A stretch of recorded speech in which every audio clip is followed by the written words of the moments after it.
When one man dares to speak against this angel, she literally blows his head off.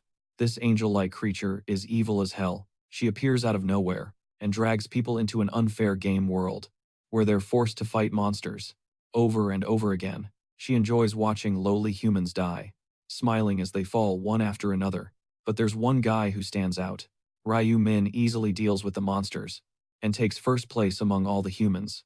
Then he does something so bold it shocks everyone, even the angel herself. He demands a better reward for finishing first. That pisses her off, so she comes up with a plan to get rid of him. She's already used her power to kill a player once, and can't do it again without breaking the rules. So instead she suggests they talk privately. They head into a nearby forest. As they walk, she can't stop thinking about how much she hates greedy, stupid humans, but she still can't just kill him outright. It's against the rules, and the higher UPS would punish her. So she lures him deeper into the forest, far from any witnesses, planning to later claim he tried to leave the map, and was punished for it once they reach the right spot.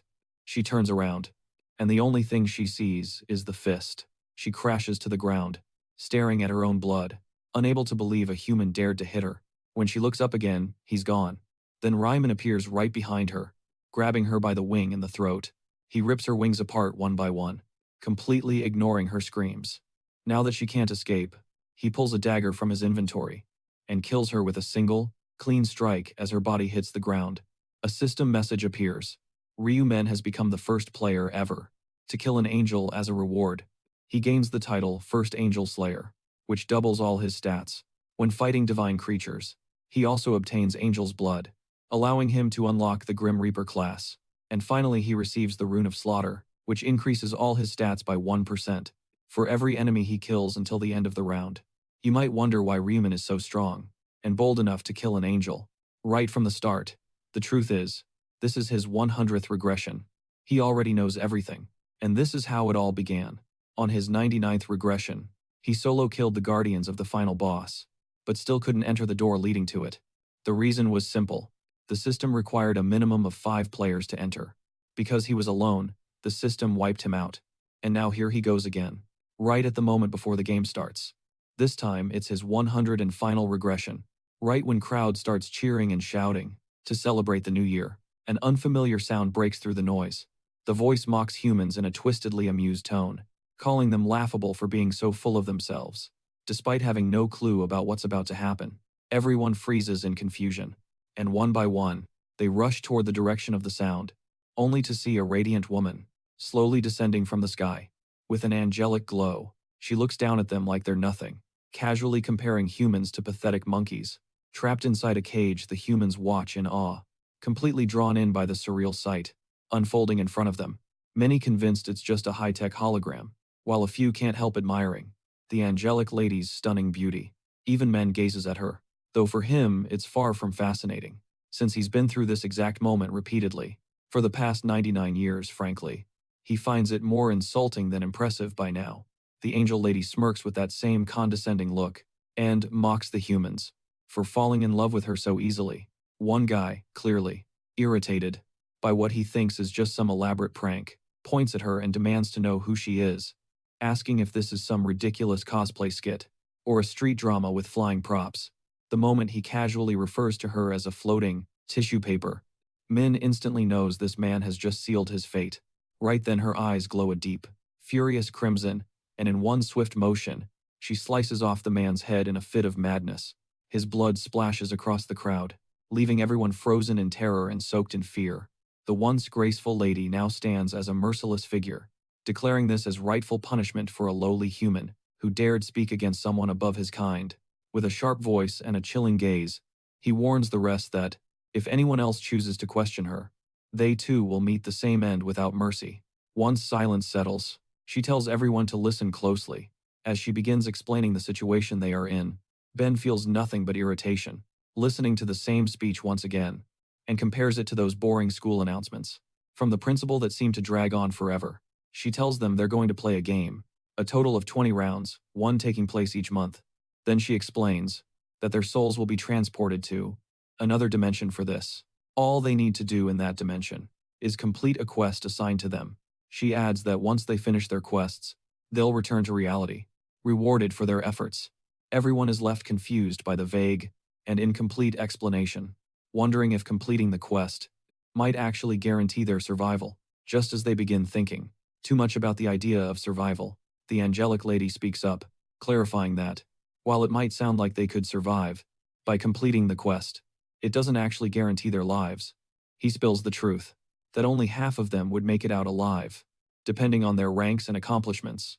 As panic begins spreading through the crowd, she calmly adds that only humans, aged between 15 and 29, will be taken, leaving everyone else behind. An old geezer bursts into laughter, shouting that he's made it through alive, which instantly ticks off one of Young Men's underlings, who grabs him by the collar and starts picking a fight.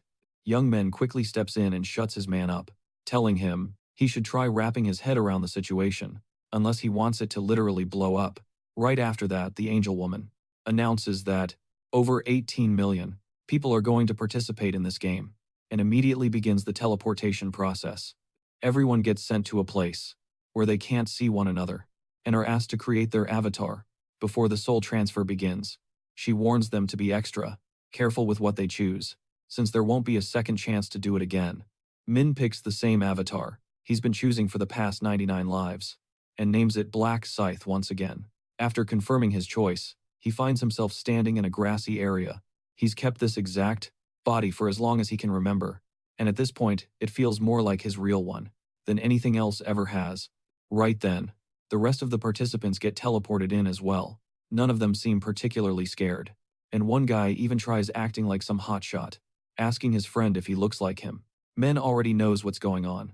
They've all tried to make themselves look as handsome or as cute as possible, but if anyone had half a brain, they wouldn't have done that, because flashy appearances are just going to make them easier targets, and once they're dead, they're gone for good. Just as Men starts wondering where the bully is, Young Men shows up flaunting a shiny, overly muscular body. The guy has once again gone all in, creating the most jacked build he possibly could, while everyone's still enjoying the novelty of their new bodies and the brief shift in mood. The angelic woman appears out of nowhere, commenting that everyone seems to be having a good time with their avatars. Her presence alone immediately kills the mood, tension flooding back into the air as panic sets in over what might come next. One of the humans speaks up, pointing out that the group doesn't exactly look like a million people, which makes the angelic lady frown, as she sternly explains that this isn't the only location, and that others are gathered in different groups, with other angels before the first round kicks off. The big mad angelic lady gives them a quick rundown, and tells them to picture a status window. In their minds, Min brings up his own status panel, and instantly feels annoyed, knowing he'll have to grind through all those levels from scratch again. Once everyone gets a look at their status window, the lady points out that they're basically noobs at the moment, which any gamer with basic experience could have guessed already.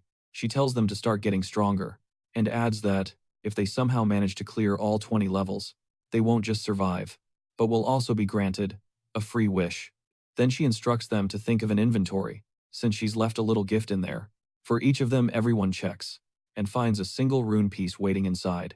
The big bad mad angelic lady explains that this random rune piece is a one-time use item and can only be activated while they're still at level 1. She tells them that it's a unique item, given only at this moment, and explains how they're supposed to use it. Yangmin wastes no time and activates his right away, looking genuinely amazed by the result. The big bad mad angelic lady casually remarks that everyone will be satisfied with whatever they receive, and once the runes are fully engraved, she finally reveals their quests. Right then, a quest window pops up in front of each person, instructing them to eliminate 100 goblins each. The goblins begin appearing all around, forcing the humans to stay on high alert. Suddenly starts to feel like someone managed to commercialize virtual reality, and they've all been snatched as test subjects for a new game. The big bad mad lady then unleashes a wave of 1,0,0,0,0 goblins against a group of 5,000 defenseless and completely inexperienced humans, ordering them to fight with the clear intent to kill. Min calmly steps forward and begins walking toward the monsters, drawing everyone's attention, and in a flash he crushes a goblin like it's nothing, making the whole thing look way too easy. In knows that first impressions stick around almost forever, and for some reason, he wants everyone to remember exactly who he is. The reason is simple in his head. He just wants to keep all the annoying pests far away from him, and to do that, he needs to make it very clear how strong he is. On top of that, he also wants to catch the attention of the angelic lady to hit all these goals at once. He puts on a performance so overwhelming that everyone watching starts wondering if he's some kind of elite soldier, straight out of a secret military program. And to top it off, they even find his nickname, the Black Scythe. Seriously cool watching men go at it like a total pro. Fires up everyone around him, and they decide to give it a shot too, thinking that goblins should be the weakest monsters around anyway. Just when they start getting cocky, a goblin suddenly pounces out of nowhere and drives its dagger straight through a human, making it clear that this is no harmless tutorial fight. The moment that happens, panic explodes, and instead of helping, everyone just turns tail and runs for their lives. The goblins quickly swarm the crowd and start slashing through people, turning things into a chaotic mess. Min knows exactly what's going through their minds. Most of them probably thought this was just some kind of game, but he's sure their survival instincts will take over any second now, and when that happens, all they'll do is run, leaving everyone else behind without a second thought. Min had done the same once, and it took him 2 whole lives to finally understand that there was no point in running away from the monsters. Here a girl who tries to make a run for it crashes straight into some kind of invisible barrier, making it painfully clear to everyone that they don't actually have any other choice. They have to fight for modern humans, who've never even had to kill an insect. Being forced to slay goblins just to survive pushes them into a corner, and now the only way they'll make it through is by completely changing who they are. One after another, people start dropping, and those barely hanging on cry out for someone to save them. Meanwhile, the big, bad angelic lady seems to be enjoying the massacre, fully aware that while goblins may be weak individually, they become terrifying when they attack in swarms and start using weapons. What's more, she finally starts to show a bit of interest in our boy, just as he had hoped. The lady finds it rather frustrating that she can't peek into the player's information beyond their quest progress, feeling it's beneath her, especially for someone of her caliber. Still, she finds watching Black Scythe quite entertaining. Min continues to cut through the goblins with ease, making it seem like a child's play. Only a quarter of his target remains, so he accelerates the pace, slaying them mercilessly, until the remaining goblins start retreating, fleeing for their lives. This gives him a moment to breathe, and in that brief pause, he opens his status menu, discovering that he has reached level 4. Every time someone levels up, they gain 2 stat points, and Min allocates all his points to his speed. He knows that in this heavenly game, the speed stat increases both attack speed and movement speed, and from his past experiences, he's learned that there's no stat more important than speed. At the beginning of the game, after putting on a show to grab the angel's attention, Min decides it's time to quickly finish things up. He hurls his blade like Mowgli's whip, and it returns, taking out a few of the monsters. The remaining goblins, realizing they stand no chance, stop in their tracks. Min approaches them and finishes the job, making sure they all kick the bucket, finally completing his quest. Just as he breezes through the first round with ease, Min takes a moment to reflect on his actions. He realizes that the reason he went all out on the goblins there wasn't just to grab the angelic woman's attention, but also to be the first person on both the player and world map to complete the quest. A golden quest window pops up in front of him, revealing that he completed the quest in a total of 10 minutes and 21 seconds, making him the first. Min knows that the first 3 winners receive special rewards, and by placing first, he earns a base tier rare weapon ticket, along with a unique reward box for being number 1 on the world map. Min opens up the rewards from his first place finish on the player map and is met with a variety of weapons.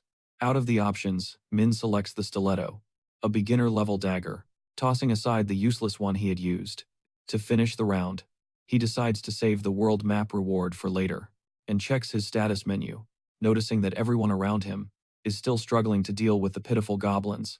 Min then looks at the title he earned, the Last Time Traveler, one he's never received in his past 99 lives. Curious, he uses the rune he acquired and receives the rune of time reversal. Just as it begins to engrave itself onto his body, the system notifies him that there are remnants of the rune's effect on him, causing the engraving to fail. This is not surprising to Minmar. If the rune had successfully engraved, it could have created an endless time reversal glitch, which would have been far too powerful. The system further informs Min that, due to his 100 regressions, he has unlocked a new title. Min understands that titles are an upgraded form of runes, In the game, looking at the details of his new title, he discovers that it grants him the ability to fully revive once. After death, Min recalls that the revival skill is usually reserved for priests, and even they can only revive someone with 30% health. His title, however, is far more powerful, offering a full recovery. Min is amazed by the power of his title, and quickly uses the system's hide feature to keep it a secret once he's done checking everything. He wonders if anyone else has finished the quest, and how young Min the bully is faring. He spots young men fighting alongside his friends, and knows he will survive the round as well.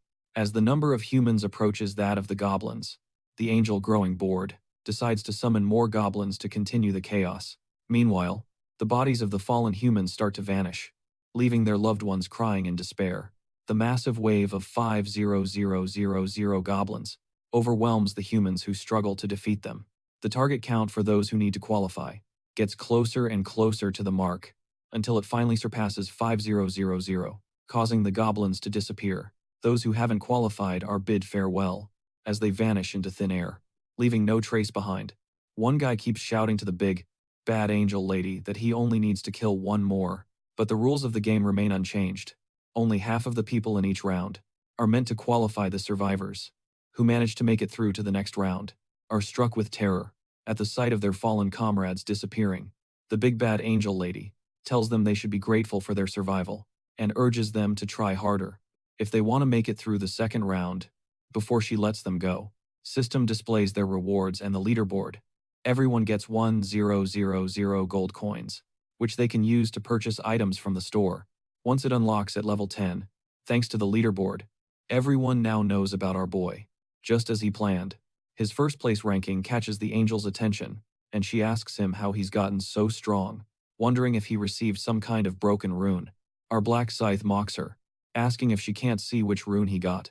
The lady immediately changes her tune, claiming that she knows everything, trying to maintain her reputation. Min then asks the angel if he can ask her a question, too, insisting that the reward he received for being first is too little for his stomach. This infuriates the angelic lady. When she's asked for a better reward, she demands that Min repeat what he just said, and without a second thought he does, only making her angrier. The lady scowls in rage, wondering how a lowly human could be dissatisfied after taking down a bunch of goblins. In her fury, she thinks about blowing Min's head off, but then remembers she's already used that trump card, and that the right to kill was only a one-time thing. She regrets wasting it on another human, but just then a new idea hits her.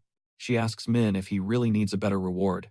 The angel explains that normally, the rules would prevent her from doing something like that, but she might consider making an exception. She tells the other humans to wait, as she needs to speak with Min in private.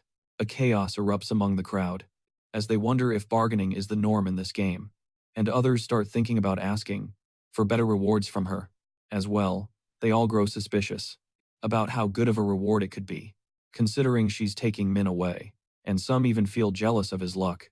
Mi then follows the lady deep into the jungle, keeping a cautious distance. She notices and tells him to keep up with her.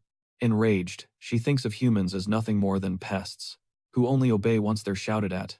But she lets the anger go. She knows she can't interfere with the game system, which was designed by the higher beings.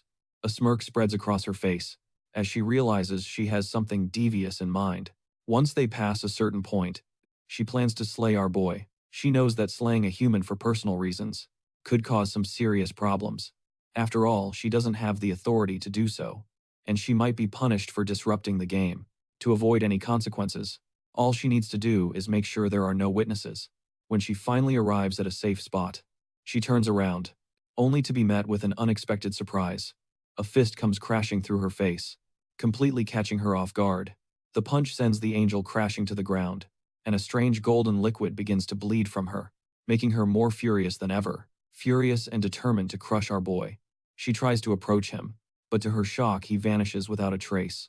Min quietly sneaks up behind her, catching her completely off guard. With one hand gripping her wings, he uses the other to choke her. Holding her in place, she screams at him to stop. But Min doesn't budge one by one. He rips off her wings, showing her that escape is no longer an option. As he finishes tearing them apart, he taunts her, asking if it hurts. The angel, clearly confused and enraged, asks him if he's lost his mind. Min, with a smirk, calmly explains that he knew she had a dagger hidden in her wings, and was planning to kill him with it. The lady still refuses completely, arguing that none of this was ever her intention. But Min calmly calls her by the name Brielle, and tells her that lying to him won't get her anywhere. Brielle instantly panics, wondering how a mere human could possibly know who she is. Right then, Min pulls out her weapon and scares the living daylights out of her. Desperate to survive, Brielle tries bluffing her way out by threatening to use that head exploding power of hers with just a flick of her finger. But Min shuts it down immediately, saying she's already used her killing move. This sends Brielle into full-blown panic, and she starts scrambling for excuses, trying to strike some kind of deal. She attempts one last threat, claiming her friends won't let him walk away alive. But Min sees right through it. He tells her plain and clear that no one's coming to help, because all her so-called angel friends are just self-absorbed narcissists who wouldn't lift a finger, even if she dropped dead right there. She argues that making her kick the bucket wouldn't do them any good, and says they just end up without an angel, which would make it impossible for them to return home. Hearing this, Min tells her that the system automatically sends the players back once the rewards are announced, and doesn't need her approval for that to happen. She keeps trying to bargain, and come up with some pretty lame excuses, saying she'll give him any information he wants, while begging for just one more chance to see another day. But Min doesn't look convinced at all, and tells her he already knows everything about the game, explaining that angels like her are nothing more than chess pieces, placed to guide the players and serve no other purpose. Ben shows her no mercy, and drives his blade straight through her, taking her down for good. After he finishes off the angel, the system notifies him that he's officially the first person to ever eliminate an angel, and rewards him with the title of the first angel slayer. On top of that, our boy receives the angel blood, along with the rune of slaughter. Turns out this isn't his first time pulling something like this off, and just like before, he's once again the very first to take down an angel. The rune gets engraved directly into his body, and his newly earned title now doubles his stats whenever he's up against an enemy from the Holy Order. Back in his previous regressions, he only found out about these rewards during the 13th round while battling the angels, and since they're meant for just one person, the system designed them to be as unique as possible. Besides the double stat buff from the title, he also gains the runes bonus, which increases his stats by 1% every time he kills an enemy, stacking up to 100%. However, this effect completely resets once the next round begins. Min smirks while holding a golden item, the angel's blood, which turns out to be the soul, the reason he went after the angel in the first place. Since this item lets a player choose Grim Reaper as their profession, professions are something every player gets access to once they hit level 10 and above, with 30 different kinds available overall, and there are several ways for someone to unlock one. One way to gain a profession is by obtaining a specific item, either through a hunt or by meeting certain requirements. But some professions fall under the unique class category, meaning they belong to just a single person, and, as expected, these professions are in a completely different league compared to the rest. Min then checks the reward he got from the world map, and decides to go with the experience boost for the next round, knowing that the most important thing right now is to reach level 10 so he can finally enter a profession. He's fully aware that this is his last regression, which means he has to become the strongest version of himself by making use of everything he can possibly get his hands on. Right, then the round comes to an end, and every living soul gets returned to their original dimension. People slowly start waking up on Earth as their souls return, confused and wondering what just happened. For most of them, it all feels like a strange dream, and when they look around, they notice that their bodies had collapsed. The moment they were pulled into that other dimension, they check the time and realize that the amount of time that passed in their dream matches exactly with the real world, which only makes things more unsettling. Their heads feel heavy, and their limbs ache with soreness. Young Min and his friends glance around, noticing that some people are still lying motionless, not yet waking up from whatever dream they were trapped in. The humans begin talking among themselves, slowly confirming that it wasn't just a dream after all, and that they'll definitely be pulled back in. When the next round begins, they rush to wake up their friends, who are still passed out, but the moment they check on them, they realize the bodies are ice cold, and not even breathing, confirming that these people have actually kicked the bucket. It's right then that the brutal truth hits everyone. This whole half the people will survive thing wasn't some twisted joke, and those who didn't make it really are gone for good. Panic spreads like wildfire, and even the bully young man starts trembling. shaking to his core. The sick piece of trash genuinely feels glad that, rich or poor, everyone now stands on an even playing field in this new world. So he casually tells the guy having a panic attack to chill out and just live a little. He adds that the world has always been unfair anyway, and brings the freaked out kid back to reality with his casual vibe check. Baldy tells young man that, while his life might not be worth much, he still has goals he wants to chase. But the crazy guy ignores him and looks for someone he cannot seem to find. He wonders where Min disappeared to after getting knocked out, and quietly chuckles to himself, thinking a weak little wimp like him probably croaked in a ditch somewhere without anyone noticing just then. His attention is stolen by a guy decked out in armor who is just minding his own business, and staring into the air, the crackhead quickly realizes he can also access the system to check his own stats, and seeing his goons, also shocked when they confirm it for themselves. It takes the gang a second to fully process that. They can also open their own status screens, and even view the items they get in real life, though no player can ever peek at someone else's. Young man decides to test it out by casually picking up a rock and crushing it effortlessly with one hand, watching it crumble into powder from his sheer crushing power. The snake-eyed guy grins like a complete idiot at his newfound strength. The next day, news about the event spreads like wildfire, and it quickly becomes common knowledge that an entire crowd of citizens had fallen unconscious after a mysterious lady descended from the sky like a UFO, with rumors flying around that she has the power to pop heads like balloons or send people straight into a coma. Watching the experts scramble to interpret the situation on his phone, Min figures that full-on chaos will break loose once they find out that half the unconscious players are going to pass away from heart attacks soon, including a few famous celebrities. But he knows the real game begins when the police discover that the survivors have turned into players with special powers, though their low stats will not be much of a problem. In the beginning, at the later stages, they will become way too powerful for even the military to handle properly. That is where Men plans to come in and shut them down before they get too drunk on their powers and end up destroying Earth, long before the final round even begins. He has already decided that he will achieve it by dominating with his own overwhelming strength. However, this time, he knows he will have to play it smart and rally the top 4 players to his side if he wants to survive the final round. Though there is something much more important he needs to take care of first. Back at his apartment, Min goes into the kitchen and feels bad that his little brother ate a single cup of ramen for dinner.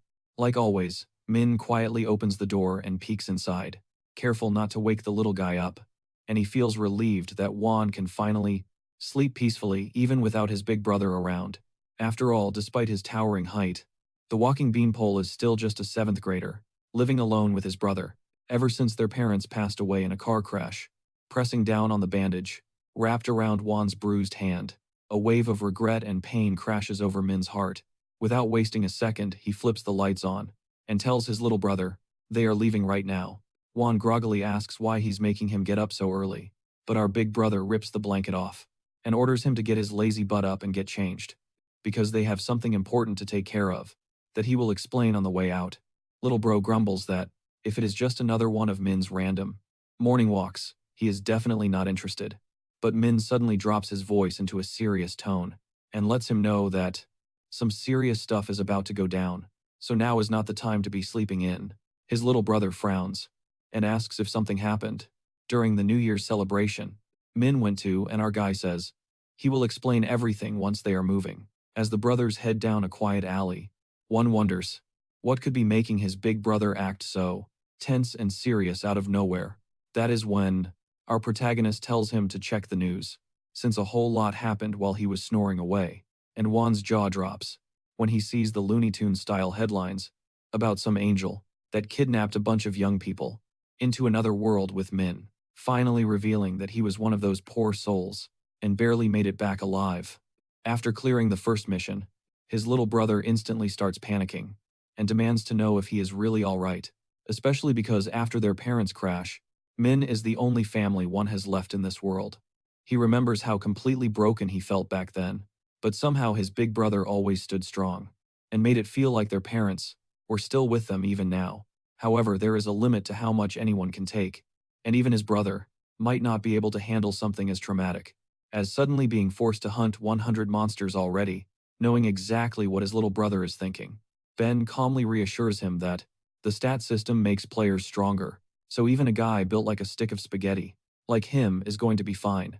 Seeing that Juan is still not buying it, Min tells him all those worries will disappear when he watches him fight, and that he just needs to follow along and trust him for now. But little bro crosses his arms and stands firm, refusing to move an inch until Min spills whatever it is that he has been keeping from him the whole time. Glancing at the nasty bruise on Juan's hand, Min's face hardens again as he finally speaks up and name drops the jerk who has been bullying Juan all this time, causing the poor kid to immediately start sweating bullets. Hearing his bully's name come from Min, Juan feels completely shocked that he already knows about his situation. He turns to his brother and asks if he really knew everything. From the beginning, the guilt hits him like a truck because he tries so hard to keep it hidden, not wanting to dump more problems onto Min when he already has enough to deal with. But deep down, Min feels the need to apologize to his little brother, since he never truly noticed the pain Juan had been carrying all this time. Back in his first life, Min ended up finding out in the worst way possible. He was lying down for a nap when Juan casually mentioned that he was stepping out for a walk. Sometime later, Min picked up a call in a grumpy mood, not expecting anything serious. But the woman on the other end gave him a brutally cruel wake-up call when she told him she needed him to come to the hospital. It turns out that Juan got beaten so badly by his bully that night that he ended up losing his vision completely. Min felt like a pathetic weakling in that moment, and the weight of his own helplessness slammed into him like a truck. That's exactly why in this life, he wants to make sure his little brother never has to go through something like that ever again. At the same time, in a rundown alley, Taehyung slams a nerd into the wall with a hard kick and reminds him that he was supposed to show up with 20001. He starts yelling as the nerd just lies there like a lifeless NPC. The fat pig keeps kicking him over and over again, and even his own grunts start looking surprised at how much punishment he's dishing out. As the guys stand there frozen by his ruthless attitude, Fatty starts whining that there's no way he's getting a bike big enough to fit his massive dump truck without the nerd's money. He turns to one of his lackeys and asks who else they can squeeze cash from. They start thinking it over until Forehead Guy pipes up and tells him to call the tall toothpick with the curly hair. Just the thought of Juan's punchable face makes Taehyung grin, and he casually shares that his plan for ringing in the new year was to start it off by beating that kid down, while his grunts throw out the genius idea of getting money from Juan. Betty quickly reminds them that the kid is basically a homeless bum, and that every single time he beat him up, the shack dweller never had even a penny to his name. The moment Fatty brings up that one lives with his brother, his eyes immediately lock onto a pair of visitors, and to his delight, it's none other than his favorite punching bag, along with our big brother. That sight alone makes the basketball-shaped menace, and his lackeys grin wide, and he jokes that usually, the devil shows up when someone says his name, but he got a gift instead. Right after that, Grease Lord goes full psycho and curses at Juan, which makes him scared, and begins shaking as he quickly apologizes. But Min doesn't flinch, and shoots Fatty a cold stare that says his days are officially numbered. Taekyu just smirks, thinking all Juan did was hand-deliver him a brand new punching bag, and then asks who exactly he dragged along to come save his sorry self.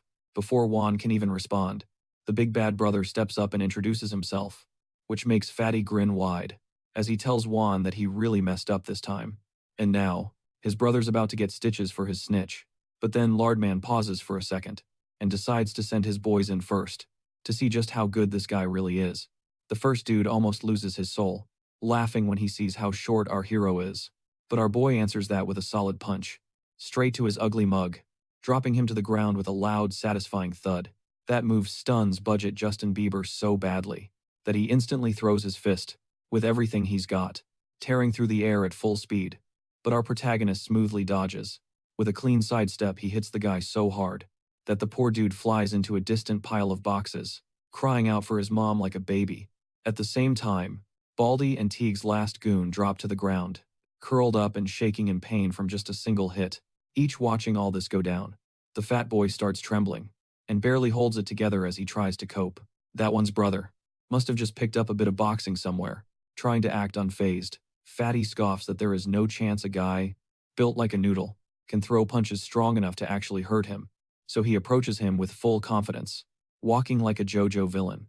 While towering over our hero, he smugly points out that those amateur boxing lessons probably forgot to mention how brutal a height difference can be in a fight. But Min just laughs at the oversized cutting board and asks if this guy even watches the news. Seeing Min smile to himself in that situation ticks Fatty off, and he throws his fist, ready to teach him a painful lesson. But our boy easily dodges the jab and makes the oversized bulldog stumble around, trying to land a single hit, turning every dodge into a stylish move. Fatty's heart starts pounding like crazy, and he nearly gives himself a heart attack for moving around too much, as he wonders why none of his hits land. Fed up with Big Smoke's tantrum, Min ends the show by knocking Teague out cold with one brutally satisfying punch, then tells him straight that he wouldn't have dared to step up if he actually watched the news. As the big guy struggles to stay conscious, he charges right back at Min, only to get his butt handed to him a second time. This time, Min pulls a smooth move and vanishes like Naruto, appearing right behind the fat boy to land a clean jab straight into his oversized double chin, clutching his mouth from the raw sting. The big guy starts cursing at our hero until he nearly loses it when he notices a tooth has gone missing. From that punch, this sight fires him up, even worse than a fat Fortnite kid losing a match, and he launches a wild, hopeless attempt to take out our boy. As always, Min shows zero mercy and starts pounding that watermelon-sized head with so many punches that Taehyung looks like he might fall over any second. His pathetic lackeys watch from a distance, too scared to even breathe properly, as they practically wet their pants. Meanwhile, the budget bully gets furious and convinces himself that one's brother only keeps winning because he keeps hitting first, thinking that if he could land just one greasy punch, the guy, built like a toothpick, would go flying across the room. With that, he tries his best one-punch man move and throws everything he has into dropping our hero with one strike, but Min calmly uses his own momentum against him and sends the human football flying straight into the goal as the big guy crawls across the ground like an oversized caterpillar.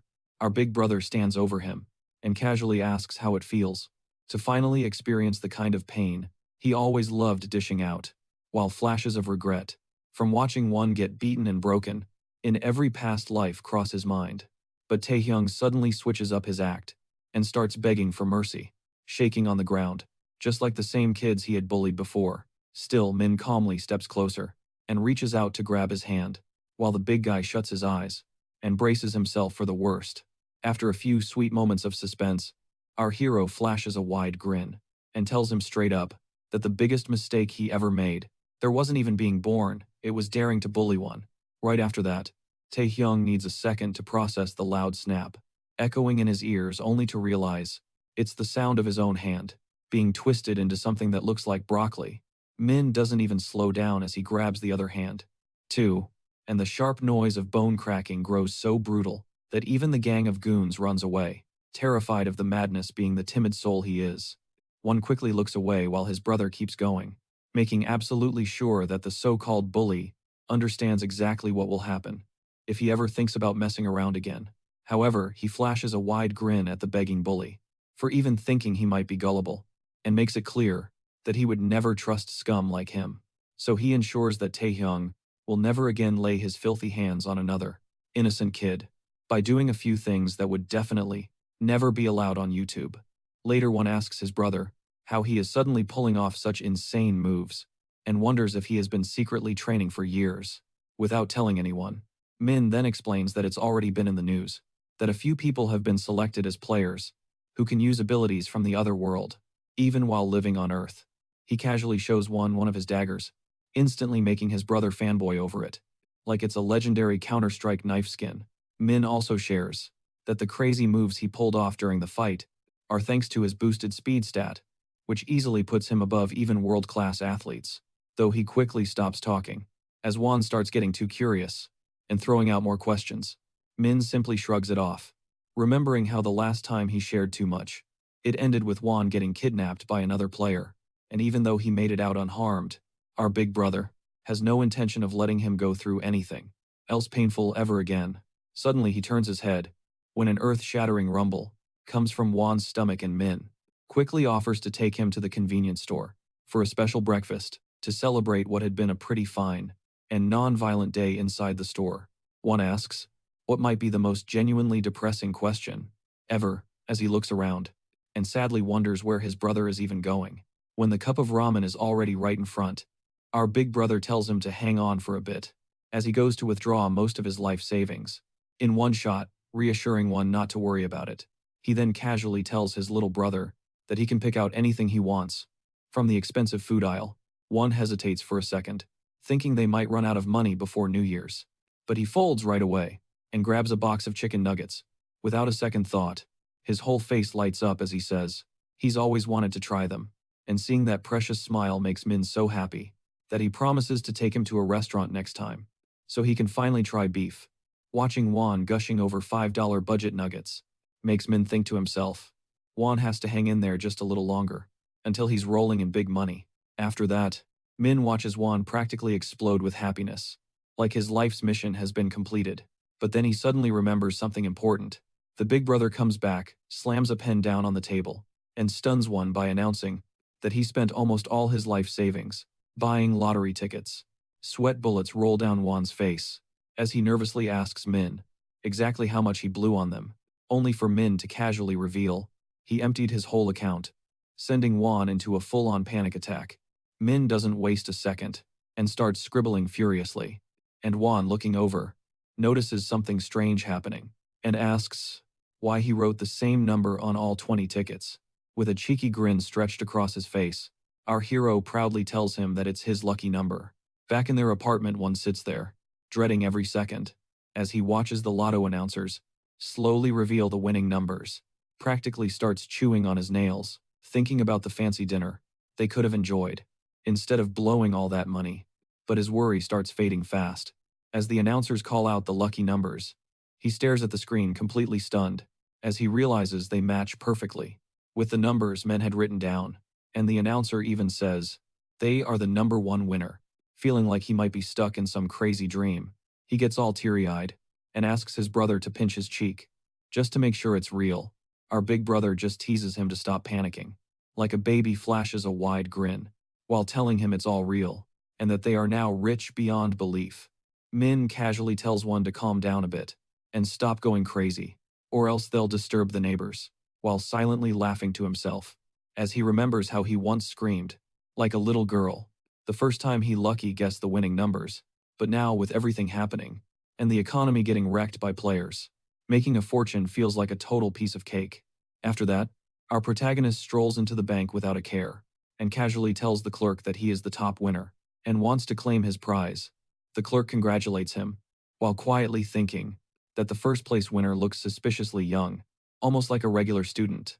He asks Min where he bought his tickets from, and the moment he hears the branch number, the guy starts panicking, because he remembers a man once mentioning that over 100 winning tickets came from a single store.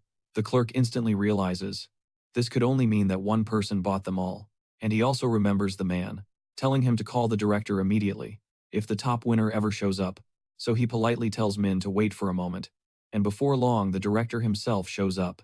The old man introduces himself with a smile that looks a little too eager, almost like he's ready to pick Min's pockets, but he still congratulates him and personally escorts him upstairs to his office. Inside the office, his secretary immediately bows deeply to the two of them, clearly thinking the director has brought his own son along. However, the director quickly corrects her, saying that Min is actually a very special guest, and she should be extra nice to him today. The woman instantly catches on that this must be the living legend, who scored 100 winning tickets, and tries her best not to completely lose it. As she shakily tries to suck up to him, Min just waves her off, and tells her to stop wasting time, and bring him his dough. He casually hands over the stack of tickets, and her brain practically short-circuits when she notices the exact same number printed on every single one. After she finishes checking and confirms that all of them are authentic, Min gets straight to the point and asks her for the total amount. It turns out that, after losing about a third of his winnings to taxes, he still pockets a massive 15 billion won. So he decides to buy himself a small studio apartment and starts doing some trading in his spare time, especially since he knows for a fact that Bitcoin is about to shoot straight to the moon. Later, back at their apartment, Min surprises his little brother with a place that looks like something straight out of his dreams. But the little bro immediately asks why he doesn't just go ahead and buy it outright, instead of renting, especially now that he's practically swimming in cash. Min proudly reveals that they are actually broke again, because he dumped all their winnings straight into crypto, causing Juan's brain to pretty much vaporize into dust. On the spot, Big Bro casually places a hand on his shoulder and reassures him that he knows exactly what he's doing, telling him to calm down, since the old man from his dreams also gave him the lucky numbers for the next 4 rounds of the lotto. Hearing that, one starts shaking Min like a soda can and screams at him to never forget the numbers. Not that Min could, even if he wanted to, after experiencing the same boring nonsense a million times over. Putting that aside, Min tells him to hurry up and start packing, because they are moving into the new place immediately.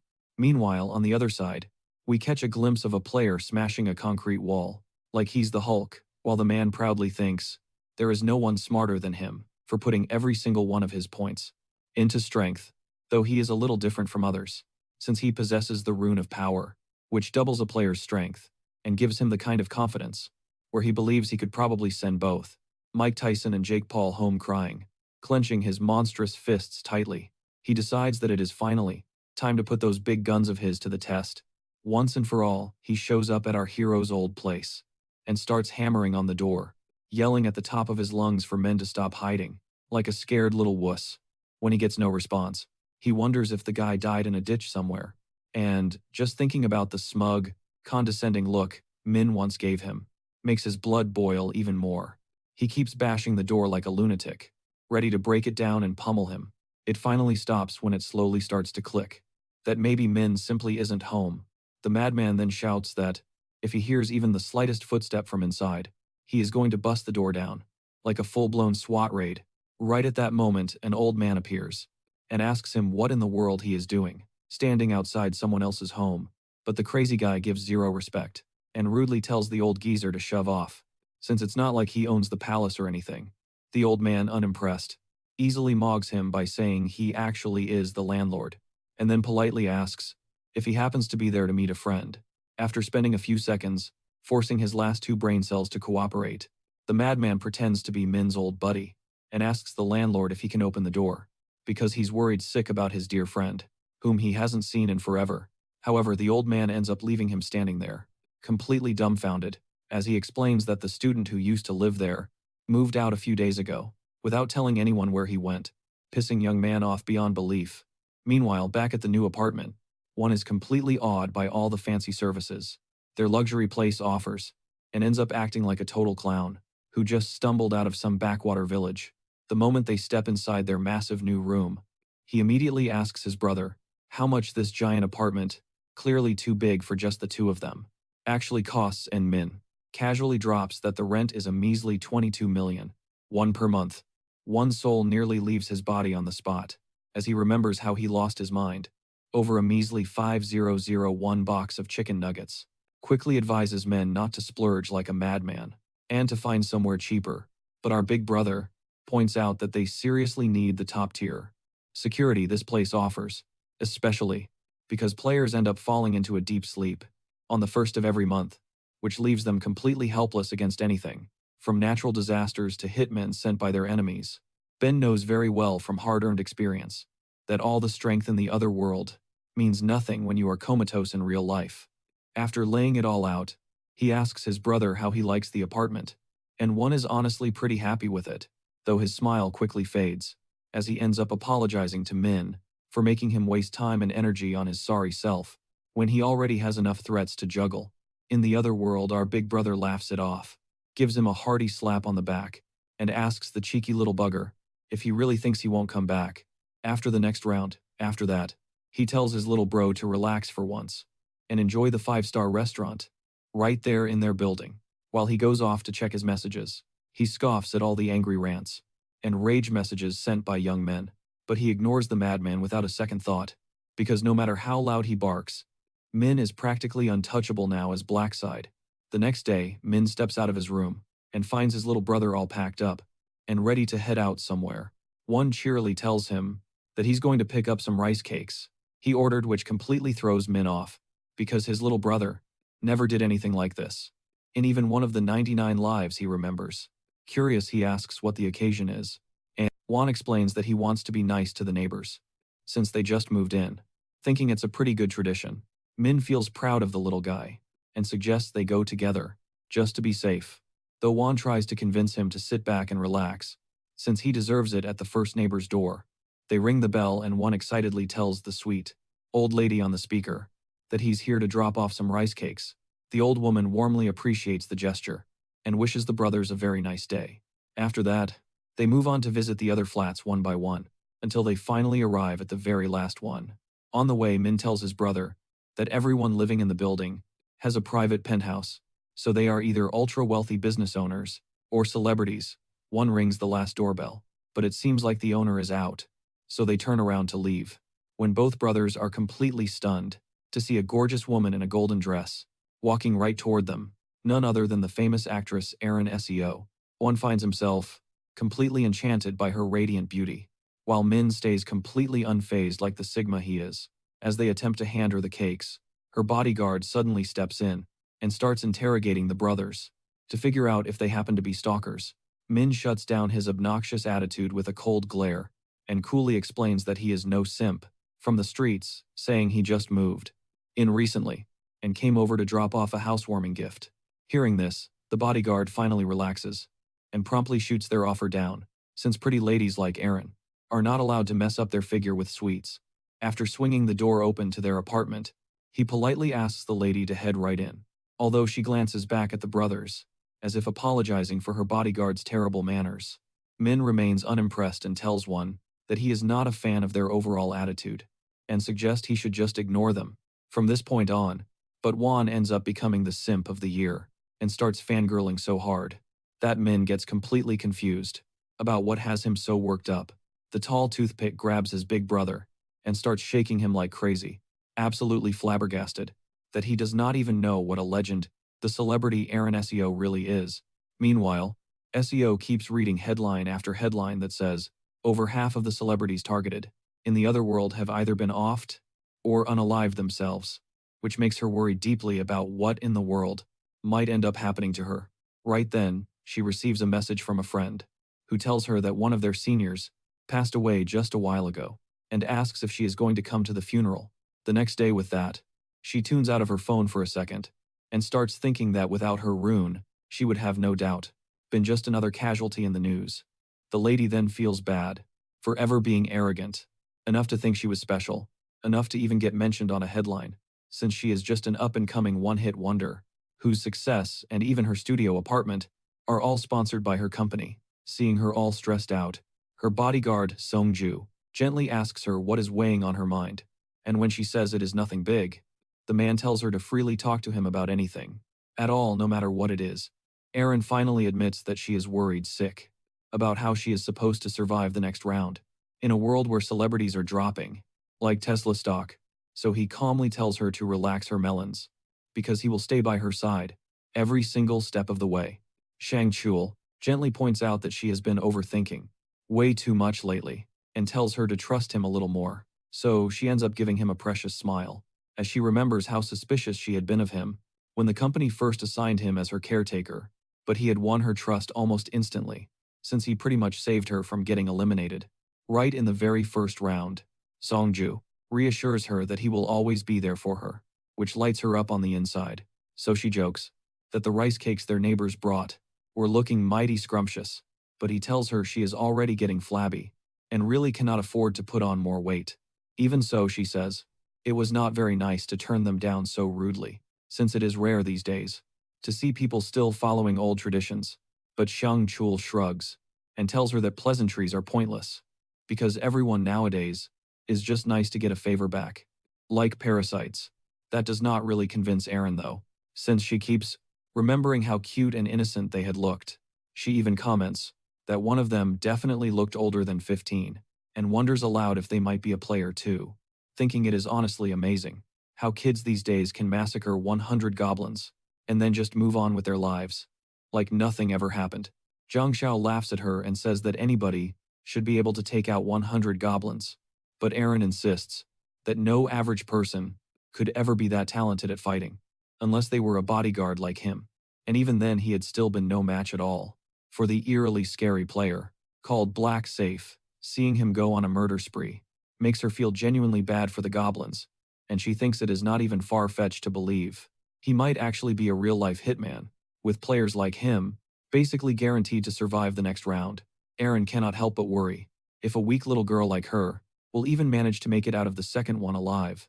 The next day, while Juan cleans up the apartment, like the good boy he is, Min finally gets back home and tells him that he did not pull as much money from the fourth round of the lottery compared to the last time. When Juan asks how they reacted about him winning so many times in a row, Min says he gave them the classic excuse that some old man tells him the winning numbers. In his dreams, he then asks if Min is still dumping all his savings into Bitcoin, and Min proudly brags that it has more than doubled. By now, the little brother warns him not to get greedy and says it is about time they cash out. But our big brother tells him not to worry his little head because he has got everything under control, and they head over to the dining hall to feast on the 5-star grub. Like a Mexican man feasts on tacos. A few more days fly by and it is 5 minutes until the first day of the next month. One holds on to his big brother's hand real tight and tells him that no matter what happens, he has to come back to him.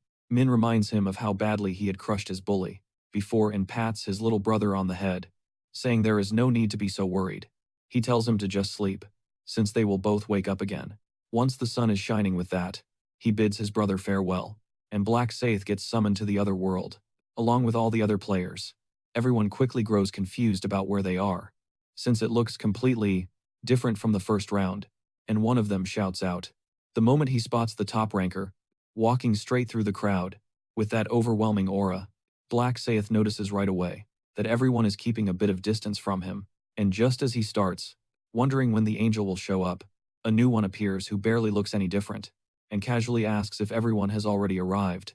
Picking up on the murmurs, she cheerfully explains that the angel from the first round is currently on vacation after her little accident. Flashing a grin nastier than the devil himself, she tells them not to worry, because they are all now in her very good hands.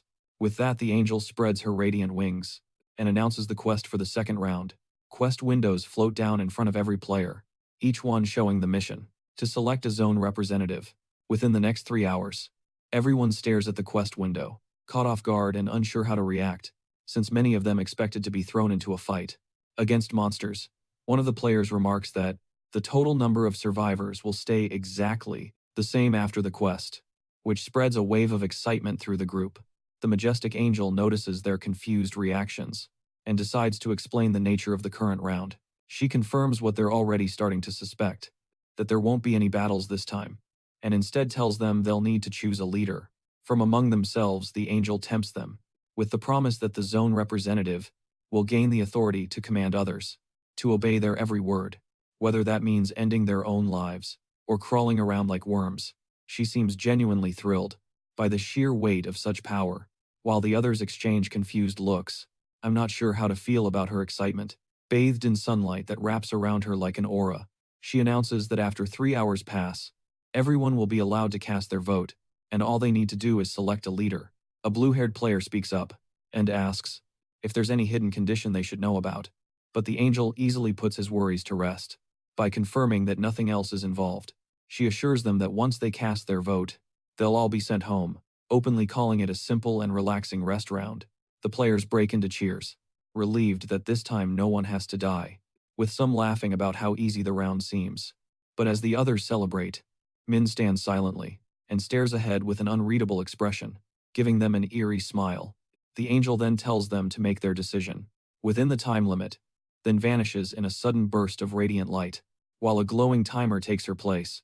Everyone continues celebrating, thrilled that all they have to do is pick an option and even have a shot at becoming the leader themselves. Meanwhile, young man clenches his teeth in frustration, already fired up and ready to start swinging.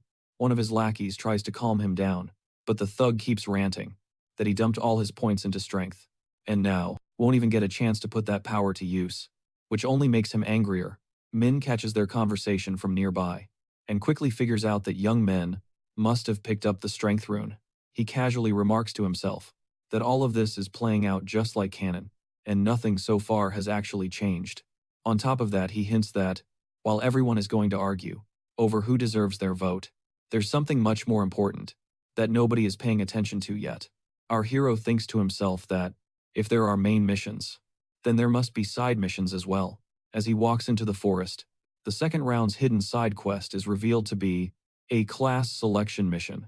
Our boy brandishes his knife as he sets his goal to reach level 10 as fast as possible. He spots the hobgoblin in the distance and makes short work of it. His skill increases both his experience points and the rewards he receives, which reassures him that choosing to hunt was the right call. He notes that if there's one goblin nearby, there are bound to be more hiding just out of sight. And right then he spots several pairs of sinister eyes. Glowing in the bushes, Min lets out a small grin as he gets ready to take on the approaching horde. He cuts through them with ease, and the system promptly notifies him that he is leveled up. Opening his abilities window, Min sees that he has reached level 9, though the idea of boosting strength is tempting. He chooses to allocate all his points to agility. Instead, he tells himself that raw power is useless. If the enemy manages to land a fatal blow first, Min figures that every skill has its own value, and since the Grim Reaper class he's aiming for uses both physical and magical attacks, it makes the most sense to balance out all his stats evenly. Suddenly, he stiffens as he senses another presence nearby, realizing too late that he had been so caught up in the fight he didn't notice them earlier. He raises his sword, pointing it directly ahead, and warns whoever is hiding to come out now, or be ready to suffer the consequences, making it clear they'll pay with their lives if they choose wrong. From behind a tree, a stunning girl steps out of the rustling bushes, and Min blinks in surprise when he sees that his stalker turns out to be none other than the famous Koarin. She apologizes for following him, and before he can react, another person emerges behind her. The second figure also apologizes, and quickly tries to explain that they never meant any harm, and that there's no reason for him to stay angry. Min recognizes the NPC instantly as Seong Chul, who is one of Plus Ma's most loyal underlings. Ma is a major player known by the name Heavenly Demon, and Min plans to recruit him later down the line, though he's also after a priest connected to Ma for something important in the 20th round. Running into him this early throws Min off, and he can't help but wonder what he's doing. With a celebrity like Aaron, after thinking it through, he figures Song Cho must be the same bodyguard who was assigned to her, probably under Ma's orders. Min demands to know how long they've been following him, clearly frustrated that the future seems to be shifting in unexpected ways. Aaron admits they've been tailing him since the beginning, and apologizes again if they stepped out of line. When he presses further, she suddenly blurts out that she has a proposal. Since he breezed through the first round, she wants to form a gang with him. Our boy laughs at her request and points out that a deal only works when she actually has something worth offering. In return, Min replies with an icy tone that he has no use for either of them and feels perfectly fine handling things on his own, so they should rethink this and return to the clearing. Our protagonist turns and walks further into the forest, repeating with a cold edge that he doesn't need them. Shangzhou mutters about Min's annoyingly smug attitude, while Aaron drops to her knees, overwhelmed just by being in his presence. She declares without hesitation that his frontline status is clearly not for show, and radiates raw dominance. But Seong Cheol stays, completely unimpressed by any of it. Aaron feels crushed that her charm had no effect, yet Seong Cheol takes the chance to scold her, saying he already warned her that people like him never fit well in a group. He continues, tearing into her for wasting valuable time, chasing after someone so obviously unwilling to join. Aaron never expected to run into monsters in such a peaceful-looking stage, and now decides to hunt them down, with her bodyguard by her side. Deep in the forest, a hobgoblin scans the area in panic, completely unaware of men, as he drops in from above with a silent strike, straight out of Assassin's Creed. Our boy still fumes over the idea of teaming up, convinced it would only drag him down, all while casually sending the goblin into an eternal nap. The system pops up with an update on his kill count, but the brief moment of peace ends quickly. The snarling hyena-like creatures begin crawling out from the bushes. Min blinks in disbelief at how many of them there are, and figures luck might finally be on his side. The gnolls charge in, ready to rip him apart, but he doesn't flinch for even a second, as he tears through them effortlessly, like they're made of paper. Monster corpses fall like confetti around him, while the system chimes, announcing that he's just hit the 10th level. Drenched in enemy blood, Min fixes his gaze on the glowing message, grinning as it confirms he has finally unlocked the profession he always wanted. System notifications keep popping up one after another as they update him on his new level and freshly unlocked skills, while Min keeps his focus steady on the quest window. He already remembers the next subquest from his past lives, so when the system instructs him to retrieve the class change item, he's unfazed where most players would feel lost and unsure about what comes next. Min stands confident, fully aware of the hidden conditions needed to claim those rare items. Warriors need to raise their strength stat to 10 and wipe out 30 monsters in under 60 minutes, while berserkers must stay in combat for a full hour, all while their wounds remain open. On the other hand, assassins have to land precise backstabs on monsters to earn the item, so the path each player takes directly shapes the class they unlock. In earlier lives, Min used to farm monsters without a plan, which always locked him into the hunter class. But ever since he discovered the broken abilities of the Grim Reaper, he never once looked back. Min uses the Angel's Blood as his class change item, and the system immediately flashes a warning, reminding him to choose wisely. Since this decision comes with no takebacks, without a hint of doubt, our boy makes his choice right away, triggering a sudden explosion of bright light. As the system confirms his successful class change, as a reward our hero receives the Grim Reaper rune, which grants a stack of insane perks that instantly bind to his body. The system throws in a bonus Wicked Scythe, along with a 50% discount voucher for any one item in the shop. But that's not all. He also gets bumped up to the apprentice rank, which is the second last out of 6, and unlocks a rank-exclusive skill called Seal of Death, plus the power to wield the Grim Reaper's scythe. Min remembers that if someone fails to secure a class, they risk being stuck as a forever newbie. So in his case, charging ahead without delay definitely paid off. For being the first player to unlock a class, Min earns a hefty bag of gold, along with a rare general skill called Tracking, which lets him follow anyone he wants as long as he knows who they are. Our boy decides to give the skill a test run by using it on the overly edgy bodyguard, young Min Huang, one he came across earlier. The system lets out a beep as it locks on and lights up a glowing trail for men to follow, while also displaying the exact distance between them. He finds it weird that the lady and her manager are less than 200 meters away, and figures they must have tailed him. Deeper into the forest, Min feels annoyed since this has never happened before, and makes up his mind to go pay them a quick visit. Back in the forest, the odd duo is seen running from something, but Erin suddenly drops to the ground, completely drained and unable to go any farther. She starts complaining loudly to Seong Jo, who tries his best to get her back on her feet before the goons behind them catch up. He offers some words of encouragement while helping her up, but she keeps whining that her arrow wound still hurts like hell. The bodyguard mentions that it's possible their real bodies won't be harmed as long as they manage to survive in the game. Erin pulls herself together and agrees to keep running, but right then a nasty voice cuts through the air, calling out to them.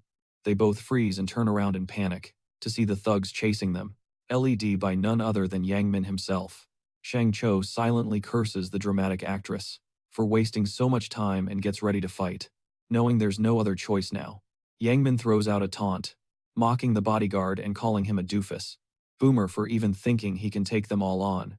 Shang Cho tries pulling a talk no jutsu, claiming they're completely innocent, but Young Min casually confirms that they actually haven't done anything wrong, which throws them both off completely.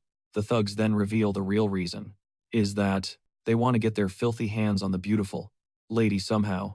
The musclehead actually uses a few brain cells and figures out they're not after him, but Erin. The goons begin drooling openly while ogling her body, clearly not caring whether she's the actress or just someone who looks like her, and Erin can only stare back in pure horror. Young man smugly offers to let the bodyguard walk away, unharmed if he just turns and leaves right now. He pauses for a second, thinking that if he had known what they were really after, he could have ditched her at the very beginning, since he's not exactly rushing to die anytime soon. But one thought keeps pestering him, that he can't face his boss after abandoning her, and that fear alone is enough to push him to risk it all. Young Man keeps up his taunts, ready to fight, but the bodyguard makes one last attempt to reason, claiming what they're doing is illegal. The thugs burst into laughter, and the musclehead asks which laws apply here, and who Shang Chul is going to report to. Youngman mocks him further, questioning how he'll prove anything, or track him down later. This frustrates Xiang Chul, but deep down, he knows there's some truth to what Youngman says. Since threats haven't worked, he decides to face them head-on. But just before he can throw a punch, a figure in the distance catches his eye. Breaking his focus, Min steps into view, leaning against a tree, farming his aura. His sudden appearance catches everyone off guard. Black Saith walks toward them slowly, demanding to know what's going on. Young Min tries to speak up, but Min shuts him down, asking the duo about their situation. Song Chul quickly explains that the thugs are after Aaron, and begs for Min's help, promising to repay him later. Min glances at Young Min, who starts to sweat under the pressure, and asks if what they're saying is true. Young Min tries to brush him off, telling Min to mind his own business. But our boy isn't having it. He begins to glow with an ominous aura, declaring that the duo are his friends. The thugs stare at the black fire in fear, but Young Min dares to question him. Min brandishes his scythe coldly, stating that he will not abandon them in their time of need. Young Min feels completely terrified, wondering how our protagonist plans to handle the situation with them. The duo breathes a sigh of relief and expresses their gratitude toward Black Scythe. But our boy is far from satisfied. He wants something for himself as well, and does not intend to leave empty-handed. From this encounter, he contemplates that by saving Ma's subordinate, he could earn some valuable favors, and that would mark the start of a strong and prosperous relationship between them. The cherry on top is that he never liked the thugs in the first place, so wiping them out is just a sweet little bonus. Talk about hitting two birds with one stone. The cronies totally freak out as Min stalks forward, screaming at him to back the heck up. Min pauses for a split second, flashing a wicked smirk as he taunts, "What's wrong?" All bark and zero bite. Young Min's brain finally clicks. He realizes he's totally cooked, getting terrifying flashbacks of how our boy literally butchered those goblins to snag the #1 spot. He knows you'd have to be insanely brain-dead to throw hands with him after witnessing that absolute bloodbath. Min keeps poking the bear, demanding they drop the tough guy act. Young Min starts sweating desperately, hoping Min will just let them slide. But Min drops a brutal ultimatum. Crawl like dogs and beg, then maybe we'll talk. The meathead's brain absolutely short-circuits. As it hits him, Min is just toying with them. He wants to completely humiliate him, forcing him to his knees right in front of his crew and Aaron. Young Min is shaking, entirely ready to fold despite his massive ego being on the line. But then an incredibly stupid idea pops into his head. He somehow tricks himself into believing his stats are high enough to crush our boy like a soda can. A massive wave of fake confidence amps him up, and he starts running his mouth, telling Min to brace himself for the ultimate beatdown. Fuming with rage, Young Min charges forward. "Get your sorry self out of here before I absolutely destroy you," he barks. The meathead closes in, dead set on bridging the gap to smash Min straight in the skull. In his delusional mind, one lucky punch is all it takes to flatline the legendary Black Scythe. Young Min can practically taste the win, but he totally freezes when Min casually unequips his massive scythe and mocks. Now what he flexes on the guy, admitting this brawl would be way too boring if he used a blade. So, he's making it a fair fight. The musclehead flashes a super confused smirk, but that cocky grin instantly vanishes when Min straight up disappears from his vision. Our boy blitzes forward at god-tier speed, right at Young Min. The thug actually thinks he has the upper hand in a fistfight and chucks a desperate wild haymaker. But zero surprise here, Min casually slips right past the punch like an absolute phantom. Before Young Min can even process the miss, his eyes bulge out as Min buries a brutal knee deep into his gut, launching him flying backward through the dirt. The clueless thug groans in pure agony, shaking as he struggles to stand.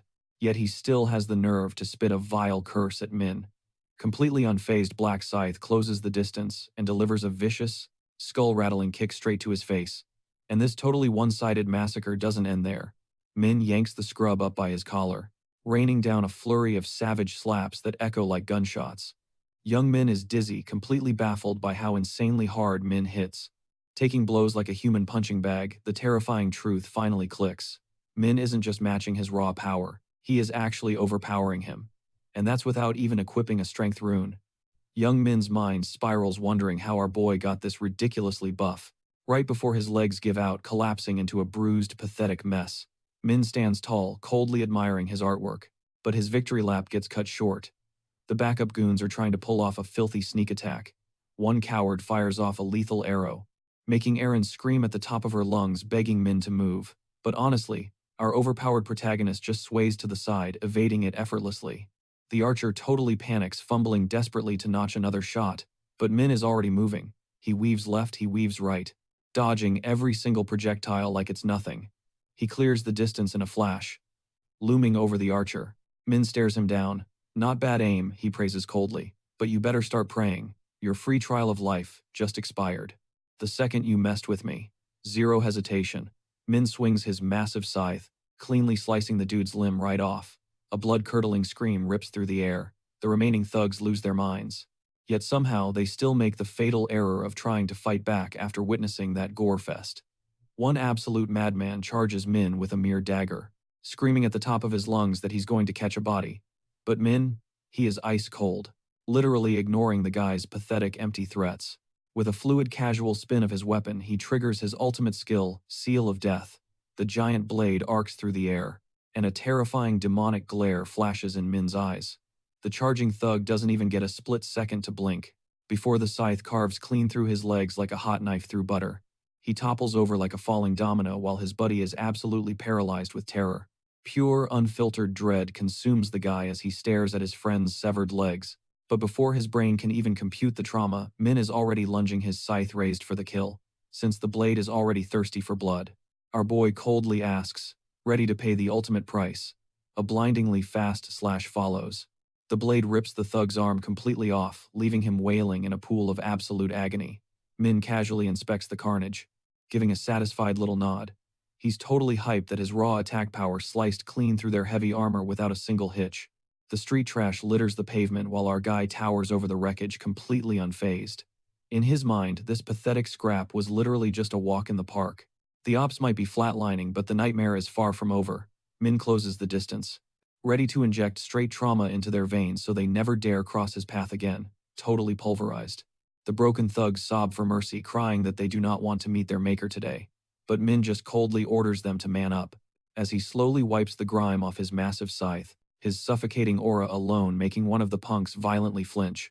Deciding he is totally done playing with these losers, our hero shifts his deadly gaze straight onto young Min, who is desperately trying to ghost his way out of there. Min snaps his neck toward the rat, dropping a freezing truth bomb that hiding is completely useless. Because no matter how fast he runs, you cannot outrun your own karma. Without blinking, Black Scythe swings his heavy steel down, and cleanly severs the rat's arm, ripping a blood-curdling shriek right from his lungs. With eyes like absolute glaciers, Min brutally mocks him, calling him a total crybaby for snapping over a flesh wound that does not even come close to the hell these scumbags put others through.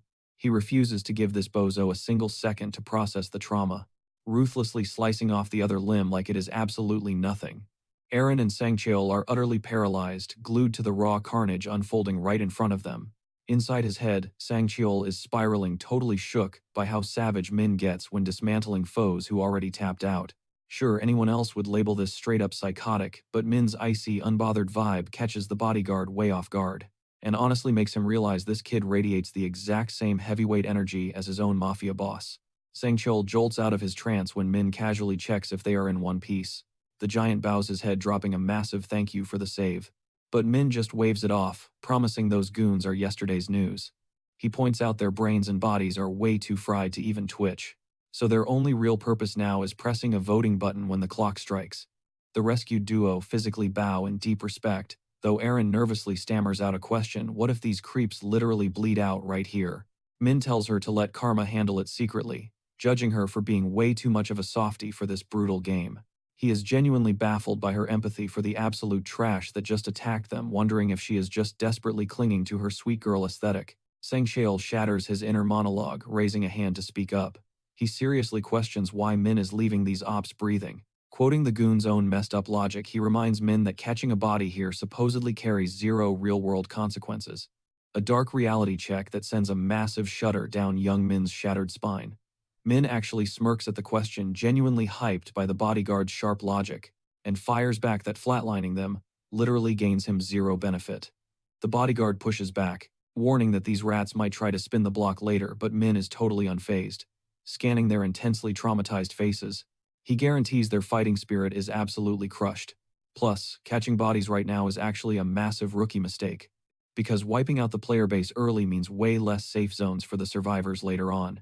That realization hits Sangcheol like a truck. He realizes this kid is not just raw muscle but an absolute tactical genius. He just stares in pure awe at the ultimate brain and brawn combo. Reluctantly, the giant agrees to leave the human garbage rotting in the dirt, totally satisfied with his masterpiece. Min pivots to bounce, but the duo frantically stops him, begging for his bank details so they can wire him a massive reward. Our guy just shrugs it off, telling them to keep their cash as he strolls away, radiating pure main character energy, leaving the pair utterly jaw-dropped that he did not demand a single penny for the carry. Sangchiel realizes he needs to brief his boss on this absolute unit as soon as possible, but his thoughts are derailed by Young Min gagging on his own pain, whining like he just caught a baseball bat straight to the family jewels. The bodyguard's fingers literally itch to finish the rat off, but he forces himself to stick to Black Scythe's game plan. Spitting on the mangled loser in pure disgust, he safely escorts Arin out of the danger zone. Meanwhile, back at the central clearing, the mob is absolutely losing their minds, violently clashing over who gets to be the zone rep. The desperate screaming instantly devolves into toxic trash talk, with players ready to throw hands right then and there, forcing the panicked bystanders to desperately intervene before blood spills. A couple of clout chasers try to hijack the spotlight, flexing that they have the ice-cold leadership skills needed to clutch the game.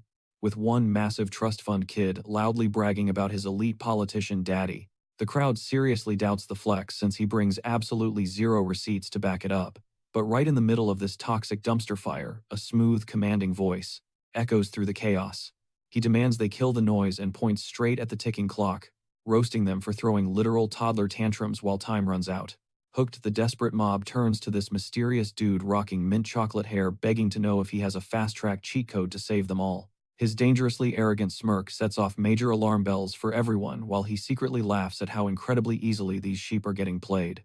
He smirks internally, totally confident that his persuasion rune is working its mind control magic just like before. Chocoman's brain jumps back to the exact moment he unlocked this ability. Back then, he totally thought he got played. The skills seemed like absolute garbage, leaving him convinced he'd end up as Goblin Chow since it didn't work on monsters. But right as panic started creeping in, a massive lightbulb went off. He watched the other players wrestling goblins into the dirt, and immediately pointed at a random NPC barking out a heroic speech to go save the damsel in distress. The entire squad instantly bought it, sprinting off like wannabe heroes and completely abandoning their half-dead targets. With the coast clear, Chocoman casually swiped their kills, locking in his sweet 100 points. A wicked grin stretched across his face, as he practically drooled over the idea of ruling as the zone leader. Snapping back to reality, the blue-haired schemer tells the crowd they need to nominate 5 or 6 candidates before casting their votes. The brainwashed mob nods like absolute sheep, completely buying into his fake democracy. Mint Boy casually throws out some names and encourages the crowd to nominate anyone they genuinely trust.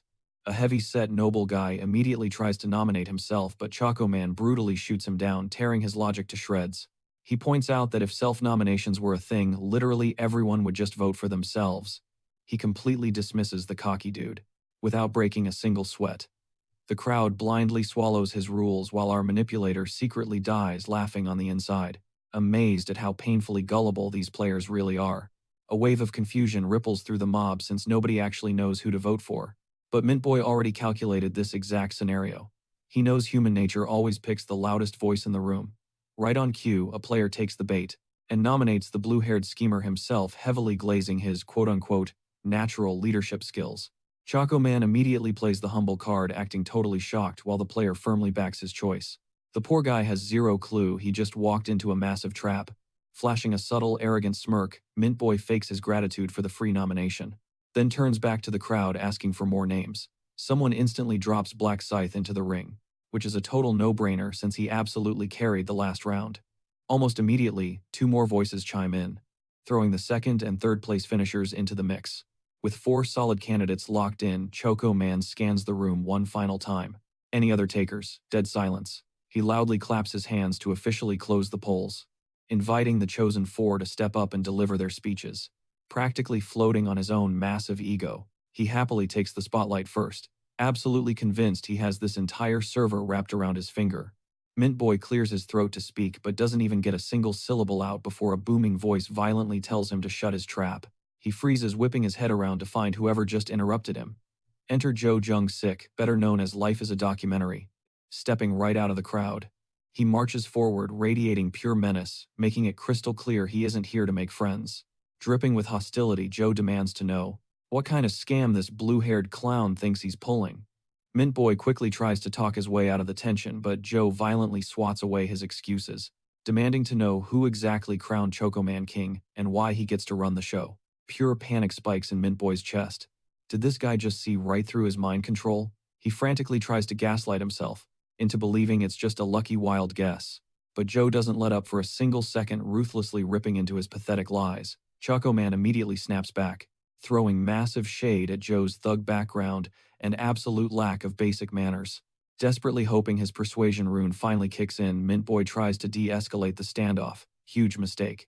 He just pressed the absolute worst button possible. Mr. Documentary completely loses his mind. He threatens to wipe him off the map, officially throwing all restraint out the window. Mint Boy stands totally paralyzed, reality crashing down on him. His mind control doesn't work on this absolute tank.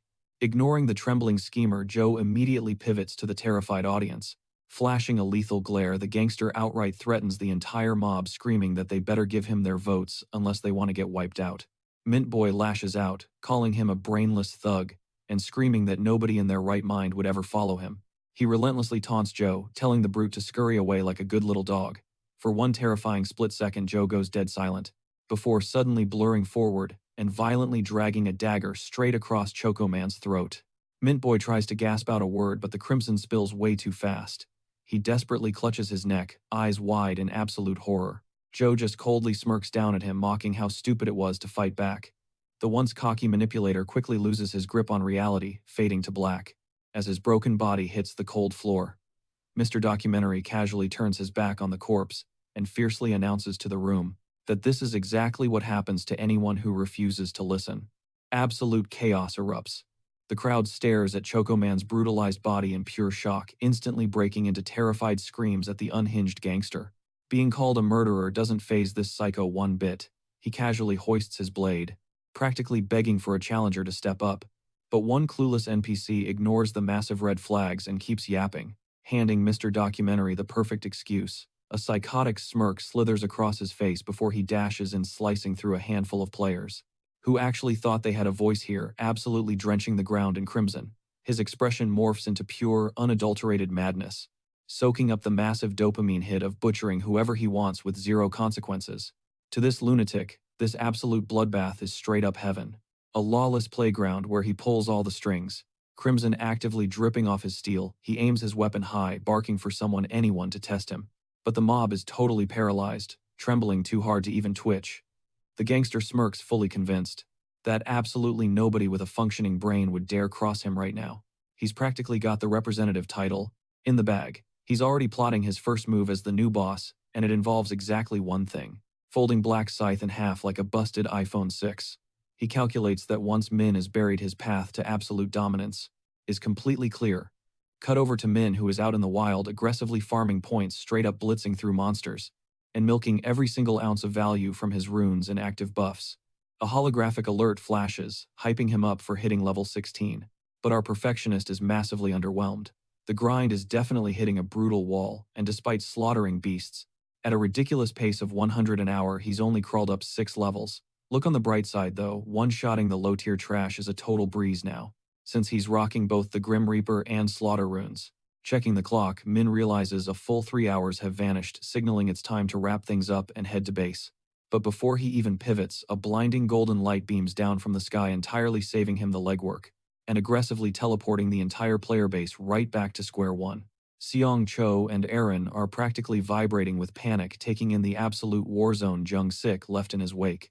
Ryumin quickly processes the mess rationally, noting that Joe, as the shot caller for the Jung Sik syndicate, is definitely a veteran brawler who constantly gatekeeps that number 2 spot on the regional leaderboards. Sure, the guy's personality belongs in a dumpster, but Min knows you don't poke a rabid dog until the timing is absolutely flawless.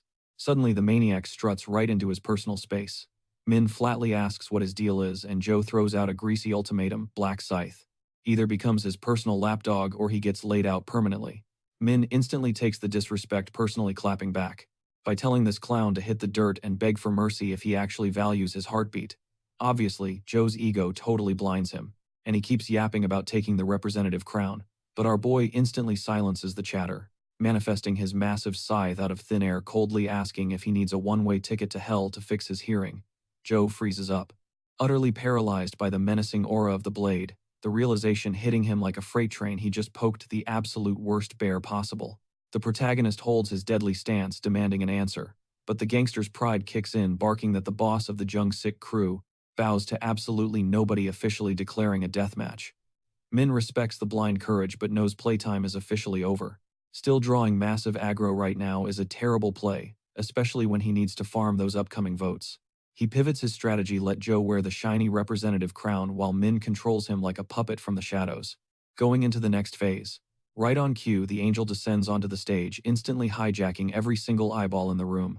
Min uses the distraction to lean in, whispering ice into the thug's ear, telling him he lucked out today but he better sleep with one eye open if he wants to avoid a truly pathetic game over. Jung-sik lets out a shaky breath as the suffocating tension snaps, his brain finally processing how close he was to getting decapitated. He mentally vows to make Min pay the second he secures that leadership spot. Sweeping her gaze over the pathetic crowd, the angel asks if the humans have crowned their leader yet. She acts mildly amused by the absolute bloodbath, but coldly shrugs it off, stating that their survival means absolutely nothing to her. To her, they're just pests, scurrying in the dirt. Kicking off the election, a glowing hologram spawns in front of every player. She drops the rules to cast a vote. You just lock eyes with your candidate and mentally confirm your choice. But then she drops the terrifying penalty, fail to vote. Within a tight 5-minute window, and you get instantly deleted. Panic sets in as the players start desperately making eye contact. And Jonah smugly poses, fully expecting every single eyeball to be glued to him. But the second reality sets in, and he realizes nobody is actually looking his way. He completely loses it, screaming bloody murder and promising to slaughter them all if they refuse to back him. The clock finally hits 0 and the entire lobby locks in their choices, officially slamming the brakes on the round. The second the angel summons the glowing scoreboard, she announces that Joe, rocking the totally goofy gamertag, "Life is a Documentary," has barely clutched the win in this election, leaving Black Scythe trailing right on his heels in second. The brute freezes, absolutely flabbergasted, shooting daggers at the crowd, already mentally hunting down the absolute snakes who dared to back Black Scythe over him. But the angel skips the small talk, crowning Joe as the official boss of the local zone and handing him the ultimate VIP perk, the command right ability, letting him puppet exactly 10 players. Joe immediately cracks a sinister, already manifesting all the brutal payback he is about to unleash with his shiny new toy. But his massive ego shatters the second he skims the fine print, realizing the buff only lasts for 10 turns, limits him to one single order at a time, and is flat out useless against any player rocking an unlocked class. Without missing a beat, the angel drops an absolute nuke, exposing a secret quest hidden right on their map that granted an early class unlock. Way before the voting phase even kicked off.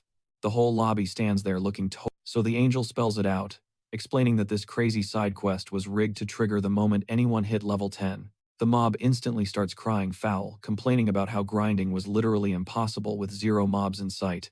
But the angel just shoots them a look of pure pity, revealing that the woods were actually swarming with beasts the entire time. Trying to cushion the absolute humiliation, she points out that only 8 players across the entire globe actually cleared this hidden objective.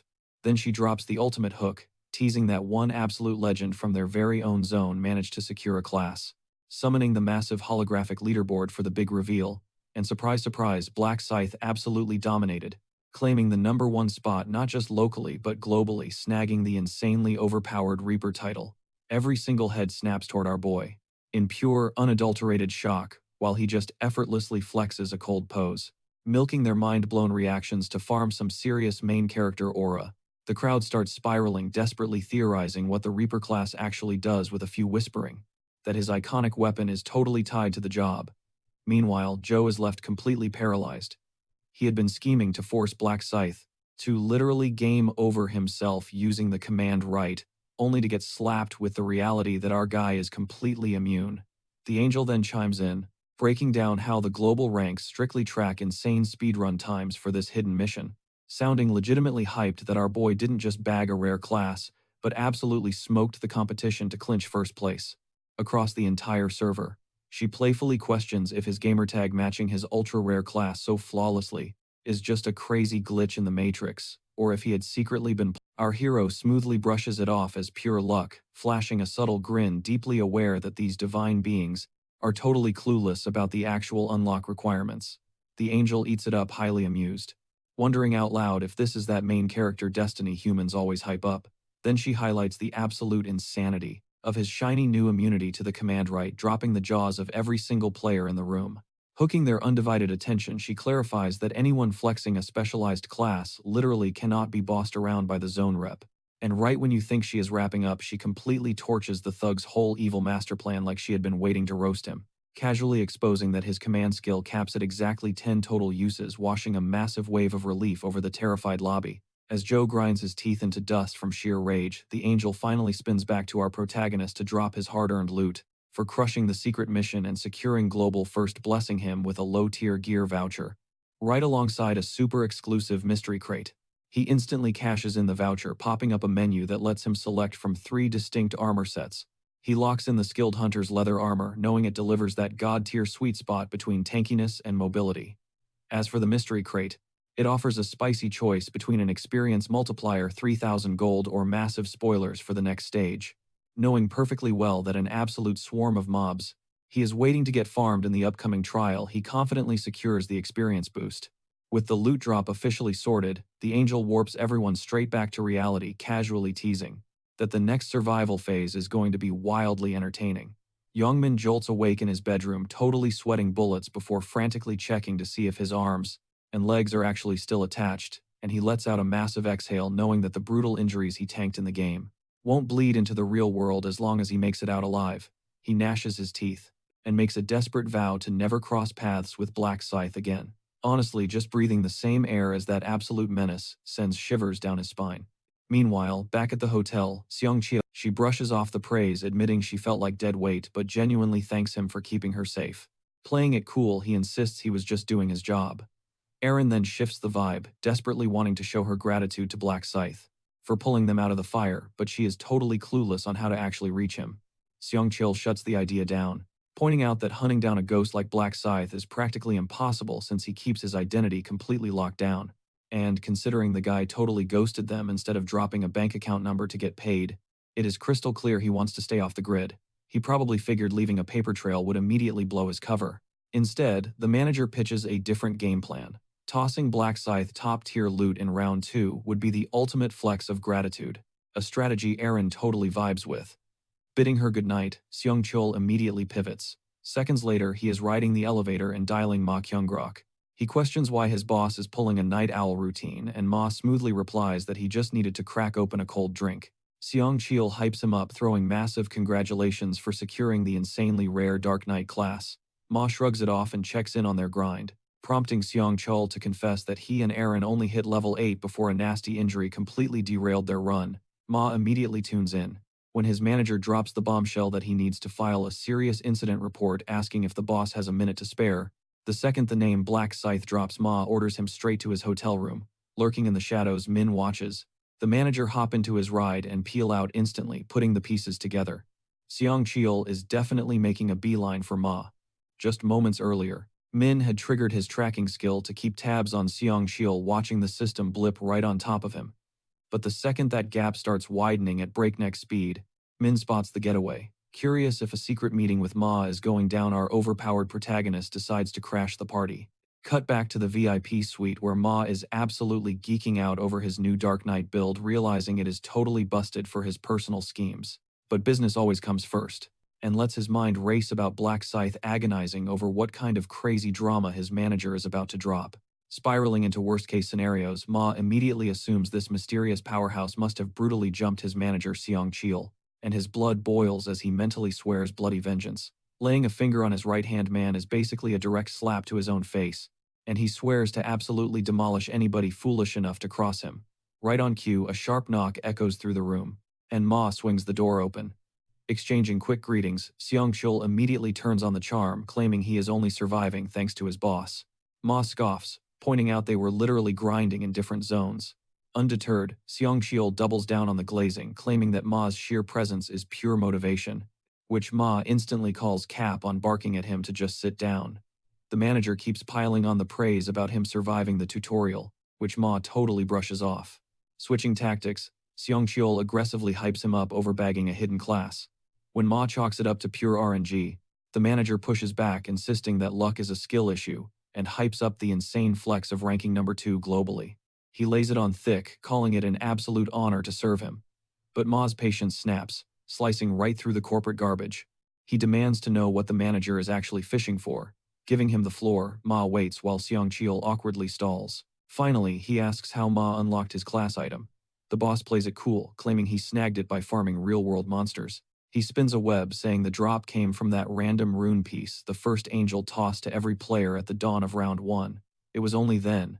He explains that the system revealed he could unlock the Dark Knight tier the second he hit level 10. Inwardly, Ma knows he was ridiculously blessed by the game gods early on, but he is fully aware he can never leak such top-secret intel to his manager. In this twisted game, people backstab each other at the drop of a hat, swerving the conversation entirely. He interrogates Seung Chael about the injury, demanding to know if Black Scythe was the one throwing hands. Sweating, the manager immediately shuts that theory down, confessing that they actually owe Black Scythe their lives. Ma's interest skyrockets as Seung Chael spills the entire messy timeline. He breaks down how a squad of toxic griefers cornered Eren, pushing them right to death's door until Black Scythe totally crashed the scene and wiped the floor with them. He drops a heavy truth. Even if Eren had somehow walked away with 0 HP damage, the mental trauma would have completely shattered her, ending her career on the spot. Letting it sink in that he was a hair away from losing his best pawn, and a massive cash cow, Ma goes dead quiet. The silence stretches before he coldly questions what happened to the trash that touched his crew, fully expecting them to be in body bags. But Song Chiel drops a curveball. Black Scythe actually left them breathing. As Ma erupts in disbelief, the manager quickly jumps in, explaining that the ultimate edgelord figured executing those scrubs was a total waste of time, and that would just tank everyone's odds of making it out of the next round alive. Song Chul sweats over the idea of those street punks spinning the block for revenge, but he's gotta hand it to Black Scythe. The guy totally shielded both him and Eren. That means even CEO Ma owes the guy a massive favor. He figures it's only right to cut their savior a fat check. But Song Chul drops the bomb that Black Scythe completely brushed off the cash on the spot and just vanished into the night. It clicks instantly for Ma. Dodging the reward means the mysterious player is desperately guarding his secret identity. Talk about playing it close to the chest. He orders Seung Chul to pass along his respects during the next survival phase, commanding him to keep Black Scythe strictly on his radar. The boss insists on backing the rogue player up at every turn, purely because Ma absolutely despises leaving a debt unpaid. Right as he's heading for the door, Ma freezes. He shoots a cold glare over his shoulder and demands the names of the trash, who jumped them out front of the hotel. Meanwhile, our main guy kicks back and soaks in the victory, totally hyped, knowing he played the manager perfectly, guiding him straight into Kyunggrok Ma's lap like a clueless pawn. He slips into the shadows to dodge any unwanted heat, which makes it crazy trippy when he realizes Ma actually crashes in the exact same apartment building he does. Striding over to his ride, he smirks. He's holding all the winning cards, and it's all thanks to his little bro handing out those welcome snacks and accidentally bumping into Eren and the manager. He calculates his next move. If he finesses this neighbor connection just right, wrapping Ma around his finger will be. Still, he's totally on the fence about dragging a wild card like Ma all the way to round 20. His mind flashes back to Ma's rune of the Dark Knight. Honestly, that thing handed the CEO a straight-up broken advantage, right from the jump. It's basically a walking cheat code. He knows for a fact that standard runes never drop with a built-in character class, but this rare drop completely locks the player into that dark path. For Ma, making it work means farming a twisted type of fuel, called dark mana, just to trigger his dark aura, and gathering that shadowy energy. Let's just say the grind is seriously messed up, and it perfectly matches Ma's deeply unhinged, psychopathic vibe. That dark reality leaves our guy questioning if teaming up with a literal psycho is a genius move or a death wish. But raw power is raw power. So he shelves Ma as a backup draft pick. He knows the talent pool is deep and his radar is already locked onto a specific girl. Time to clock in and get to work tomorrow. When the sun comes up, we instantly cut to a struggling corner store, where the exhausted owner lets out a heavy sigh. Practically right on cue, his daughter Juri steps out from the back, instantly clocking her dad's defeated mood. He vents that the corporate lotto bigwigs yanked their machines from the shop. The government is completely freaking out over these awakened players and what they might destroy next. He's terrified about keeping the lights on, but Juri flashes a brave smile, promising to carry the financial weight the second she grabs her diploma. She even throws out the idea of picking up a side hustle. Her dad shuts that down instantly, begging her to bury her head in her textbooks instead of his bank statements.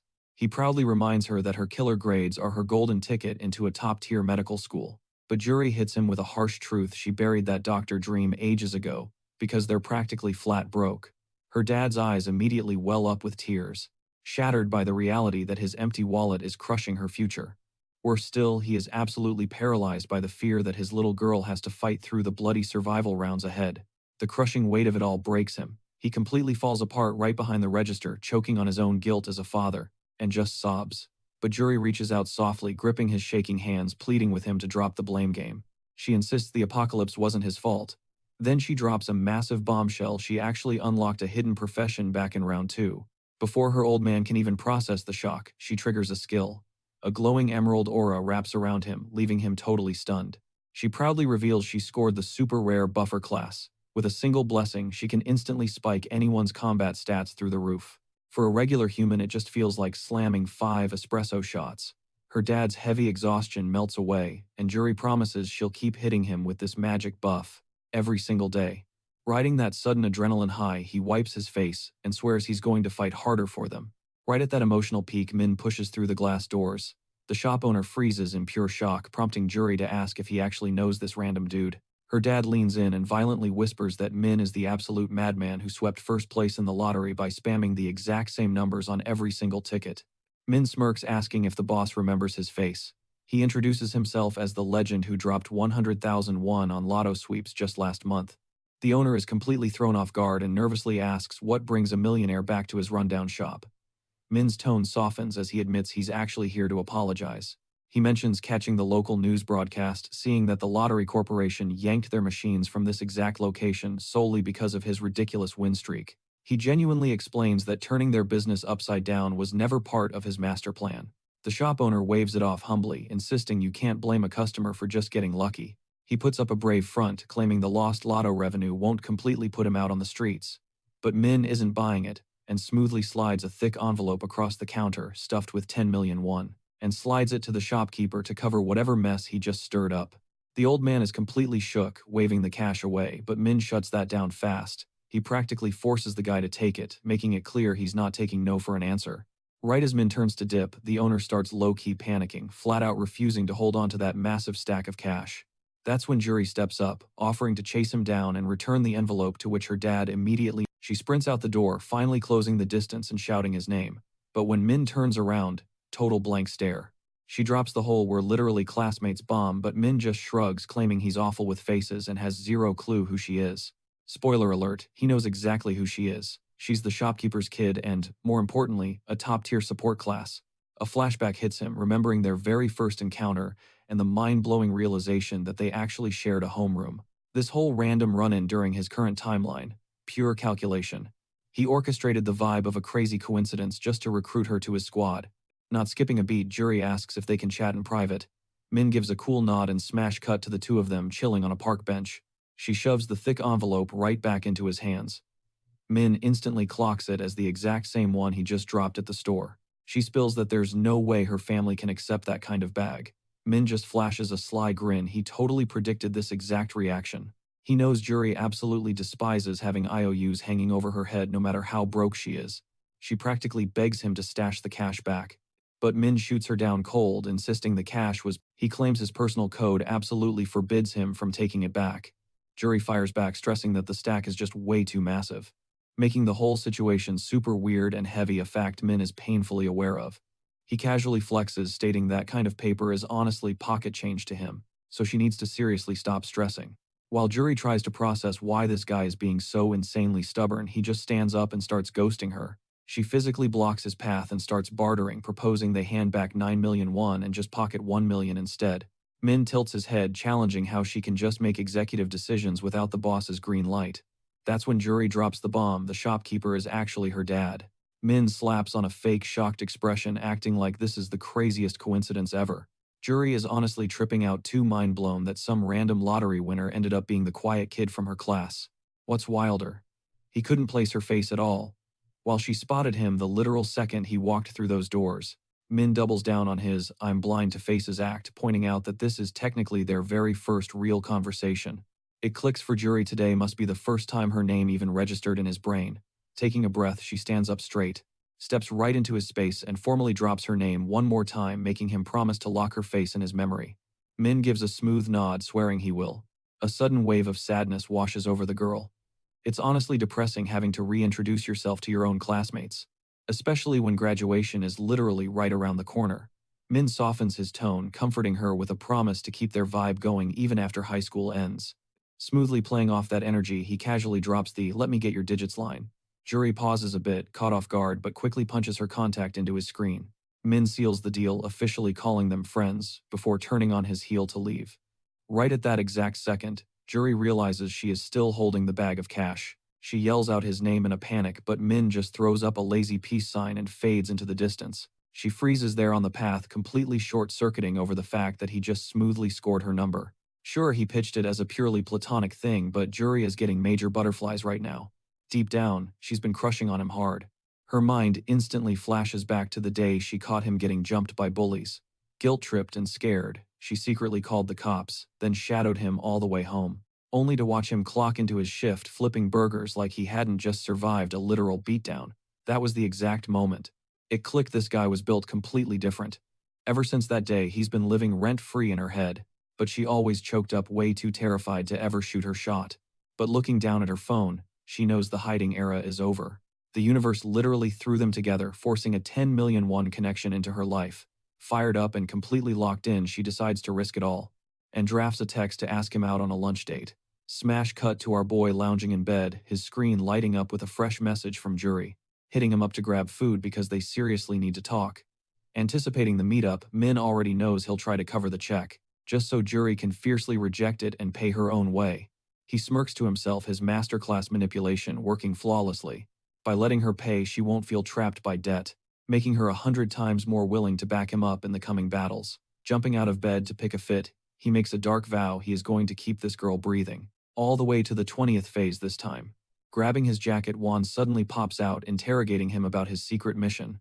Min casually drops that he's linking up with a buddy. Juan instantly perks up, raising an eyebrow and asking if this so-called buddy happens to be a girl. Min doesn't even flinch, hitting him with a yep, and telling his bro he'll be dining out, so he better order his own takeout tonight. Juan is left standing in the hallway, completely flabbergasted, but secretly hyped, convinced his loner brother just bagged a girlfriend. Cut to a high-end spot downtown where the two are slicing into some juicy steaks. Across the table, Juri is internally screaming, still totally unable to process that she's actually on a solo date with him. During their lunch hangout, Juri fidgets with her food, looking super nervous. Finally, she bites the bullet and straight up asks how on earth he bagged the jackpot 4 separate times. Min just shrugs, dropping the most casual flex ever by claiming the winning digits literally popped up in a dream. Jaw dropped, she presses him on his total payout, and Min hits her with that ultimate main character energy, declaring he is financially set for the rest of his breathing days. Snapping out of her shock, Juri pivots the chat, asking how his brutal first tutorial round actually played out. Playing it cool, Min complains about sweating bullets while hunting down those annoying goblins. He plays dumb, claiming his memory is super fuzzy on the exact zone, but tosses out that his map code ends in a solid 5. Juri lets out a massive sigh, totally bummed since her zone ends in 7, meaning their paths will not cross in that nightmare realm anytime soon. But Min is already playing 4D chess. He knows the servers will merge once the player count drops. Moving on, Juri hits him with the classic gamer question, asking his current level. Min lies right through his teeth, capping about being stuck at level 10. Juri absolutely lights up, hyping up that they are perfectly tied, and eagerly asks about his specific class. He brushes it off, saying he is completely classless right now. Juri flexes her own insane RNG, bragging that she scored a super rare buffer roll. Playing the clueless noob, Min asks if it mimics standard RPG mechanics, even though he memorized the meta ages ago. Juri proudly explains her signature skill is literally called Bless. It is a totally broken move that temporarily spikes a target's base number. Min instantly greenlights the idea. Juri casts the spell, injecting him with a massive 50% stat surge lasting 3 whole hours, leaving him absolutely hyped. Feeling the sheer power coursing through his veins, Min realizes that once she hits max rank, this exact buff will literally double in strength. But there is a massive big brain reason he wanted this exact power spike. He had snagged a sketchy randomized gold bag during the previous round. The loot scales entirely off his core luck parameter. Bigger luck equals a fatter payout. Min shoots Juri a super genuine thank you for the massive assist. She warmly smiles, promising to be his personal buff machine whenever he needs it. Getting back to business, Min asks what she originally dragged him out here to talk about. Juri drops her voice, explaining her dad desperately wanted to express his deep gratitude for the massive cash bailout he threw their way. She swears on her life to pay back every single penny eventually, but Min immediately shoots that down, telling her to wipe the debt from her mind completely. Refusing to take no for an answer, she insists on throwing him some rare loot from her last run, sliding a glowing purple gem across the table. Stepping out of the diner, they bump fists and wish each other solid RNG for the upcoming survival match. A bit later, Min ducks into an empty park, and pops open his spatial storage. His jaw practically hits the floor. Jury's little thank you gift is a straight-up A-tier monocore, an absolute top-tier relic. This insane drop totally blindsides him. Reading the flavor text, he instantly knows the system description is severely underselling this bad boy. Other regular players will absolutely sleep on this item until they grind all the way to level 20 and realize its true god-tier potential.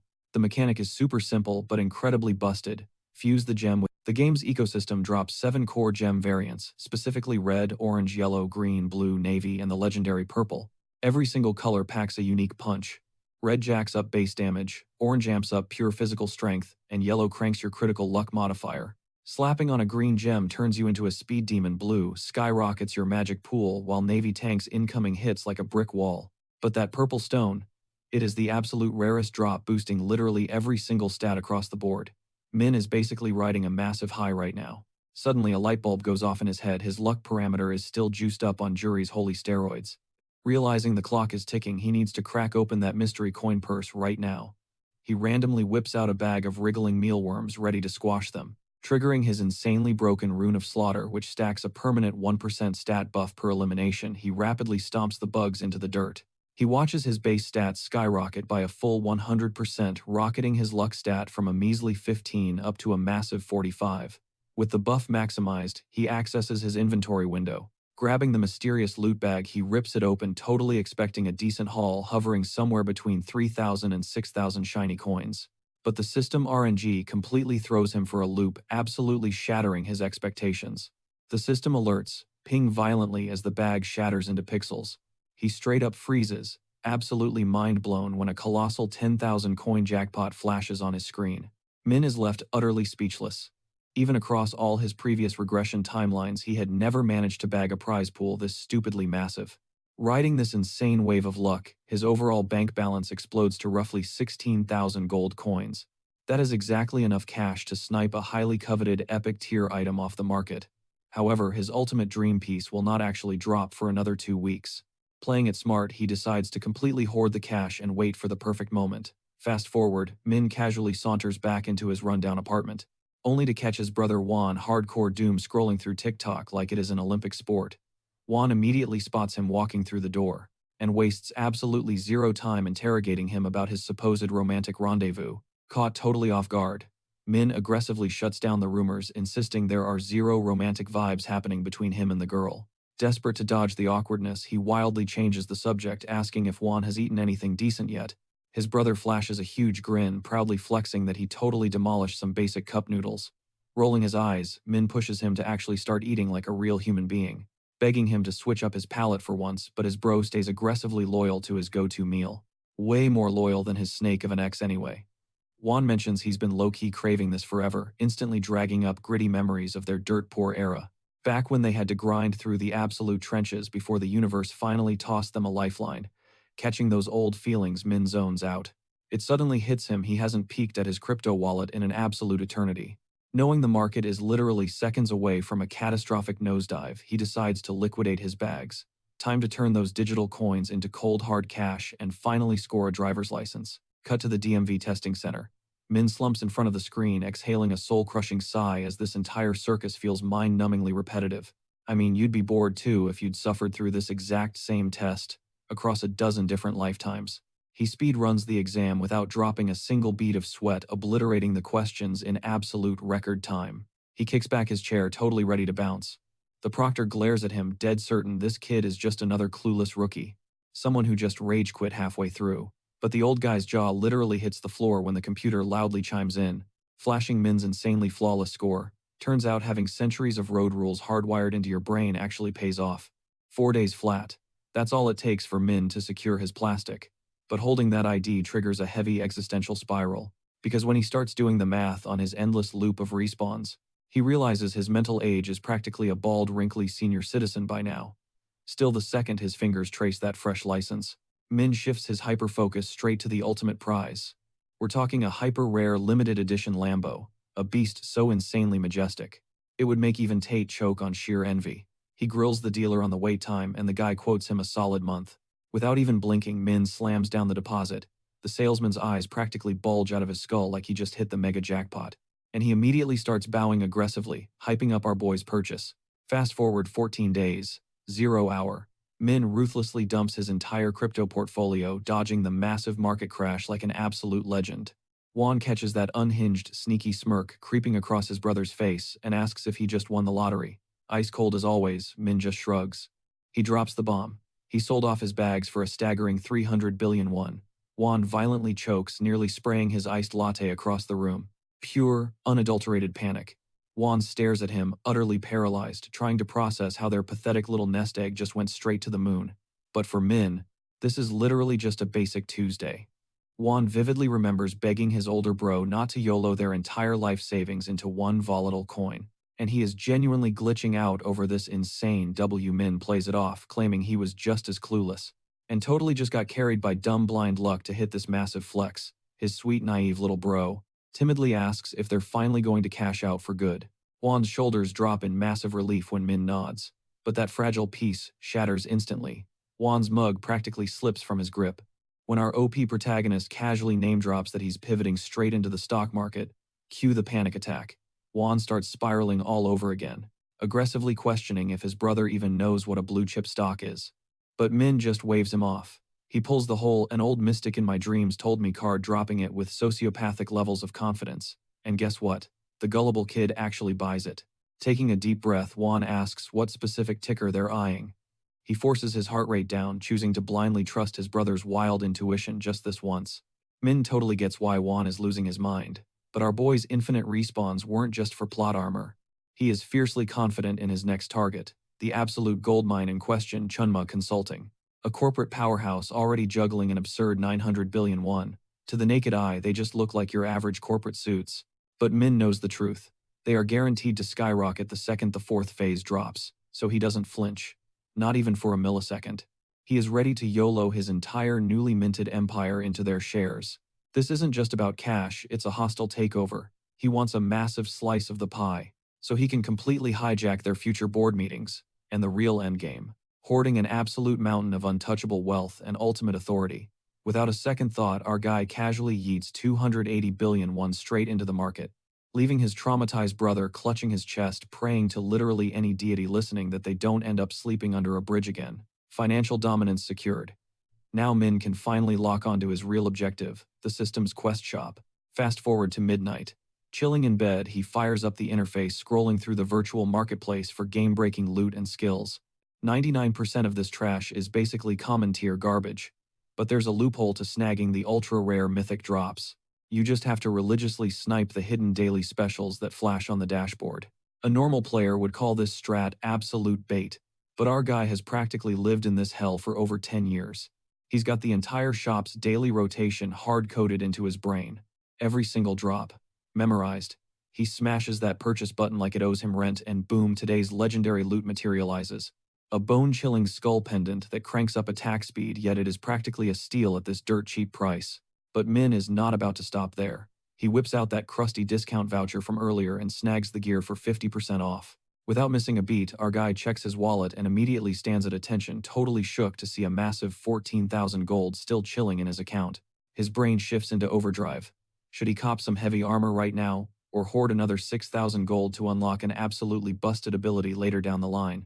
Ultimately, he banks on the skill being the ultimate play, and honestly, Lady Luck is totally backing him up. Since the upcoming phase is straight-up mob grinding, securing the remaining bag should be a breeze. The clock ticks away in a flash. Boom. March 1st hits. Every single player is yanked right back into the twisted dimension, utterly blind to whatever sick game the gods are about to drop on them next. One after another, the survivors spawn into the void, their eyes darting around as they scan this fresh hellscape. The zone gives off creepy ghost town vibes. It is basically a ruined settlement, dead silent with absolutely zero NPCs in sight.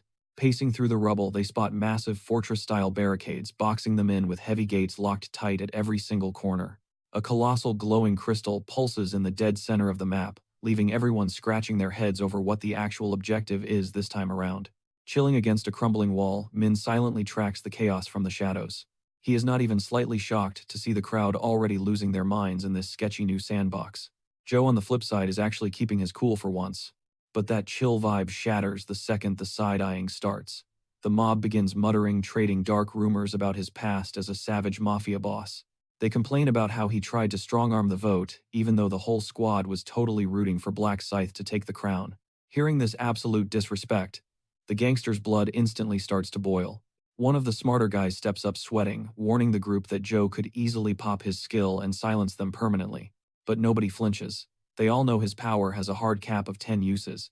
Pushed over the edge, Joe totally loses it, hurling unhinged curses at everyone. Huge mistake. This just pours gasoline on the fire. The crowd gangs up ruthlessly, flaming him for his trash-tier personality. Barking like a mad dog, Joe demands the coward who started the smack talk to show their face. Total silence. The defiance just cranks his fury up to 11. But suddenly, bam. A heavy thud snaps him right out of his rage. A random player throws himself into a deep 90-degree bow, hyping the gangster up like he just met an A-list celeb.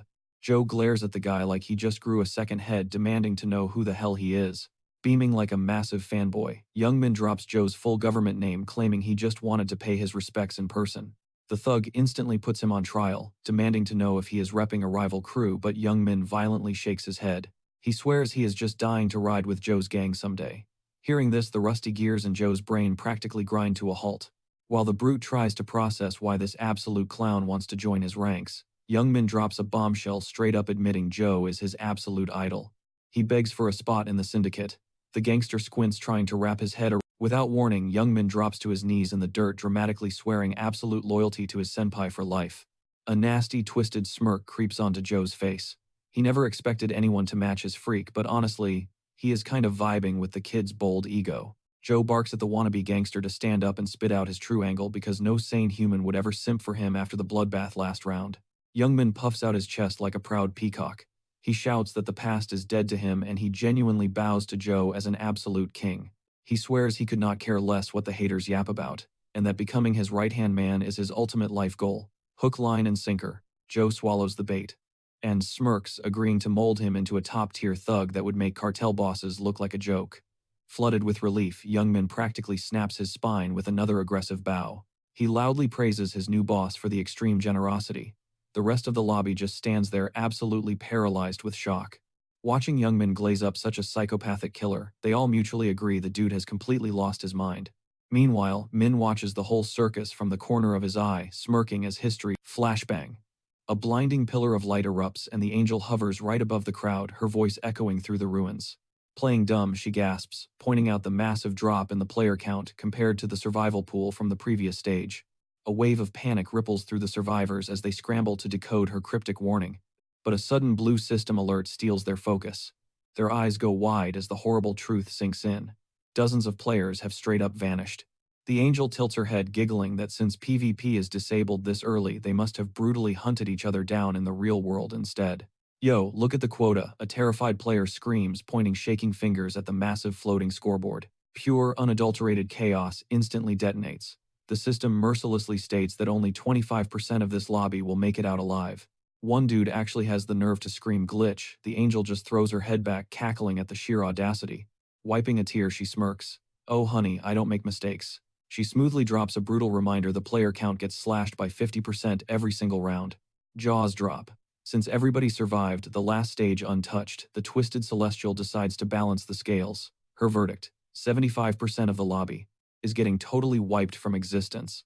The mob instantly erupts in furious panic, but she just waves a dismissive hand, shutting down the uproar.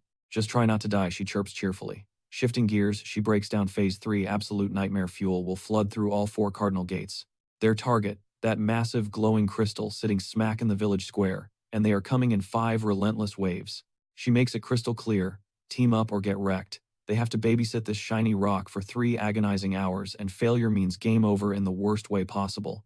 But here is the wild part: let the crystal shatter for all she cares. The actual leaderboard, it strictly tracks your kill count. She keeps rambling on, admitting that while the swarms are going to be insanely massive, the system actively nerfed their stats so the lobby actually stands a chance. The catch: the loot drops are pure garbage now too. Joe is practically vibrating with hype. A free pass to unleash absolute chaos on endless mobs, say less. Plus, he still holds that juicy commander title. As if reading his greedy little mind, the angel claps her hands together with a sharp smack. She locks eyes with the zone rep, confirming Joe gets to flex his absolute authority this round.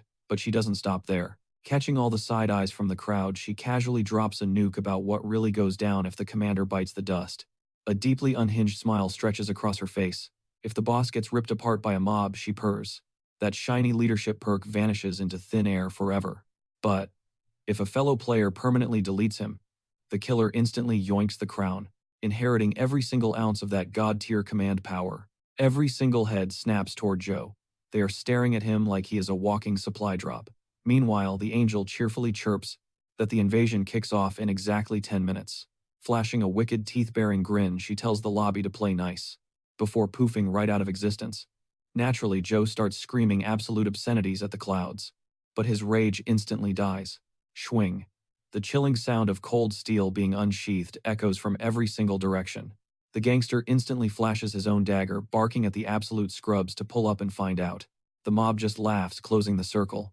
They crouch low, ready to jump his bones, entirely drunk on the idea of stealing his VIP status. But Min, our boy, is playing a completely different game. He smoothly strolls out from the rabble. The terrifying aura radiating off him freezes everyone dead in their tracks. Joe aggressively demands what Black Scythe wants, but the Reaper coldly states he just wants a little one-on-one conversation. The tough guy desperately tries to mask his shaking knees, aggressively asking what the hell Min is plotting. Min completely ignores the attitude, effortlessly pitching a little business proposal. Seeing the thug backed entirely into a corner, Min lazily drapes his massive scythe over one shoulder and casually offers to be his personal bodyguard. Joe's brain practically short-circuits. Min repeats it deadpan he will shield the idiot from the bloodthirsty mob. The surrounding players start sweating bullets, utterly horrified at the prospect of actually throwing hands with the legendary Black Scythe. Frantic whispers spread through the crowd as they realize they are outmatched. Joe, absolutely stunned by the insane flex of Min's reputation, seriously contemplates shaking on it. But two lonely brain cells finally connect in his skull. Nothing comes for free. He angrily asks for the price tag. Our unbothered protagonist spits out the terms. Joe becomes his absolute lapdog. Every order followed to the letter 0, yapping aloud. The gangster is completely stunned. He literally holds the commander title, yet Min is straight up demanding he roll over and play fetch. Furious Joe barks out, asking why he should ever agree to something so degrading. Our boy just gives him the silent treatment. The thug keeps pressing, but Min's expression stays as cold as ice. The ultimatum hangs in the air, bow down. Joe's blood pressure violently spikes. He is inches away from screaming no, but then he pictures getting folded like a cheap lawn chair by that terrifying black blade. The sheer dread. Clock is ticking, Min drawls, snapping the idiot back to reality. He nods toward the savage mob, practically frothing at the mouth. A cold drop of sweat slides down Joe's face. Clenching his jaw, the absolute clown actually rejects the lifeline. Min doesn't even blink. He already knew this meathead's massive ego would literally rather die than submit. The rest of the lobby instantly bursts into savage laughter, totally flaming his suicidal pride and epic fumble. The mob of challengers hoist their weapons, absolutely itching to give this gangster a brutal reality check. Min just smirks. The timeline is playing out exactly as he remembers, so he decides to pour a little more gasoline on the fire. Holding the thug's gaze, Min deadpans that since Joe rejected his lifeline, the rest of the lobby gets a free pass to do whatever they want with him. Turning his back to the chaos, our guy walks off, dropping a freezing cold line. Whether the mobster lives or dies means absolutely nothing to him. Weapons drawn, the bloodthirsty lobby instantly closes the gap, practically frothing at the mouth to tear Joe limb from limb. White-knuckling his dagger, Mr. Documentary starts sweating bullets, seriously doubting if rejecting that alliance was a massive fumble. But right before an all-out slaughter kicks off, the system suddenly chimes in with a clutch save. A massive monster wave is imminent. Panic instantly erupts as the players scramble to lock down their defensive formations around the glowing crystal. Joe knows he is absolutely cooked if he fights the horde with a giant target on his back.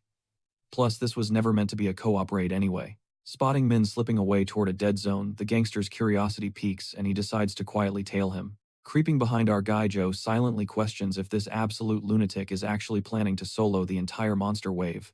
That eerie silence quickly shatters. Deafening guttural roars echo across the battlefield, washing a heavy wave of pure dread over the entire lobby. Then the system casually drops a massive nuke. They are up against 10,000 goblins. The sheer number freezes every single player right to their core. The mobster instantly scrambles for the high ground, utterly baffled by how Black Scythe is just standing there completely unbothered. Scanning the battleground, Joe realizes a horrifying truth. The gate opening might be narrow, but an insane swarm of green menaces is still flooding through all at once. The sheer volume of enemies would make even a hardcore veteran sweat buckets even while spectating from a safe distance. Smirking to himself, Joe copes by assuming Min is just he fully expects the guy to turn tail and run. Right on cue, a tidal wave of feral goblins violently breaches the entrance. Instead, our boy holds his ground. He carves through the front line like a hot knife through butter, executing monster after monster with absolute ruthless precision. Zero hesitation. Min launches himself directly into the horde, blitzing past enemy lines and shredding the green pests into literal mincemeat. Joe's jaw practically hits the floor. His brain completely short-circuits trying to process just how disgustingly broken this guy's stats actually are. The horde desperately tries to swarm him, but it is a massive fail. They get instantly wiped off the map by his lethal wide-range slashes. Staring in pure awe, Joe wonders if grinding enough levels will ever actually let him hit that kind of god-tier power spike. Sick of feeling useless, the mobster finally ditches his hiding spot. It is time to stop camping like a scrub and start farming some heavy XP. With the entire lobby completely distracted by the massive wave, Joe capitalizes on the absolute chaos to rack up some easy free kill points. The rest of the challengers are sweating to defend the massive crystal, desperately picking off the green monsters left and right. Slipping into the brutal battlefield completely unnoticed, the gangster locks his eyes onto a straggling group of enemies. He absolutely locks in, ruthlessly stomping out the low-level. A wicked, nasty grin stretches across his face. Thanks to his special rune predicting the monster's clumsy attack patterns is literally child's play.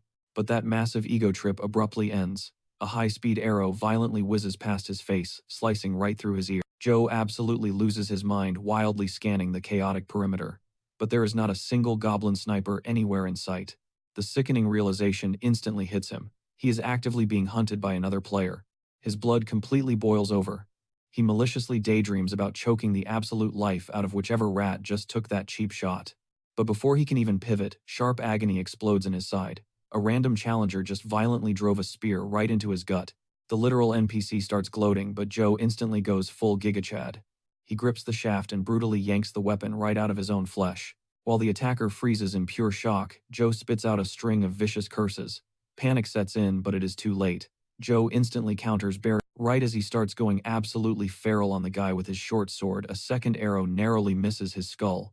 Finally, spotting the camping sniper, Joe does not hesitate for a second.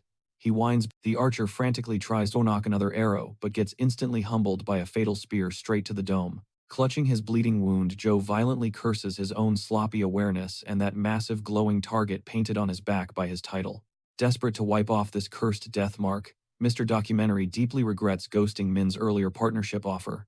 But his massive ego kicks back in. An absolute alpha like him refuses to be anyone's lapdog. Frantic, he scopes out the chaotic arena, hopelessly searching for a safe pocket to farm XP away from these bloodthirsty player killers. Suddenly, a golden ticket drops right into his lap in the form of the lobby's third highest ranker. His eyes lock right onto Black Flame Dragon, who is currently putting on a masterclass, absolutely vaporizing the goblin. A wicked smirk creeps across Joe's face. He steps up to Black Dragon, triggering his authority ability, and forces the guy to become his personal human meat shield. Meanwhile, Min is absolutely devouring EXP, continuously shredding through the goblin horde, without so much as breaking a single sweat.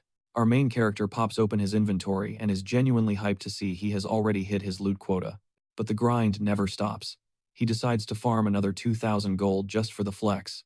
Then Min gets an absolute galaxy brain idea, realizing he can secure 2 new skills and snag the Rune of Thoughts way ahead of schedule. A few goblins try to ambush Black Scythe while he is distracted, but they could never catch our boy lacking. With one lightning-fast swing of his blade, he slices them into pixels, making the rest of the mob freeze in pure terror, after watching their squad get completely vaporized. But Min is far from finished. He mocks the trash-tier monsters, and violently charges straight into their front lines. Suddenly, a blinding pillar of light pierces the pitch-black sky, snapping every surviving player completely out of their brutal brawls. One by one, the goblin corpses begin to glow before fading away into absolutely nothing. The last few players left standing start cheering for surviving Wave 1, even though they are running on literally 0 HP to keep fighting. Min realizes that almost 1,000 people just got wiped out, making him reevaluate how deadly these nerfed goblins actually are.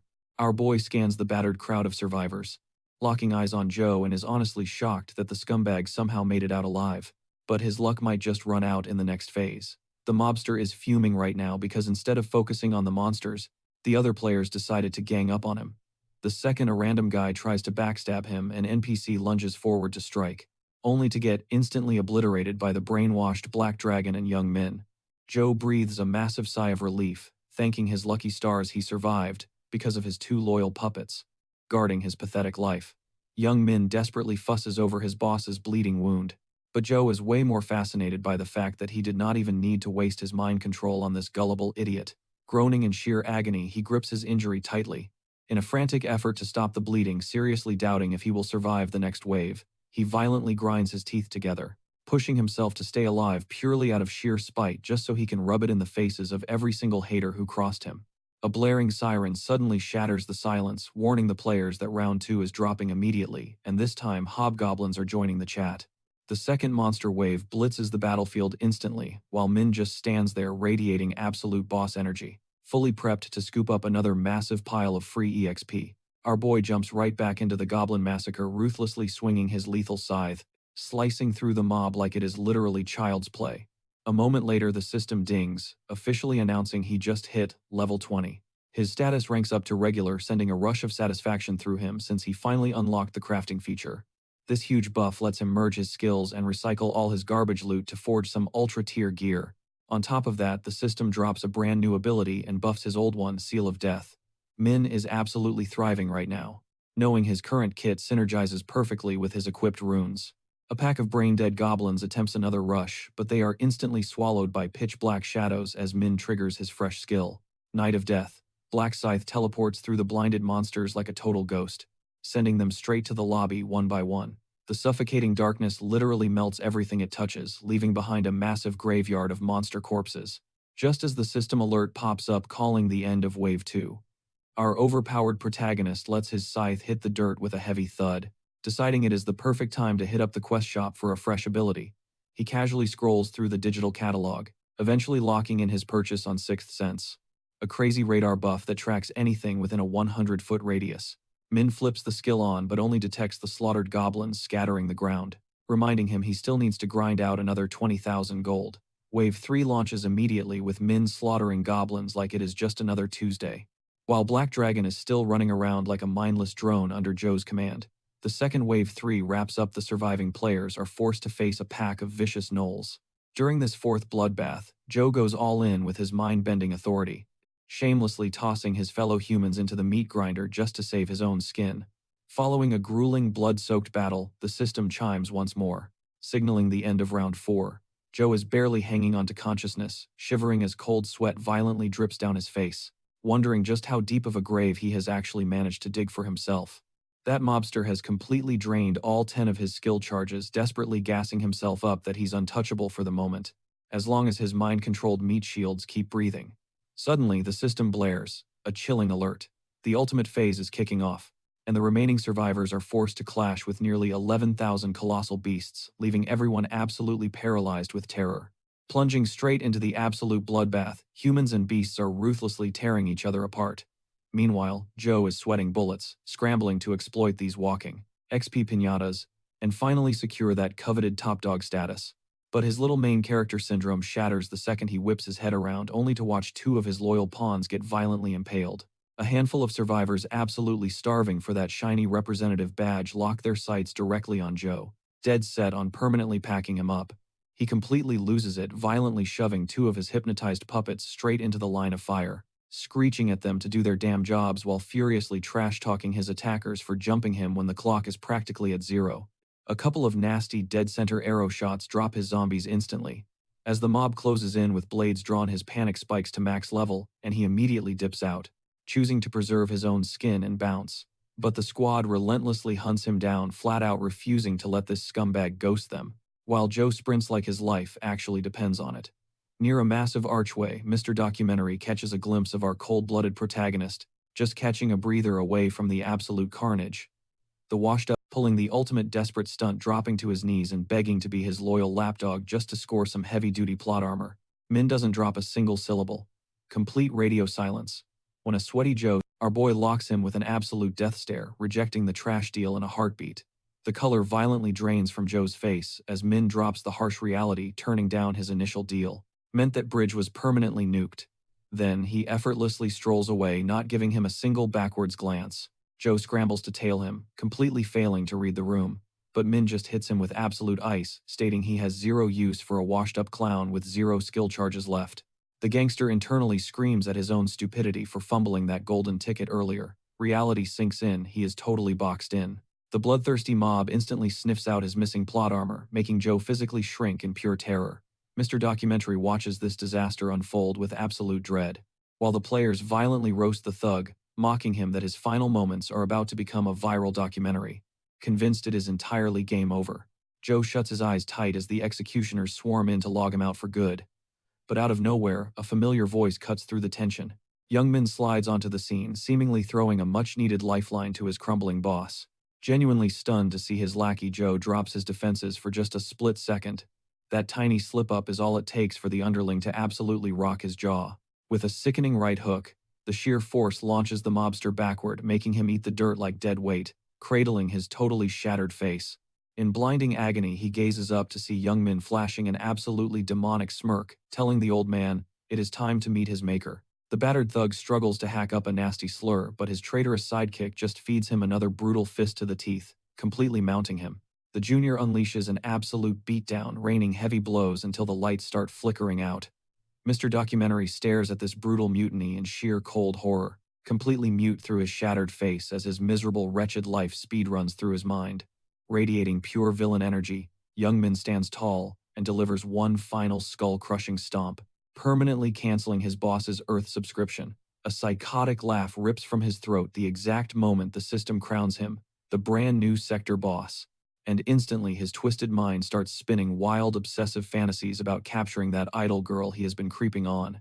Glaring down at the mangled mess of his former mentor, the snake sarcastically thanks the corpse for the free ability upgrade. He ruthlessly pins the entire catastrophe on the dead man, spitting that this absolute bloodbath could have been avoided if his boss had not been such a spineless fraud. Brushing off his hands, the fresh tyrant turns to face the glaring crowd, acting like this treacherous masterclass was his 5D chess move all along. The remaining survivors are just standing there utterly flabbergasted. A heavy mix of pure nausea and shock washes over the crowd, blown away that a total bottom feeder could glaze his boss that hard just to brutally stab him in the back at the finish line. The collective rage skyrockets at the thought of answering to a two-faced rat. They grip their weapons silently, agreeing to wipe him off the map right here, right now. But the rat totally saw this coming. He immediately turns tail and sprints directly toward our dark hero. As Min slowly pivots his head to lock eyes, Young Min frantically flexes that he is the one gripping the steering wheel now. Our boy's face remains blank, radiating 0% interest. Panicking, the traitor instantly recycles the exact same pathetic pitch Joe just tried, desperately swearing he will be Min's ultimate attack dog and do literally anything. The snake really thinks he just had a 200 IQ moment. He assumes the only reason Min tossed his old boss aside was because the idiot's skill points were bone dry. But since his own tank is totally full, he is dead convinced his application is flawless. Our cold-blooded king just deadpans straight to the rat's face, telling him he is painfully ugly, adding that he might just let his annoying self breathe a little longer, but only if he plants his knees firmly in the dirt. The gangster just blinks in pure bewilderment. He cannot fathom why he is still getting treated like absolute garbage. But Min, with a voice like liquid nitrogen, casually reminds the little snake who holds the actual power here. He barks out the command to grovel one more time, which massively triggers the traitor's ego. But one quick glance at the bloodthirsty mob practically foaming at the mouth to rip him to shreds makes him swallow that fragile pride instantly and hit the deck in a heartbeat. The punk grovels for his pathetic life, pleading for Black Scythe to spare him, while Min just stares back totally unfazed, flashing back to all the times this exact same bully terrorized other helpless kids. But honestly, even a massive dumpster fire like him could be useful meat shield material. Black Scythe decides to adopt the loser. As Young Min practically spams the bow emote and kisses the ground in gratitude, Min snaps at the thug to zip it. He casually strolls up to the mob crowding his brand new minion. The rest of the players instantly freeze, dripping with absolute panic. Terrified of catching hands from the goat, one guy whispers about jumping him as a squad, but instantly chokes on his own words. The second, his buddy brings up the absolute goblin bloodbath from earlier. The mob scrambles, desperately whispering survival strats until Min drops a reality check of his own, warning them to either scram like good little NPCs or stick around to taste cold steel. He strongly suggests they dip, because if they hesitate, his scythe might just stop caring who is a player and who is a mob. That chilling threat sends shockwaves through the crowd and they scatter like roaches, absolutely refusing to get wiped over zero loot. The punk just gawks at his new boss's insane, overpowered aura. He breathes a massive sigh of relief for jumping ship. Even if their first meeting was insanely toxic, our boy scans the bloody battlefield realizing Wave 5 is wrapping up without a hitch. With the monster count hitting 0, craving a little pure chaos, Min flashes a totally unhinged smirk and summons his new pet. Young Min snaps to attention, locking in for his next command. Min orders him to follow his exact script down to the letter without breathing a single question. Our guy deadass burns all 10 of his control charges, commanding the surrounding players to completely shatter the giant glowing crystal. The clueless goon blankly asks what the shiny rock even does right before his brain finally remembers the angel's deadly warning. They would be absolutely cooked if that thing caught even a single scratch. But the street punk stresses, way more over burning his entire stash of mind control charges begging for the actual strat. He practically cries for Min to save just one stack. But the Grim Reaper himself does not budge a single inch. Young Min caves in to his new boss's insane demand, while Min smoothly adds that he is picking the targets personally. Black Scythe drops the hit list, and Young Min's jaw drops as the math clicks. Almost every single target is from his own crew, leaving him frozen, wondering if his boss is straight up trolling.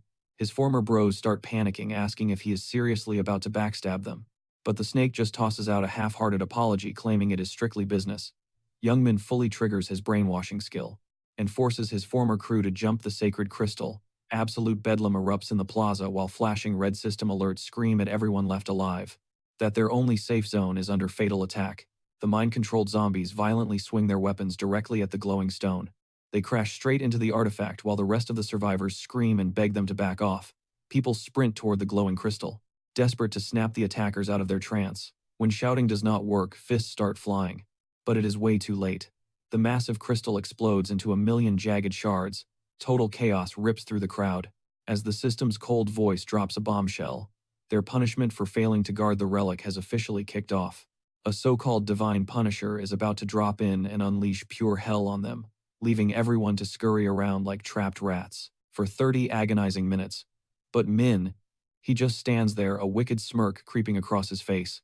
The system just handed him a hidden quest, dangling a massive 3,000 gold bounty for pulling it off. Out of nowhere, the glowing screens pop up, ordering the players to simply stay alive against this executioner for exactly 30 minutes. If they make it, they pocket 3 grand in gold, a massive upgrade from the measly 2,000 gold they were promised for defending the relic. The crowd practically throws a party, but Min knows how this twisted game works. Wrecking the artifact comes with a brutal price tag. Anyone who touched the crystal just got their stats slashed by 50%. Naturally, they are absolutely raging at the map leader. Right on cue, the broken relic hits young Min with a permanent 50% stat nerf. In Min's eyes, that is a straight-up death sentence. Our anti-hero instantly pulls up the system shop, blowing his remaining cash on some basic gear to juice his stats for the bloodbath ahead. Time for some quick crafting. First up, he fuses a simple chain with a purple crystal, bumping up every single stat by 1 point. Next, he merges his chest rig with a navy gem to shave off 1 point of incoming damage. Finally, he slaps an orange crystal onto his wicked scythe, cranking its damage output by 2 massive points. He knows he is going to need every ounce of firepower. Out of nowhere, an eerie, bone-chilling hum rattles the air. Everyone freezes, bracing themselves for this so-called divine punisher. It is an absolutely brutal raid. Min remembers this nightmare from his past life, where a measly 500 players made it out alive. Just surviving this freak normally takes a perfectly coordinated squad of 5 level 40 heavy hitters to bring him down. But Min, he is going rogue. He plans to solo this boss and hoard all the loot. The sky literally tears open, pouring blinding golden light everywhere, but Min does not even flinch. He holds the legendary First Angel Killer title, a busted buff that straight up doubles his stats against any holy class enemy, and that absolutely includes the golden giant floating right above them. The Punisher touches down, and the clueless players immediately laugh off his bizarre chunky size. They think dodging this guy will be a total cakewalk. But as the soft bells on his staff start to jingle, the boss steps up, hoists his weapon into the air, and violently smashes it into the dirt. A massive pulsing force field explodes outward, known as the restriction zone. The glowing dome devours the battlefield, locking a huge chunk of the crowd inside. And the second they are trapped, boom, half their stats instantly vanish into thin air. Min does the math. At least 300 clueless players are caught in the kill zone, completely screwed. The boss powers up, glowing with a blinding, terrifying blue aura. Suddenly, millions of razor-sharp light arrows erupt from his staff. shredding out in every direction, completely people scream and scramble to run, but dodging this absolute bullet hell is impossible, while weighed down by the dome's heavy curse. Just like clockwork, Min spots his window. He ghosts right behind the boss, crouching low until the glowing shield fizzles out.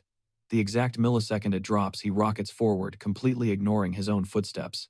He already knows this freakish monster literally does not have ears. He bridges the gap in a flash, stopping exactly 16 feet from the giant, and slaps a massive seal of death right onto him. The boss snaps his head around, but Black Scythe's blade is already burying itself deep into his glowing eyeball. Min yanks it out, and perfectly backflips into the shadows. The system flashes, confirming the boss's health just plummeted to 60% from a single savage hit. Right on schedule, the furious giant slams his staff down again, trying to trap the rogue, but Min is already miles out of range. The dome shatters and Min launches himself like a missile, hunting for the other eye. The blinded giant roars in absolute agony, popping his shield again. This time Min gets caught inside, but he does not even blink. He knows the beast isn't totally blind, but his aim is now basic stormtrooper level trash. The frantic giant tries to blast the hero by panic firing a massive barrage of laser arrows everywhere. But it is a total joke. Min casually pops his Knight of Death skill, creating a black hole that swallows every single projectile. Because light can never outrun the shadows. The holy arrows are devoured into absolute nothingness. Black Scythe launches himself straight into the air, arcing his massive weapon with razor-sharp accuracy to end this whole fight. In one blinding blur of steel, Min slices completely through one of the deliverers. The boss fiercely strikes back, but our guy effortlessly sidesteps the blow, immediately hacking off its remaining wing, shredding the monster's health bar down to a measly 10%. But instead of going for the final kill, Min tactically retreats the second the boss triggers his ultimate move. The Last Glorious Storm, a totally cracked skill that makes him completely damage-proof for a short time. If Min had wildly aimed for the neck right, then this angelic freak would have tanked the hit and escaped. It was way too risky to push his luck. Glowing with that invincible shield, the boss unloads an absolutely frantic storm of strikes, praying he can just obliterate Black Scythe. But Minnie just chills in the back, literally smirking at the pathetic light show. The exact millisecond that glowing shield drops, Min flashes forward. One flawless swipe later, and the deliverer's severed head is rolling across the floor. His experience bar absolutely skyrockets. He bags a massive stack of gold for being the very first player in history to drop, the Deliverer of Divine Punishment. On top of that, he claims an insanely rare title, the One Who Goes Against Divine Punishment. This wild perk nerfs all incoming holy damage by a staggering 80%. The loot drops do not stop there either. He snags some condensed ether, and the Rune of the Glorious Storm. That ether is the key to forging god-tier gear, while the rune heavily buffs holy abilities, and scales up your magic stats based on your current tier. Plus, since the side mission was cleared, every single survivor gets a fat payout of 3,000 gold, leaving them hyped and literally sobbing tears of joy. But underneath all that relief, the crowd is absolutely terrified of how ridiculously overpowered Black Scythe really is. Even the Celestial Game Master is stunned. She floats down for an exclusive chat, questioning why he went out of his way to butcher this terrifying boss when just hiding would have guaranteed a win. Min casually shrugs and says he just hates watching innocent people get slaughtered, dropping everyone's jaws. The crowd realizes this terrifying Grim Reaper actually has a heart of gold. The heavenly host tilts her head, genuinely confused about how mortals can act like bloodthirsty savages one minute and selfless protectors the next. Min just flashes a dark smile. He knows these arrogant, snobby celestials could never comprehend real empathy. Clapping her hands, the guide snaps the survivors back to reality, warning them that their survival still hinges strictly on the leaderboards. The giant glowing scoreboard pops up. Unsurprisingly, Black Scythe completely dominates the #1 spot across the board. This absolute unit slaughtered 3,600 enemies solo, rocketing straight to level 30 thanks to a massive experience multiplier. He is gifted a mysterious legendary chest and a voucher for a rare magical accessory. He immediately cashes the ticket in for the Ring of Resistance. It sounds kind of basic, but Min knows a massive secret. That little band totally blocks lethal debuffs that would instantly end your run. As for the legendary chest, he skips the flashy items and grabs straight cash. Why? Because our guy knows. The upcoming stage has absolutely nothing to do with fighting monsters. The host drops a bombshell. Only the top 1,225 players get to walk out of here alive, making pure chaos erupt. The low rankers completely lose their minds, begging and pleading for a second chance, but the system does not care. Anyone below the cutoff line is instantly deleted from existence. As they fade to dust, the winners are teleported back to the real world. We cut straight to Erin gasping for air in her bedroom. She is shaking, thanking her lucky stars she actually made it out alive. Not just that, but she unlocked a sick new class. She is a summoner, now commanding magical pixies that throw up heavy defensive barriers. Honestly, those spirit shields, combined with Seungchul aggressively holding aggro, were the only reasons she did not just survive but clutched third place in her entire zone.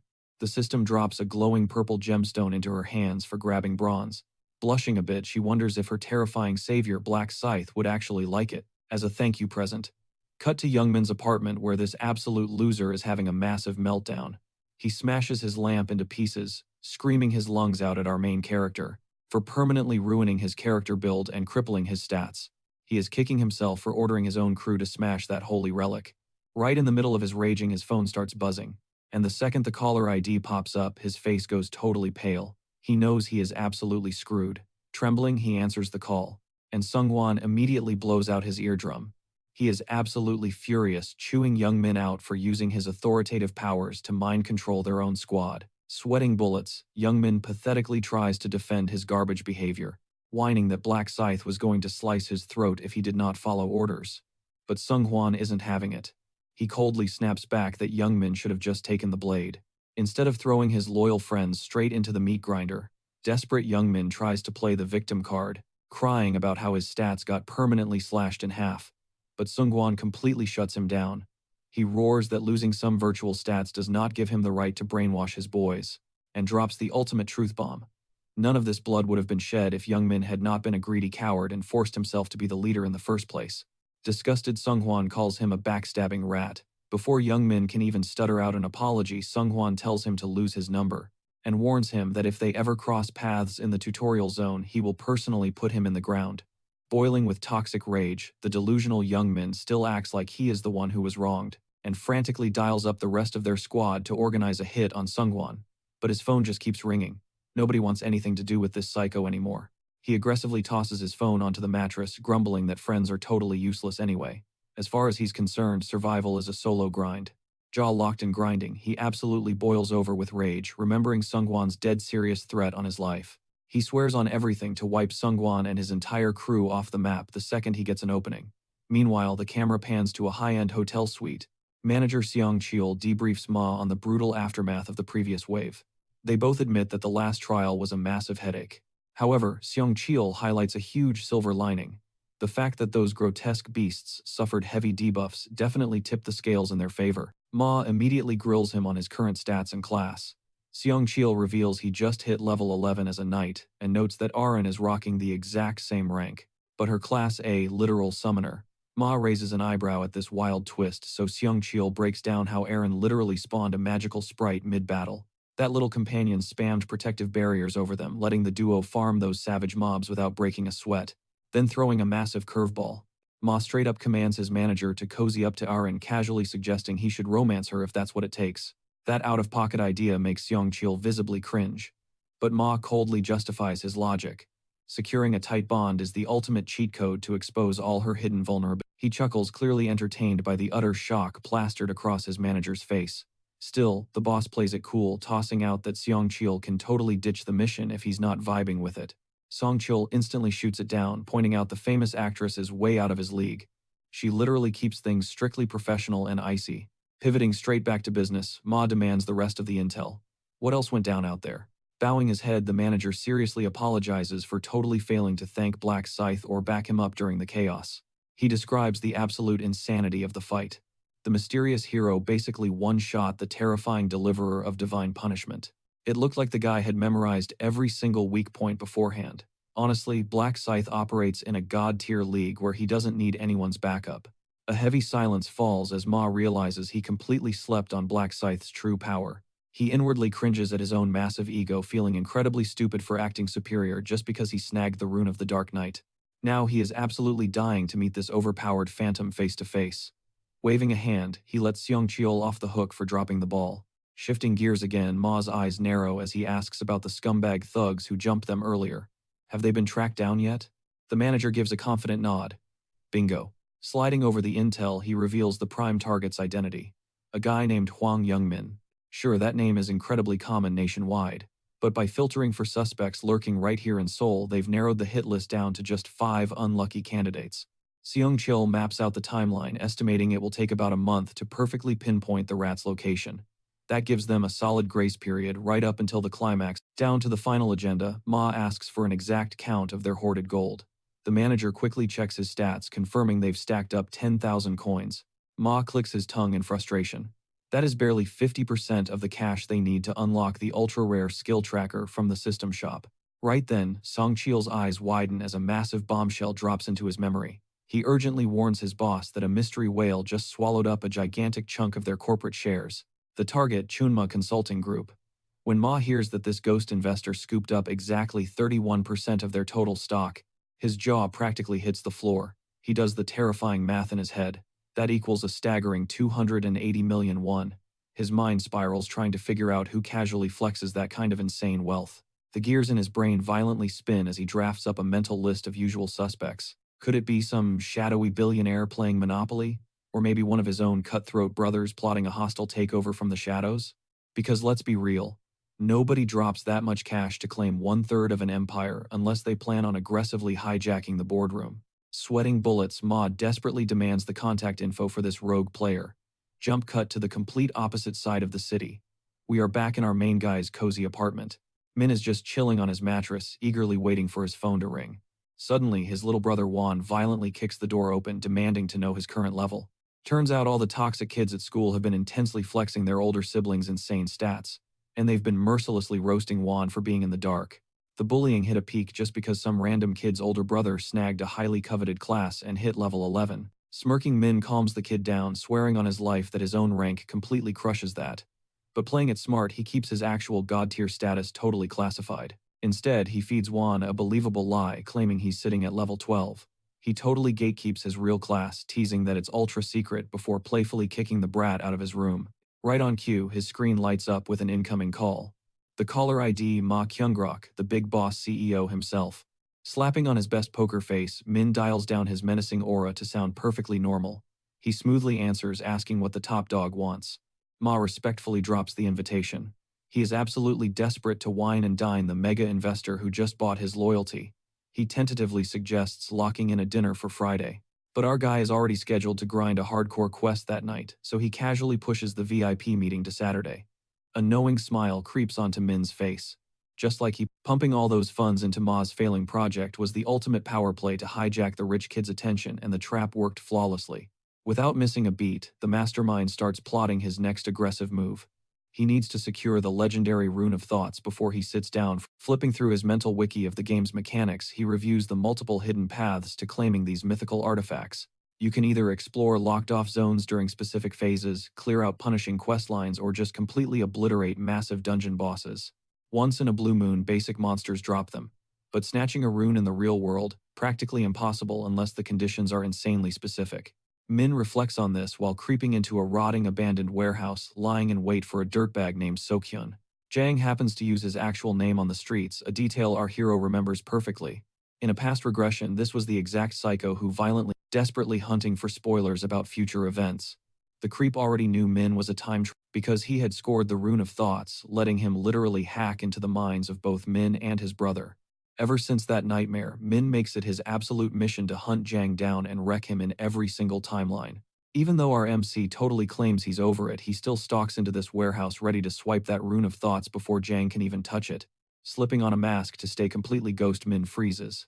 Bam! The heavy doors violently slam open and Jang struts in, literally hauling a girl over his shoulder. Zero hesitation. He chucks her onto the concrete like a rag doll and viciously rips the duct tape off her mouth, barking at her to keep it shut.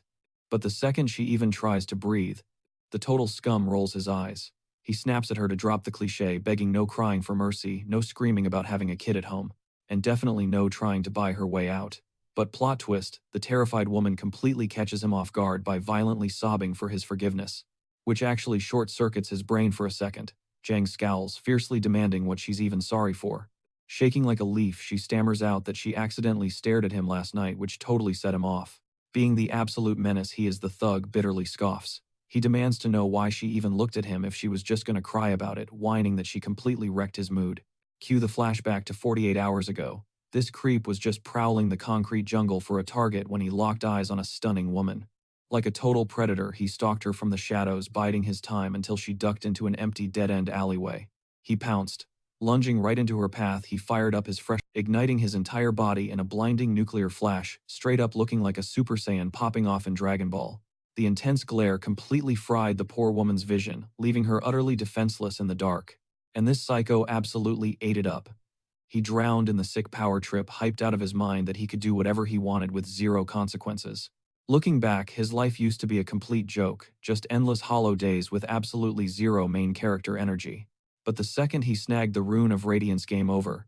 Blinding people gave him the ultimate cheat code to exploit anyone crossing his path. Cut to another messy incident. The thug swaggers into a local cafe, his eyes instantly tracking the gorgeous barista running the counter. He orders an iced Americano, and she rings him up for 5,001. Tossing his cash down, he smoothly tries to flex as a regular, asking where the usual part-time kid went. She casually drops that her entire staff rage quit. With the brutal survival games dropping randomly, nobody wants to risk getting wiped out on a minimum wage shift. Smirking, he asks if she runs the joint, and she nods. Without missing a single beat, he drops a line about her age, heavily flirting that she looks super young. She mentions she's 32. He brushes it off, calling it a huge win since she isn't forced to be a player. But in his twisted mind, he's actually hyping himself up because, going 0 to 100, he aggressively demands her digits, deadpan dropping that he's into her. Total deer in headlights moment. She just freezes behind the counter, completely weirded out, and having zero clue how to handle this walking red flag. But his fragile ego totally scrambles the signal. He takes her stunned side. Snapping instantly, he violently accuses her of thinking he's hideous, using his own meltdown as an excuse to demand a full refund. He viciously snatches his cash back and storms out of the cafe, practically grinding his teeth to dust in pure rage. Stomping down the street, he mutters toxic garbage about pretty privilege, completely blind to how incredibly unhinged his vibe was. Fueled by a bruised ego, he plots to totally jump her, later planning a sick ambush to catch her off guard in some dark alley. Snapping back to the filthy warehouse, the hostage practically begs for her life, desperately swearing she'll never, but the absolute psycho isn't having it. Jang violently shoves her right back onto the cold concrete. Pinning her wrists down, he hisses that her apology sounds totally fake, so she's about to pay the ultimate price. She frantically thrashes around to break his grip, but he growls at her to stop moving so he can drag out her humiliation.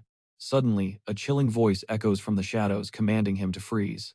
An icy spike of pure terror shoots straight up. Sweating bullets, Jang barks into the dark, thinking some random cop just busted him.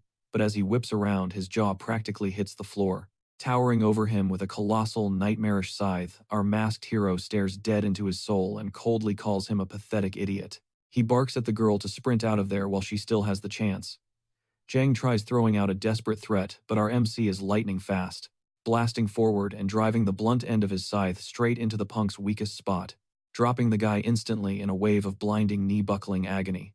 Min gives the girl the signal to bail, and once she vanishes, he locks eyes with the goon, chillingly announcing that the real nightmare is just booting up. The criminal spits out a string of curses, desperately trying to fake some tough guy energy, but our hero just smirks at the pathetic display. Jang rushes the masked warrior, swiping his blade wildly in a frantic scramble to score a lucky strike, but Min weaves through every single swipe like it is absolutely nothing. Looking completely bored, he roasts the guy for gripping a low-tier goblin weapon, and flawlessly severs his hand right off the wrist. As the punk convulses in raw shock, Min leans in close, playfully whispering to ask if it stings, making it crystal clear that the warm-up is just getting started. Once Min ruthlessly disables his other arm, reality finally smacks Jang in the face. The Grim Reaper is knocking. Scrambling to stay breathing, he triggers his Radiance skill, hoping to completely flashbang the MC and book it out of there. But his jaw drops when absolutely nothing happens. It turns out Min had already popped his Night of Death skill, way in advance, before the loser could even process his surroundings, blurring into motion without skipping a beat. He glides right through the pitch-black shadows, severing both of the guy's heels in one fluid sweep, ripping out another agonizing screech. Crumpling into the dirt, Jang screams out his lungs, begging to know why the masked vigilante is putting him through this absolute hell. Skipping the villain monologue entirely, Min simply plunges his weapon deep into the side of the guy's leg, dropping a freezing cold question about why humans ever bother spraying bug repellent, giving him absolutely zero breathing room. He punctures the opposite leg smoothly, stating that filthy insects like him just ruin everything if left unchecked. He instantly unleashes a savage combo of devastating strikes from absolutely every angle. engineered solely to shatter whatever tiny shred of willpower the man has left, barely holding onto his consciousness. Jang wheezes out a pathetic plea, wondering aloud if this masked demon is carrying some kind of personal vendetta against him. The raw torment keeps spiking until it hits a breaking point, driven completely to the edge. He forcefully clamps his jaws shut to just end his own suffering. But Min instantly blocks the attempt aggressively, reminding him that checking out early is not on the menu. The MC ramps up the sheer brutality, hammering home that this punishment session is far from finished. Totally broken down, Jang begs for the final blow. But Min just laughs it off coldly, asking the battered thug if he even grasps why he is getting dismantled like this. When the loser admits he is completely lost, Min drops a massive bombshell. He reveals they have crossed paths before completely exposing the punk's actual name. Jang frantically guesses the MC must be related to the girl he just attacked, but Min crushes that theory in a heartbeat. He starts laying out the dark truth. Jang had actually snatched his little brother as leverage to extort some incredibly crucial intel. The thug furiously scrambles to deny everything, but before he can even spin a lie, the masked hero completely interrupts, clarifying that the kidnapping absolutely hasn't gone down yet. It is a future event. And Jang was heavily fated to secure the incredibly rare Rune of Thoughts if Min hadn't crashed the party tonight. Brain completely scrambled. The criminal totally blue screens trying to process the timeline.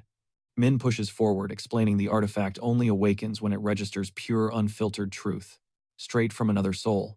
Meaning if Jang had actually followed through with his horrific intentions toward the girl, her desperate, terrified screams for mercy would have triggered the condition perfectly. That would hand him the artifact to fuel an even more massive crime spree, entirely fueled by its power.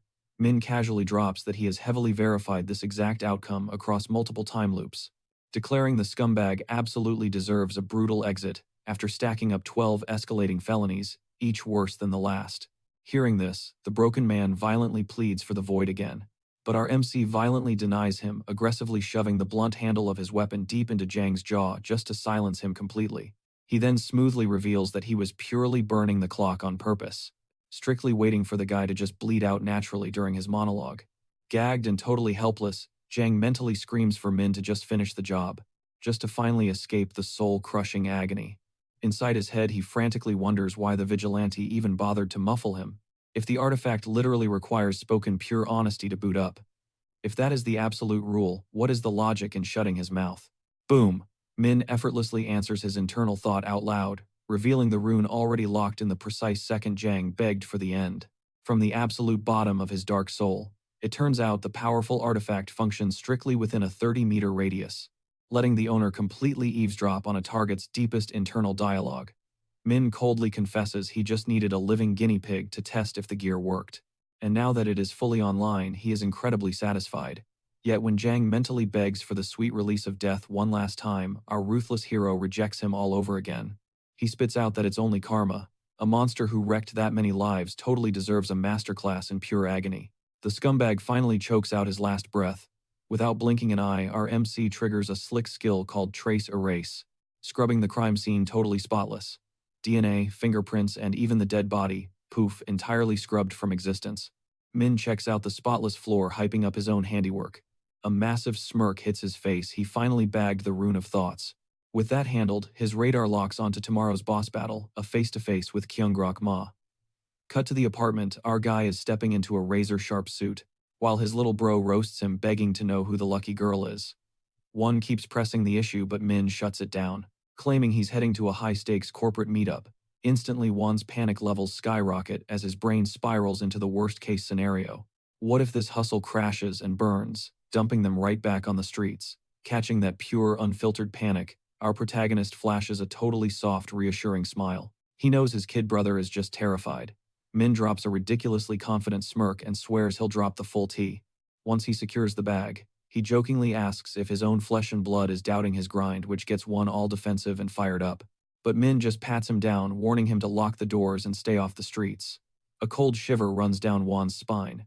He's flashing back to those totally unhinged players, flexing their crazy stats in the real world, not to mention the literal convicts who busted out of jail. Inside, our MC silently validates his own dark theory. The twisted system literally gives zero dumps about a player's criminal record.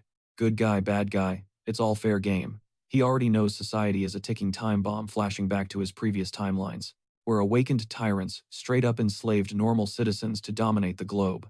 Black Scythe mentally draws a hard line in the sand, zero chance he lets that nightmare loop again. He is officially locked in.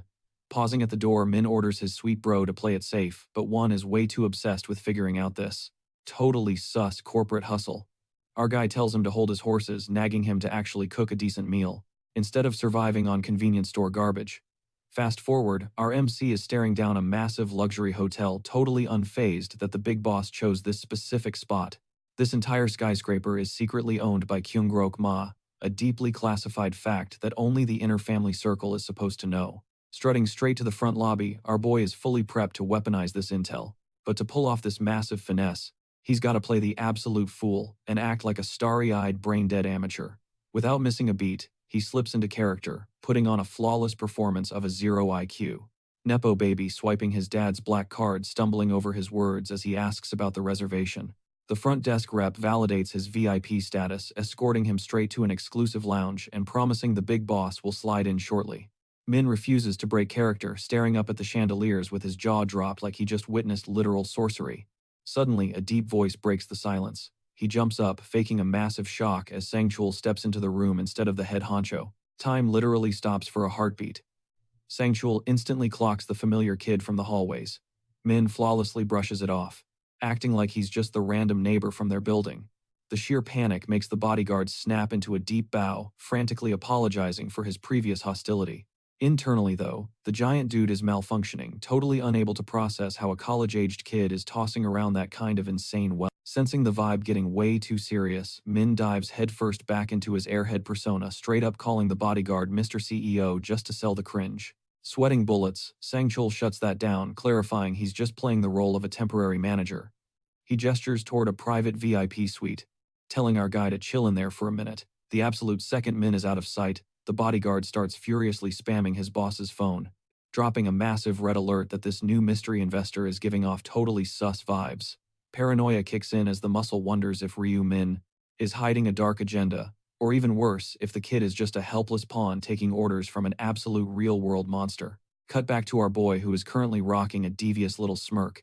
He totally predicted Ma would try to test the waters with a cheap fake-out, knowing damn well a ruthless billionaire doesn't just casually show up late to a multi-million-dollar sit-down. Moments later, the heavy doors finally swing wide, revealing the actual mastermind. Ma steps up with a polite greeting, his hulking manager glued to his back like a loyal attack dog. After exchanging a firm handshake and sinking into the plush leather chairs, Ma instantly drops a slick psychological flex by keeping his muscle stationed in the corner, obviously betting the intimidation factor will completely tip the scales in his favor. With a subtle flick of his chin, he signals the waitstaff to roll out the feast, smoothly mentioning he hopes their VIP guest enjoys the menu. Before long, the massive table is practically collapsing under a spread of 5-star gourmet plates, and our MC completely zeroes in on the food, stuffing his face like an oblivious brat to keep the dumb money illusion alive. Ma pastes on a fake polite smile at the kid's obnoxious praises, but secretly shoots his manager a look that screams this guy is throwing massive red flags. As the meal drags on, the billionaire fully convinces himself that Min is an industry spy planted to sabotage his empire, mentally running through a hit list of rival CEOs. Fishing for clues, he casually throws a side eye and smoothly asks about the kid's age. The second our protagonist casually drops that he's a fresh 20 years old, the CEO's eyes nearly bulge out of his skull. Recovering quickly, he forcefully chuckles, cracking a super awkward boomer joke about them practically being the same age. Deciding he's totally done dancing around the subject, the boss finally drops the pleasantries, dead-eyeing Min to ask how a college kid suddenly tripped into a mountain of dirty money. Our main guy plays it totally cool, shrugging off the tension as he casually mentions he was practically a nobody student just a minute ago. But the dude is completely dense and doesn't catch the vibe at all. So, Min pivots. He name-drops that mega lottery winner from the recent headlines, making sure Ma remembers the hype before dropping the absolute nuke. He reintroduces himself as that exact same guy. Ma's brain practically short-circuits, but he wrestles back his composure. As the gears start turning, he demands to know how Min miraculously multiplied. Without skipping a beat, Min hits him with the ultimate flex. He YOLO dumped the entire bag into Bitcoins. Hearing that Ma openly confesses he would never have the guts to pull off a gamble that psychotic, Song Chail chimes in, taking a wild shot in the dark that Min must have maxed out his luck stat, but our boy instantly shuts that theory down flat. The beefy bodyguard then remembers a crazy rumor buzzing around the news, something about Min literally dreaming up the winning digits. But our guy torpedoes that myth too.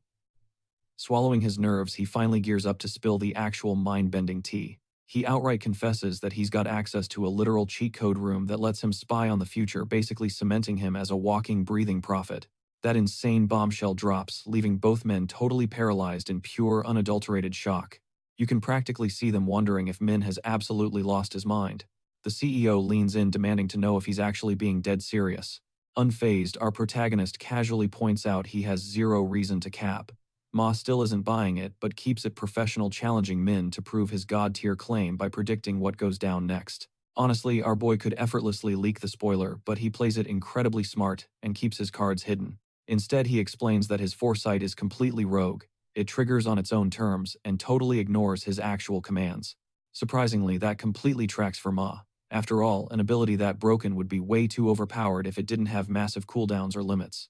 But suddenly, a massive red flag pops into Ma's brain, and he aggressively questions why Min hoarded. Leaning back, Min hits him with the coldest smirk, casually stating it's because Ma's entire enterprise is about to skyrocket straight to the moon. Just hearing the words hitting it big instantly detonates Ma's icy facade, sending a surge of pure adrenaline through his veins. In his head, he's screaming that this is finally his golden ticket to earn his father's approval. He violently snaps back to reality, mentally slapping himself for letting his guard slip. But Min is ruthless. He playfully twists the knife, dropping the ultimatum that if they genuinely want to dominate, they need to mercilessly burn the current company to the ground and build it back from zero. Seong-chil instantly erupts at the sheer disrespect, slamming his massive fist straight onto the table, but Ma barely manages to leash his attack dog. Unbothered by the aggression, our protagonist holds the line, firing back that exposing his sacred rune powers is a massive, life-threatening gamble that could utterly destroy him. He clarifies he only leaked the secret because he's practically the majority owner now and he desperately wants to see this empire touch the sky. Flipping the interrogation, he demands to know why any sane human would casually burn 280 billion won on some random dead-end corporation. He stares them down coldly, reminding them that without his backing they are absolutely sinking.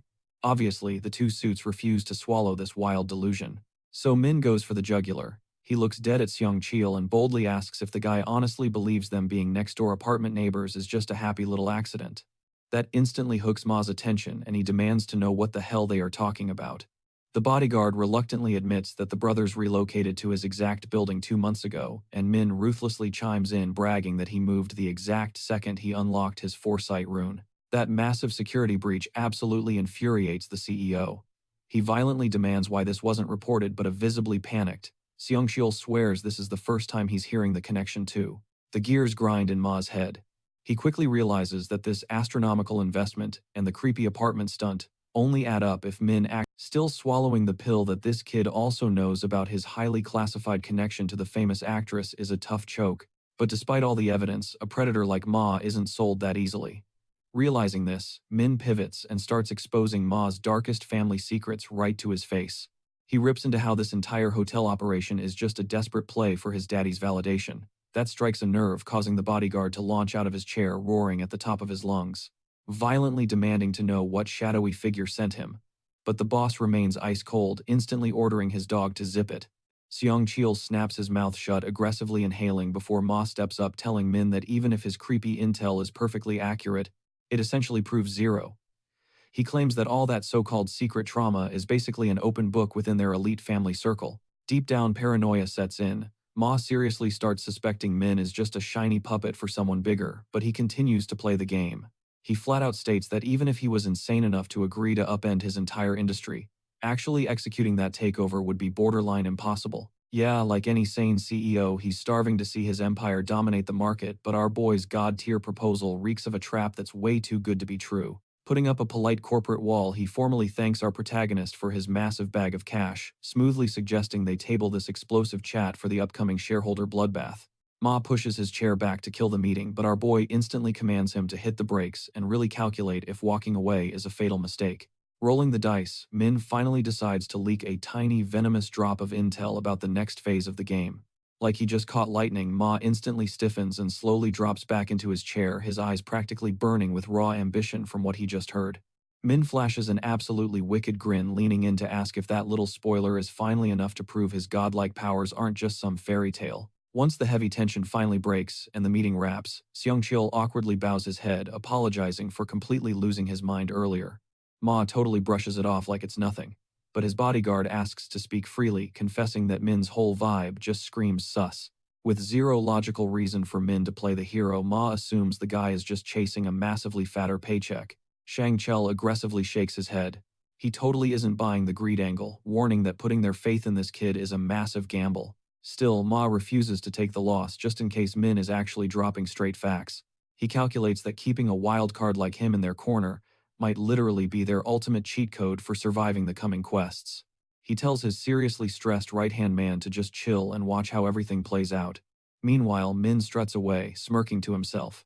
He knows they'll totally buy his story once the brutal 4th round actually kicks off. He kept the juicy details totally locked down, merely dropping a tiny hint. He is 100% certain that when the dust settles, they'll be practically worshipping the ground he walks on. Because nobody with half a brain would ever dare to cross a literal prophet. With the mobsters secured, he decides to totally milk his new VIP status and track down a very specific girl. Cut to a girl sprinting toward a crosswalk, practically vibrating with impatience as she waits for the signal. Suddenly, an insanely decked-out sports car parked right outside the store steals her entire focus. Juri chokes on a string of curses when the tinted window slides down, revealing none other than Min chilling right behind the wheel. The second the light flashes green, she dashes over, completely mind-blown, asking if he actually owns that absolute beast of a ride. Following this perfectly engineered setup, our boy casually offers a joyride, and she happily jumps in with zero hesitation. He smoothly mentions that he is a total rookie in the driver's seat and is basically just test driving this monster. Dripping with curiosity, Juri prees about the price tag. Min coolly flexes that it drained about 900 million. Like it was just literal pocket change. Her jaw straight up hits the floor. That much cash could have funded a whole franchise of stores. Our main guy gently reminds her about his massive lottery jackpot, meaning this purchase was basically a drop in the ocean. The reality check hits Juri like a truck, making the insane wealth gap between them painfully obvious. Her cheeks flush bright red as she panics, realizing this joyride is giving major date vibes. So when Min suddenly drops that he has a confession to make her heart practically explodes out of her ribcage. Thank God our guy immediately clarifies it is not a romantic confession, or else she would have literally tossed herself out of the moving car. Catching her breath, Juri asks him to spill the tea. He comes clean, confessing that the whole dreaming the winning numbers story was total cap. He actually snagged the jackpot using an insane foresight rune which perfectly explains his whole fake prophet persona. Juri totally hypes him up wildly, celebrating his insanely overpowered new ability. She gets super emotional that he trusted her with this massive secret, but Min just shrugs, reminding her that she already. Juri's face totally brightens and she eagerly starts info dumping about her specific rune. She breaks down how her defense aggressively buffs up whenever other players are nearby. A massive weight instantly lifts off her shoulders now that she is no. But she tilts her head, wondering why Min randomly dropped all of this today. He admits the secret was slowly driving him crazy. Plus, he was terrified everyone would just think he was completely delusional. Once he drops the horrific spoilers for the 4th round, Juri violently gasps, totally short-circuiting at the nightmare fuel. Staring right into her eyes, our main guy delivers a bone-chilling warning: do not trust a single soul once the countdown starts. Juri absolutely melts. Having her gorgeous classmate care about her survival makes her feel incredibly special, especially as his sole confidant. Stealing a shy glance at his profile, her brain goes into overdrive, seriously wondering if he is low-key crushing on her back. Later at his apartment, Min scrolls through his interface and is absolutely stunned to discover Juri's screaming crush on him. A wicked smirk crosses his face. With this juicy intel, turning her into a loyal pawn for his squad is going to be a total breeze. With all the puzzle pieces snapped into place, Min finally crashes for the night, deeply satisfied that his monthly checklist is completely wiped clean. In the blink of an eye, March 31st rolls around and our strategic genius jumps straight into prep mode. He makes an absolute point to hit up the item shop. He bags a sick pair of dark shadow gloves, packing a cracked invisibility buff that perfectly combos with his existing skill tree. A heavy knock snaps him out of his zone. His brother barges in, urgently warning him that the quest timer is almost at 0. One is visibly sweating bullets over his little bro's safety, but Min just grins and tells him to grab some popcorn, casually flexing his fake prophecy powers to shut down the anxiety, begging him to make it back in one piece. Min just chuckles, telling his bro to watch his mouth before drifting off to sleep. The entire player base instantly teleports back to that twisted alternate dimension. Young Min aggressively grips his hair in absolute despair, violently swiping open his quest UI, only to see that brutal debuff glaring right back at him. He mentally kicks himself for stabbing Joe in the back, sweating over how he is going to survive round 4. When every greedy player out there might paint a massive target on his back, he nervously scopes out the immediate perimeter, intensely questioning what kind of sick torture chamber this actually is, feeling exactly like a caged lab rat. Through the massive sea of people, he locks eyes with Black Scythe and immediately blames him for this absolute nightmare, dead convinced the guy predicted this whole mess. It totally blows his mind how effortlessly Min slaughtered that literal god, and he boils with rage knowing he is way too weak to just cave Min's skull in. But honestly, the only thing that actually matters right now is figuring out a solid survival plan, so he desperately hollers at our main guy for a lifeline. The anxious thug checks with our overpowered protagonist to see if their alliance is still holding up, practically begging for that promised protection. But Min brutally shuts him down with zero hesitation, flat out stating he has zero use for a useless lackey like him. Black Scythe claps back, reminding the thug he lost his command privileges entirely.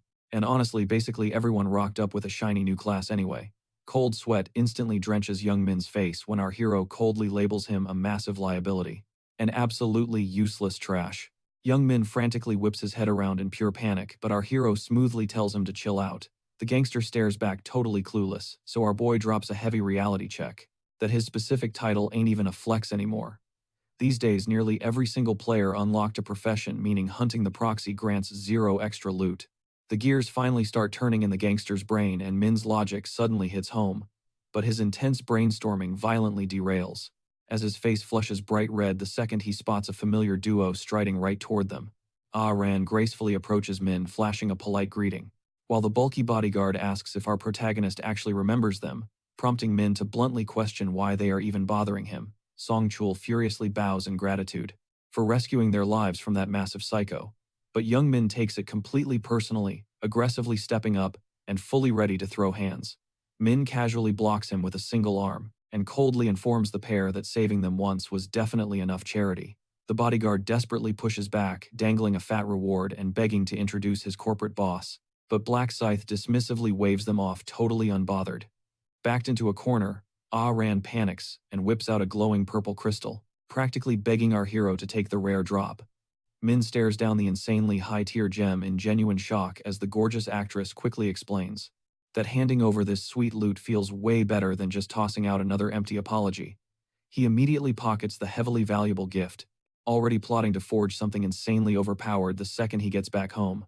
Ran shoots him a highly anxious look, totally stressing over whether it was a massive fail or a total win, while Min effortlessly hacks into her mind, realizing instantly she has absolutely zero clue how broken that gem actually is. Literally a second later, our mind-reading menace taps into young Min's brainwaves, discovering the scumbag is also hoarding a magic crystal. Min gets totally shell-shocked that this loser somehow bagged a reinforced black crystal this early in the game. It is a wildly rare god-tier drop, and the clueless gangster basically just leaked that it's sitting right in his inventory. Ran quickly shoots her shot, hyping herself up and enthusiastically offering to act as his personal shield, flexing her brand new class and bragging about her ability to summon magical fairies. But Min brutally rejects the offer with a polite smile, making it crystal clear he solos everything, even though the brutal curve definitely bruises Ran's ego. Both parties quickly wrap things up and go their separate ways, but our sneaky protagonist instantly blocks the gangster's escape route. He masterfully gaslights young Min, violently scrambling his sense of safety, by pointing out that even if his proxy status is basically dead weight, he could totally still get hunted down. He heavily manipulates the scared thug, stressing that, even though most players evolve their classes, that specific debuff still heavily cripples a handful of weak targets. Young Min tries to act tough and unconvinced, but our evil genius smoothly plants a seed of doubt, casually asking if there genuinely isn't a single soul out there who'd aggressively hunt him down right this second. The pathetic scumbag fully swallows the bait and starts sweating bullets before Min swoops in with a fake promise to have his back, giving the idiot a massive wave of relief, but obviously this VIP protection costs a heavy premium. Our brilliant boy straight up demands every single magic stone in his pockets, and the terrified thug happily hands them over. Min mercilessly tries squeezing him for even more loot, but the broke gangster literally only has his shattered pride remaining, which Min gracefully spares, locking in their protective contract. Suddenly, a blinding golden flash rips straight through the gloomy sky, as that psychotic angel drops back into the scene, casually mocking how the total player count totally plummeted again. The panicked crowd frantically starts whispering, wondering if massive brawls are actively exploding in the real world too, while Min internally notes that it'd be wild if people weren't already murdering each other IRL. The sinister angel then officially drops the devastating bombshell quest for round 4. The absolute bloodbath requires players to violently slaughter each other for the next 3 agonizing hours. The Golden Psycho releases a deafening, bone-chilling cackle ordering the massive crowd to simply follow the rules and start viciously butchering one another. Pure terror paralyzes the entire crowd, but she doesn't flinch coldly, clarifying that the ultimate goal is just forcing them to slash the player population with their own bare hands because monster spawns are completely disabled for this stage. The twisted twist totally shatters everyone's minds until one random player finally. One bold player actually pipes up asking if they only gotta drop a single person to survive. The angel just smirks, brushing them off by claiming it's way more entertaining if they solve the puzzle themselves. But Min instantly sees right through the BS. He knows exactly why her lips are sealed. Because these winged guides are just glorified messengers. The real mastermind pulling the strings, the twisted host. She does throw them a bone, though warning the group that merely flatlining a rival won't magically secure their safety. And the leaderboard is going totally dark. Tossing in one final curveball, she reveals that the clock means absolutely nothing in this bloodbath. Flashing a wicked smile, she wishes them luck in their little game of stabby-stabby. Boom! A massive holographic countdown flashes in the sky, and absolute chaos erupts.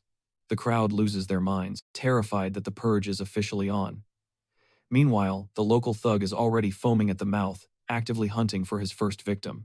Min barely reacts, totally expecting the meathead to crash out like that. But honestly, this terrifying standoff is an absolute jackpot for Youngmin. Seeing the entire lobby frozen in fear, the coward realizes this is his golden opportunity to settle the score. He's ready to backstab the exact same squad he used to call his bros.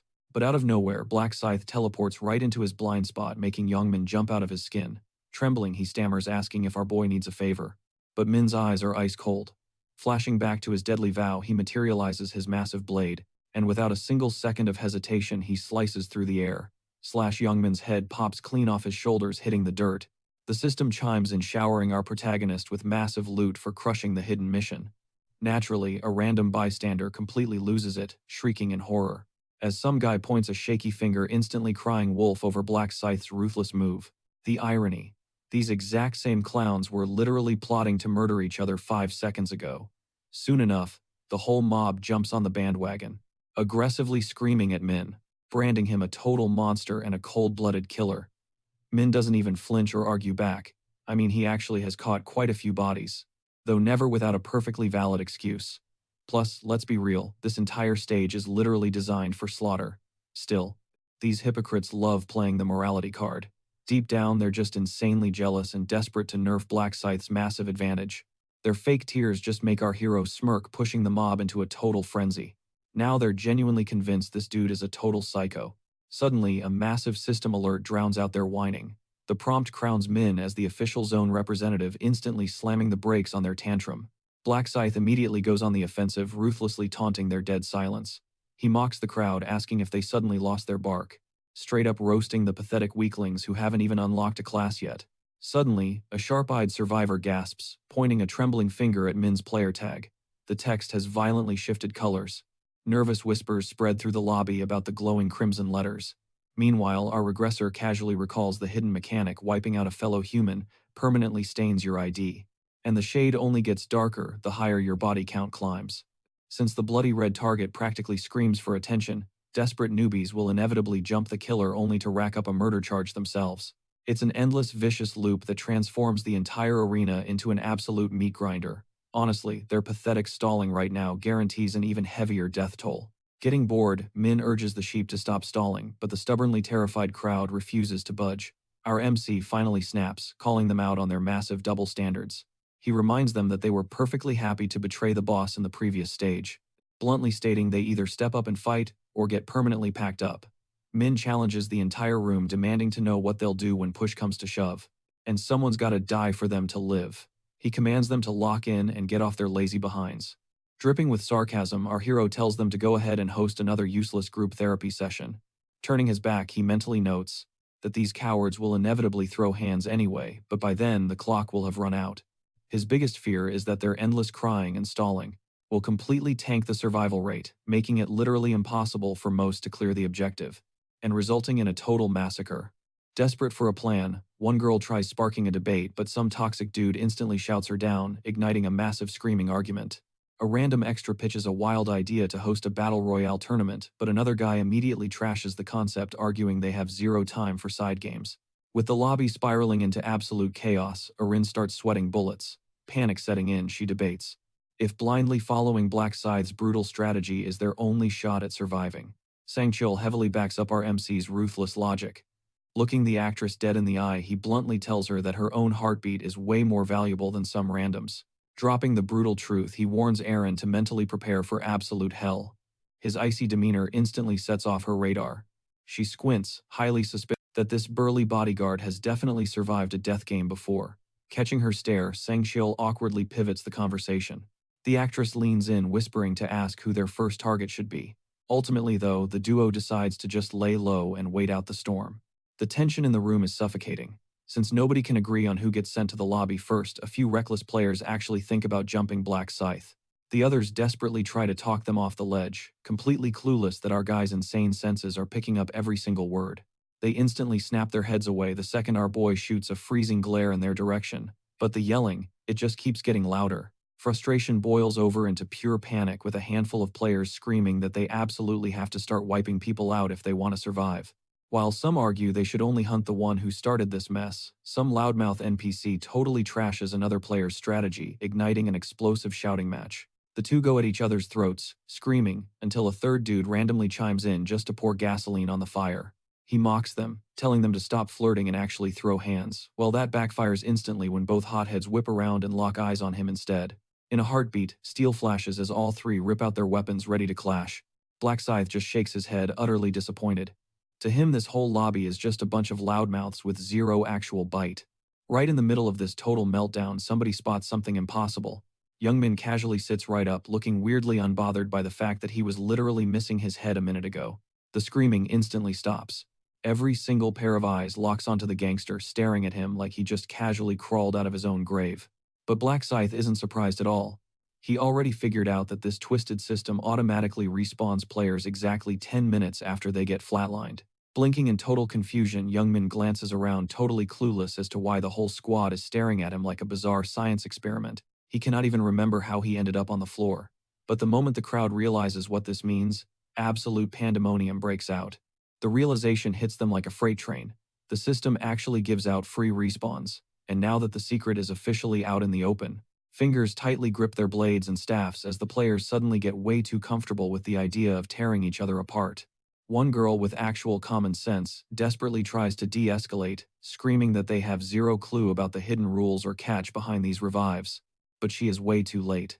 Out of nowhere, a dude creeps up behind her blind spot and ruthlessly strikes her down without a shred of hesitation. The attacker screams at her to drop dead, brutally plunging his Wolverine-style claws deep into her back. Then he psychotically demands her to wake back up.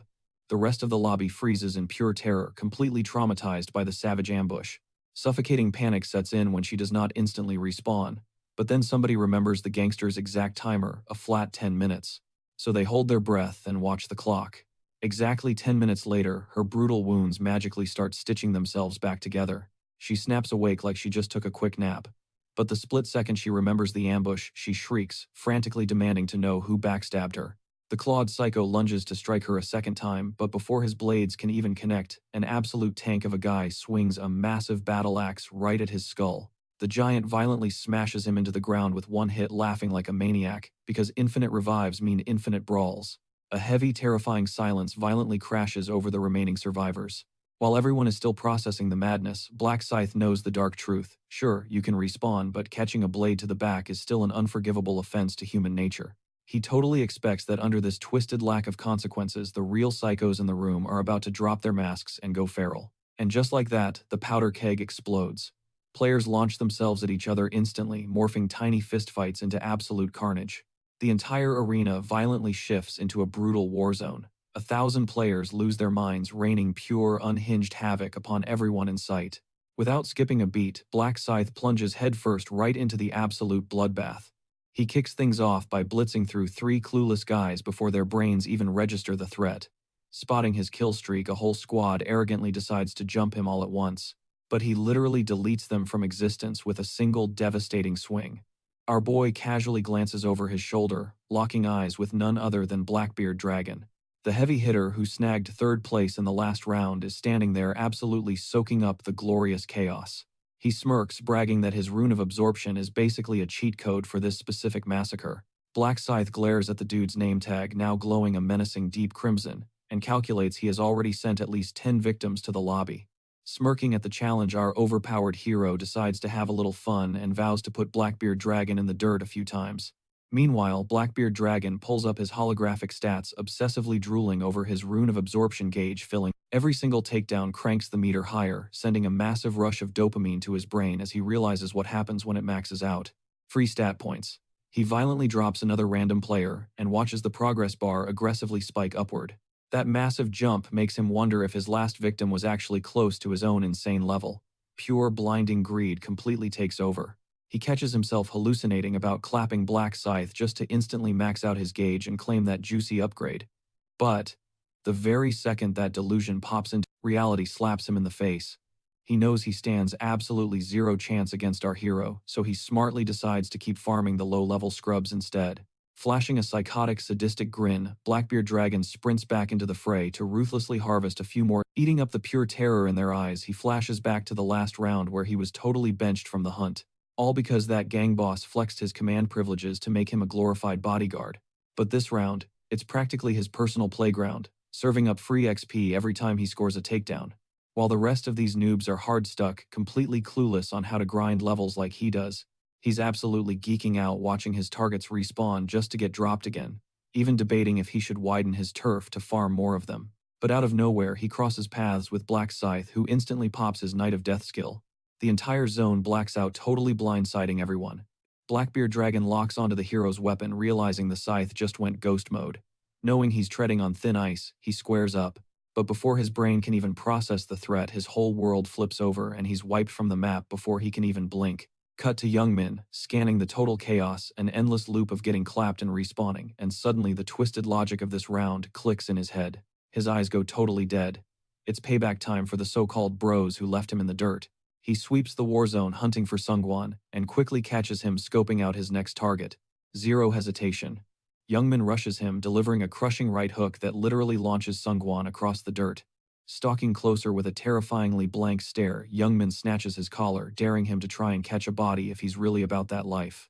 He doesn't even wait for an answer. He just unleashes an absolutely savage beatdown on Sungwon. Every single strike, connecting with way more crushing force than the last, until he finally calls game over, leaving Sungwon crumpled and completely out cold. After literally deleting his former bestie with his bare fists, Youngmin towers over the body. He sweeps the chaotic arena again, locked onto his next two targets. They're hiding somewhere in this mess, and he's not hitting the brakes until they pay the ultimate price for doing him dirty. Meanwhile, Eren is totally zoning out, realizing that if hell actually existed, it would look exactly like this nightmare. Just a cursed wasteland where everyone's only vibe is pure chaos. Seong-cheol clocks her spiraling and shouts her name, checking if she's still holding it together. She spills everything, fully breaking down over the trauma. Seong-cheol immediately realizes that if Eren completely loses her mind out here, her whole career is cooked, and he'd be failing his one job from CEO Ma, keeping her alive and intact. Right then, a random creeps up behind Eren, yanking her hair back while flashing a blade to finish the job. Seong-cheol moves like lightning, parrying the blade so hard it goes flying. Flipping his grip, he buries his sword deep into the attacker's shoulder, forcing the guy to completely tap out. Seong-cheol barks at Eren to finish him. She's fully shaking and crying, but manages to lock in, landing the final blow. She's visibly traumatized afterward, but Seong-cheol doesn't even flinch. Just low-key relieved she actually listened to his command. Shivering, Eren asks how much longer they have to survive this hell, and Seong-cheol hits her with the harsh reality: 1 full hour to go. She starts venting, completely mind-blown by why everyone is so hyped to just wipe each other out, which makes Seong-cheol honestly pity her soft girl energy. He asks if she's hit the quota of at least 50 eliminations, and when she nods, he breathes easier, knowing she's finally on the leaderboards. He tells her to just sit back and let him handle the rest. Eren whispers a thank you, but in his head, Seong-cheol is thanking her for buying him the time to break the server record. Time speeds by, and the system timer flashes, only 10 minutes left on the clock. We see Black Scythe absolutely shredding through players right and left, hyper-fixated on snagging the global #1 spot so he can unlock round 20. His whole strategy is maxing out his stats before stepping to the final boss. Since he has zero clue what kind of insane power he's going up against, he hunts down a squad, and just when one of them accepts their doom, Our hero completely ignores him and leaps right over. Black Scythe already knows the cheat code spawn. Killing the same guy doesn't stack points, so dropping him twice is literally a waste of time. He spots Youngmin, who clearly missed the memo on this hidden rule, just endlessly griefing his 3 ex-friends, which is massively tanking everyone's survival odds, including his own. With just 1 minute left, the hero goes into overdrive, frantically hunting for fresh meat, but the map is basically swept clean. He finally locks onto 2 newbies and dives in for a double takedown, but the buzzer beats him to it. A massive force field traps the survivors, and the angel drops in to call the round. Looking totally entertained, she smirks about how much everyone clearly loved tearing each other apart. Splattering the pristine white floor with a crimson mess, the angel smirks, claiming she'll bring the flatlined players back online since the clock just hit 0. But our boy already sees right through her bluff. The game's system automatically reboots knocked out avatars anyway. The fallen players spring back up, trapped inside glowing barriers. Youngman's squad, however, looks absolutely furious, immediately screaming their lungs out at him for the absolute beatdown he just handed them. Catching the loud drama, the angel shoots them an icy glare, warning them to zip it. Playtime is over. She threatens to literally pop their heads like balloons. The crew instantly shuts up as a massive holographic leaderboard flashes into view. She drops a total bombshell, revealing a hidden side mission that completely blindsides everyone. The objective: take out the zone's top dog. Before time ran out, she flexes that only a single competitor actually pulled off this insane feat. And obviously that absolute unit was Black Scythe. Whispers ripple through the crowd while Blackbeard Dragon visibly seethes, clenching his jaw as he realizes he totally fumbled the bag. Youngmin rubs his head, trying to piece together the chaotic blur. He pulls up his status window to check for the command perk, only to find an empty slot. He feels completely backstabbed by our main character, who swore to keep him breathing once the secret objective dropped. The angel then casually tosses out another game-changing rule, eliminating a wider variety of opponents stacked up way more points, making spawn camping the same targets a massive waste of energy. The final ladder drops, and Black Scythe dominates the #1 spot on both the global and local charts yet again, with an unbelievable 722 eliminations, leaving the angel absolutely hyped. The lobby freezes in pure shock at his insane body count. It wasn't just a match, it was an absolute wipeout. Showering the MVP in loot, the angel hands over his well-earned drops, a mid-tier rare gear voucher and an exclusive mystery crate. He cashes in the ticket for the crimson-stained stealth suit, and cracks open the crate to claim a broken 50% stat boost for the upcoming stage. The vibe instantly shifts as the angel announces that anyone falling below rank 521 is getting permanently deleted. Panic erupts as players fall to their knees, crying and begging for a second chance, but their tears hit a brick wall. Youngmin barely scrapes by to see another day, while Aaron looks visibly heartbroken, watching so many souls just vaporize into thin air. Our guy simply shuts his eyes, taking a silent beat before warping back into reality. Cut to the luxury hotel. Manager Sang Cheol sprints down the plush hallways and literally busts into Ma's suite. Ma, who was dead to the world, jolts awake in a cold sweat. Panting heavily, the manager quickly apologizes for crashing in, explaining he was sweating bullets over his boss's safety. Ma waves it off with a confident smirk, reminding him exactly where he stands on the leaderboard. They both nod in agreement that last stage was an absolute meat grinder. Ma flexes that he managed to clear out just over 430 targets, but his mind spirals, wondering what kind of absolute demon Black Scythe is to score over 700 dropouts. The manager throws out a theory. With moves like that, the guy has to be a Black Ops commando or some elite shadow operative. Pacing the room, Ma is completely obsessed with this mysterious player's godly stats. Identity aside, he makes a hard call: he needs this powerhouse on his squad. He plans to hit up Min the Prophet to dig up some intel. Sang Cheol chimes in, pointing out how the entire phase played out exactly like Min's crazy script. He admits he thought the guy was bluffing at first, but reality hit hard once the chaos started. Ma completely agrees, playing back their tense meetup and the chilling prophecies. When asked what the next move is regarding the Prophet, Ma doesn't hesitate. The entire empire's survival hinges on this dude, even if they have to pivot their whole business model. He stresses that keeping Min in their corner is their biggest trump card, strictly warning Sang Cheol not to step on his toes. The golden rule: hype him up, nod to whatever he says, lock down his trust, and watch the cash flow in.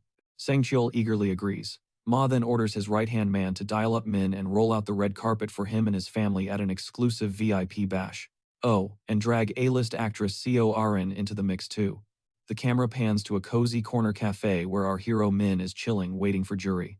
After hitting her up for a lunch meetup, she pulls up, they exchange quick smiles, and hop into his sleek ride. Buckling in, Juri confesses she only made it out of stage 4 alive because he dropped the ultimate cheat code. Min arches an eyebrow, asking why she blindly trusted a wild hunch. She shrugs, admitting she knew he'd gained literally zero clout from feeding her lies. She drops a genuine thank you for the insider leak.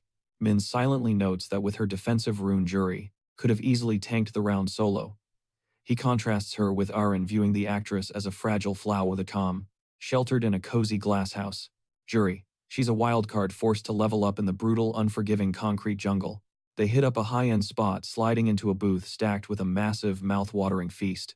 Juri drops a quick thank you for the meal before grabbing her chopsticks, but suddenly freezes up. The crushing guilt of slaughtering those players in the last match is completely eating her alive. Picking up on her dark vibe through his rune of thoughts, Min straight up tells her to drop the guilt trip over the body count. He lays down the harsh truth: in this twisted game, every single player, even himself, has to get their hands dirty just to stay breathing. Juri totally breaks down sobbing, but Min cuts through the tears with a dead serious tone, reminding her that her dad is literally counting the seconds until she makes it out alive. Flashing back to her dad's potential heartbreak, Juri balls her hands into tight fists, completely locking in her resolve. She softly thanks him for pulling her out of that dark headspace, and Min just shrugs, saying he booked this epic meal purely to boost her morale. As they tear into the food, Min watches Juri finally drop her guard, her whole vibe shifting into something way more chill. Giving her a minute to fully reset, Min finally pivots to the real reason they are here. He leans in, dropping the bomb that he has some absolute top-tier intel regarding the next phase. Round 5 is going to be an absolute nightmare, he warns, because all the separate player zones are crashing together into one massive arena. Looking totally stressed, Juri asks if they will cross paths in the new map. Without blinking, Min feeds her a flat-out lie, claiming their odds of reuniting are basically zero. He pulls this move purely to protect her, knowing she would totally throw away her life trying to track him down otherwise. Keeping his dangerous alter ego completely under wraps, he strongly advises her to seek out the infamous Black Scythe if she actually wants to survive. Juri's jaw basically hits the floor, double-checking if he seriously means the literal #1 player on the global leaderboards. Min smoothly reassures her that she will not just be begging for scraps, she is going to forge a hardcore alliance with the legendary powerhouse. Still doubting herself, Juri questions why a god-tier player would even give her the time of day. Min points out her insane support skills, explaining she can trade her powerful buffs for his absolute protection. Juri gets the logic, but she remains super hesitant. Staring her down, Min guarantees that he has actually caught a glimpse of the future and that the overpowered hero will definitely watch her back in the coming bloodbaths.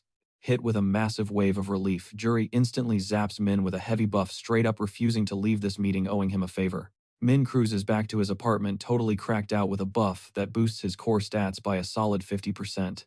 Wasting zero time, he grinds out some mealworms, skyrocketing his rune of slaughter power by another 100%. His luck stat instantly spikes to a wild 84 points. Whipping open his inventory, he rips out a base-tier magic crystal ticket. He smirks, thinking about how any regular dude would be on their knees praying to a higher power for a lucky pull, but that is definitely not his style. Convinced that whatever entity is running this sick death game is just trolling humanity, he swears on his life to wish absolute destruction upon God the second he clears the final stage. Mentally locking in his ultimate wish to literally assassinate a god, Min triggers the base-tier ticket.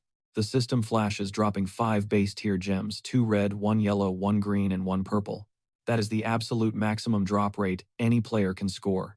He lets out a dark chuckle, totally amused by the massive irony of trashing the creator while pulling god-tier RNG. Smashing the 2 base reds together, he successfully crafts a sleeker low-tier red crystal. Next up, he fuses his fresh purple gem with the one he snagged from Aaron, forging an even stronger low-tier magic crystal. Without missing a beat, he sockets the crimson rock directly into his hood, heavily juicing up his overall damage output. Then he slams the purple crystal into his gloves of dark shadow, instantly pumping all. Moving fast, he embeds the yellow gem into his ring of resistance for a sweet luck bonus before slapping the green one onto his agile boots to max out. Wrapping up his loadout, he slips a navy crystal into his assassin's suit, shaving off incoming damage by a crucial 1%. Stepping back to admire his wildly upgraded gear, our boy feels totally primed to go head-to-head with Ma once again. The next morning hits, and Juan nervously asks if the CEO of the massive Osung conglomerate is actually Ma's son. Min nods, confirming the wild rumor.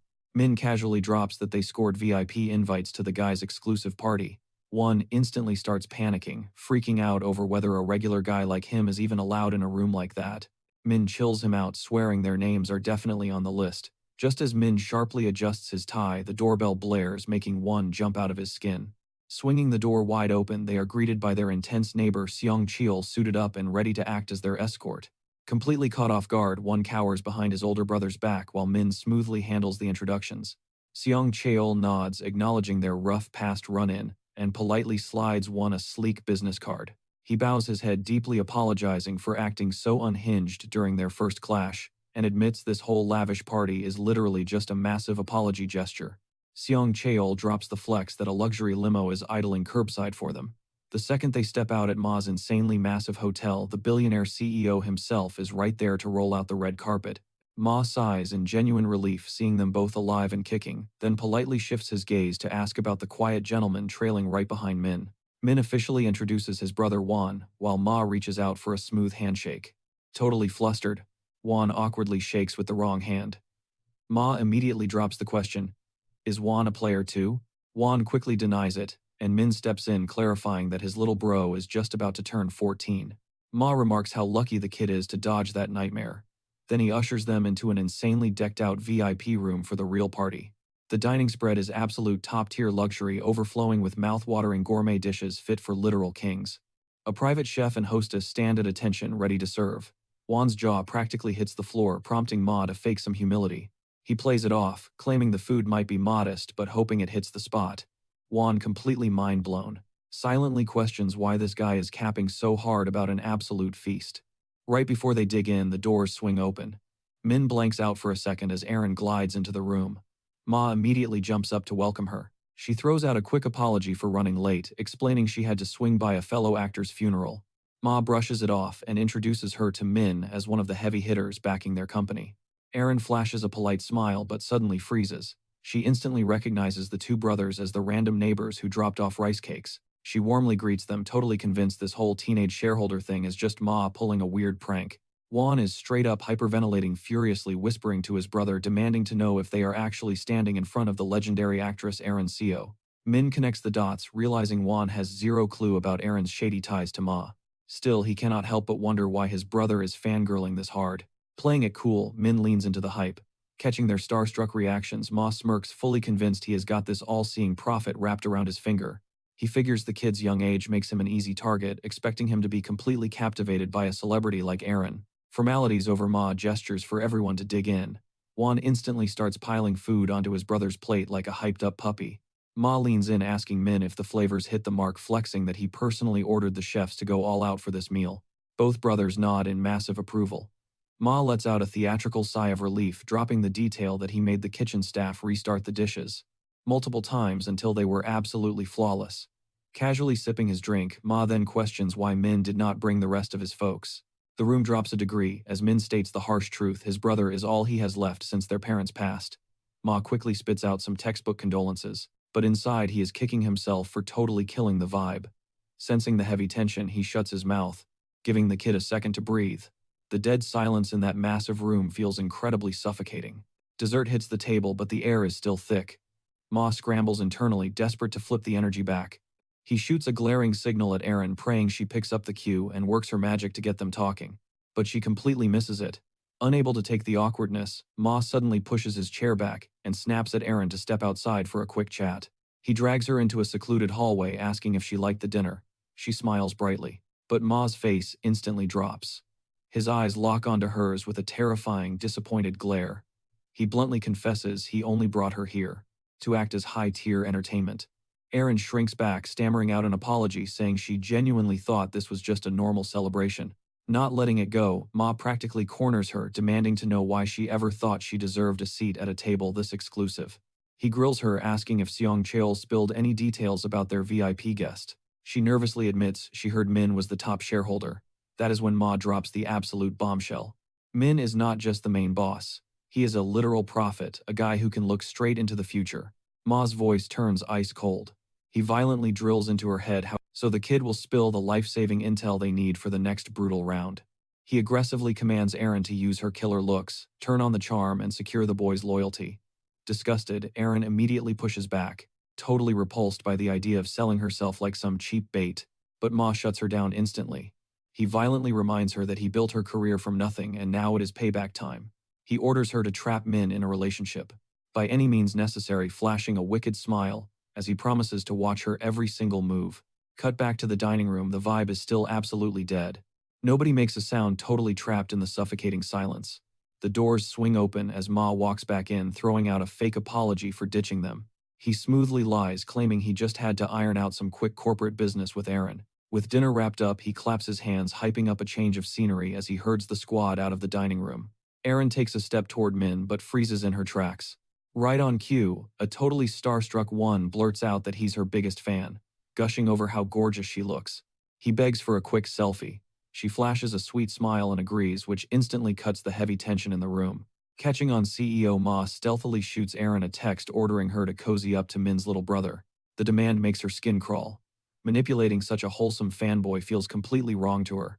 Ma figures that winning over the kid is the ultimate cheat code to grab the older brother's attention, which will finally let him fish for leaks about the upcoming survival round. He ushers the crew into a VIP lounge, hyping up the drinks and music, but Min instantly shuts it down. Instead, he orders Aaron to step outside and snap those photos with One. The second the door clicks shut, Min glares at Ma, flat out asking if the CEO thinks he's stupid. Ma nervously tries to laugh it off, but Min drops a reality bomb. As a prophet, he already read the guy like an open book, including his secret texts with Aaron, leaving the boss utterly paralyzed. The protagonist firmly declares that keeping secrets from a psychic is totally pointless. Our hero turns his piercing gaze toward Ma and ruthlessly calls him out for trying to pull a fast one.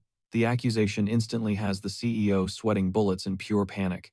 Without missing a beat, Min coldly repeats the exact same command he just gave Aaron. Scrambling to save face, Ma desperately spins his sketchy order into a supposedly generous VIP perk. But things take a nosedive the moment he drags One into his messy scheme, crossing a massive boundary. The second he realizes his screw-up, he furiously bows his head in apology, bracing for absolute impact. Since the guy actually sounds terrified and genuine, Min decides to drop the issue, letting the CEO breathe a massive sigh of relief and thank him profusely. Right on cue, Seong-cho crashes into the room, and Ma frantically slaps on a fake smile to hide the intense showdown. He snaps at his manager, ordering him to escort the others into the adjacent suite, claiming he needs to handle some top-secret business with Min. The moment the hulking bodyguard steps out, Ma starts violently kicking himself internally for pissing off his only lifeline. However, our hero snaps him back to reality, casually spilling exclusive lore about the upcoming phase. Ma's jaw straight up drops, shocked that Min already figured out the true motive behind tonight's party. Still, with all the recent backstabbing, trusting the CEO is definitely not on Min's agenda. Ma offers up another pathetic apology, but Min cuts him off. He demands zero secrets moving forward, and makes it crystal clear that Ma better leash his rogue shareholders immediately. Seeing the powerful executive suddenly acting like an obedient puppy genuinely brightens our hero's mood. Min pledges to skyrocket the guild's success, even dropping premium spoilers for round 5. He warns the CEO that this upcoming phase will be an absolute nightmare, though he assumes someone with Ma's resources should survive it without breaking a sweat. The protagonist then reveals that every single player must slaughter 300 orcs to clear the stage. But the catch is brutal: the game zones are going to start merging, a fact that instantly sends a chill down the CEO's spine. Min coldly adds the final twist: the zones are fusing together because the player count has completely tanked. Ma is already obsessing over scoring a meetup with Black Scythe, desperately pressing if that is even on the table. Min brutally shoots that down since they aren't even spawning on the same map, completely stonewalling any attempts to dox his true identity. But he throws Ma a bone, promising their paths are destined to collide real soon. Then he drops one final bombshell and casually checks in on the manhunt for Yongmin, practically giving the CEO a sheer heart attack right then and there. Ma starts rambling about the insane potential of the Foresight rune, desperate to milk out extra intel, but our boy instantly hits the brakes and tells him to back the hell off. The CEO tries probing further, but Min straight up warns him to drop the witch hunt for the mobster, at least for now, since he fully intends to squeeze every last drop of usefulness out of that thug. Our mastermind gaslights the executive flawlessly, and they both smoothly pivot back to the gala. Ma is visibly sweating bullets now, and the second the event wraps up, the camera cuts to a busted-up guy dragging his feet down a pitch-black alleyway until he hits a brick wall. Heavy footsteps echo closer and closer from the shadows, making the terrified NPC whip around just in time to see a masked stalker raise a massive blade and mercilessly slice right through his torso. He violently crashes onto the concrete. The victim shrieks in pure agony as the looming shadow, stepping into the light to reveal the CEO himself, coldly promises to carve out his tongue. The bleeding man hysterically begs for mercy, crying out to know why he is getting targeted. But the executive instantly claps back, spitting out the guy's disgusting, unforgivable crimes against a totally innocent kid. The trash tries to scramble for an excuse, but Ma just goes dead silent, letting his cold steel do all the talking. The absolute scumbag tries screaming for his life again, but Ma icily promises that if he makes one more sound, the pain will be unimaginable. The boss sarcastically calls him a good boy for shutting his mouth, whispering if trash like him even deserves to breathe. Without missing a beat, he triggers his ultimate, and a suffocating wave of pitch-black aura erupts, completely swallowing the trembling man whole and erasing his existence without a single trace. Ma mutters that he could have ghosted the dude way faster if he was not starving for extra dark mana, honestly. Spamming his abilities literally means siphoning the raw life force out of his victims while their hearts are still beating. Once he sucks him dry, he executes the final strike with his broadsword, taking a quiet second to reflect on his own twisted morality. Even though farming humans drops way more juice than brainless mobs, he strictly hunts the worst criminals to keep his heavy conscience in check. It is his twisted way of playing the hero, proving beyond a doubt that the Dark Knight class was literally built for him, especially since he treats this bloody vigilantism as an oddly therapeutic side quest. He commands his cursed weapon to keep feasting, but it just goes dormant, then it clicks. This demonic blade only eats the living, never the dead. Suddenly, a weird rustling noise snaps his attention away. But relax, it is just a stray cat minding its own business. He wasn't exactly sweating it anyway, since this sketchy backdoor alley is basically a ghost town during daylight. Even though he is 99% sure our boy Min already knows about his bloody midnight hobbies, the crazy fact that Min approached him first, fully aware of what he really is, makes the CEO crack a seriously unhinged grin. He then casually dials up his lapdog, ordering him to hustle over and scrub the crime scene immediately. Cut to later. Our main guy is chilling in his high-rise penthouse, enjoying the silence while calculating his next massive play. He realizes the waiting game is officially over, and it is time to pop off.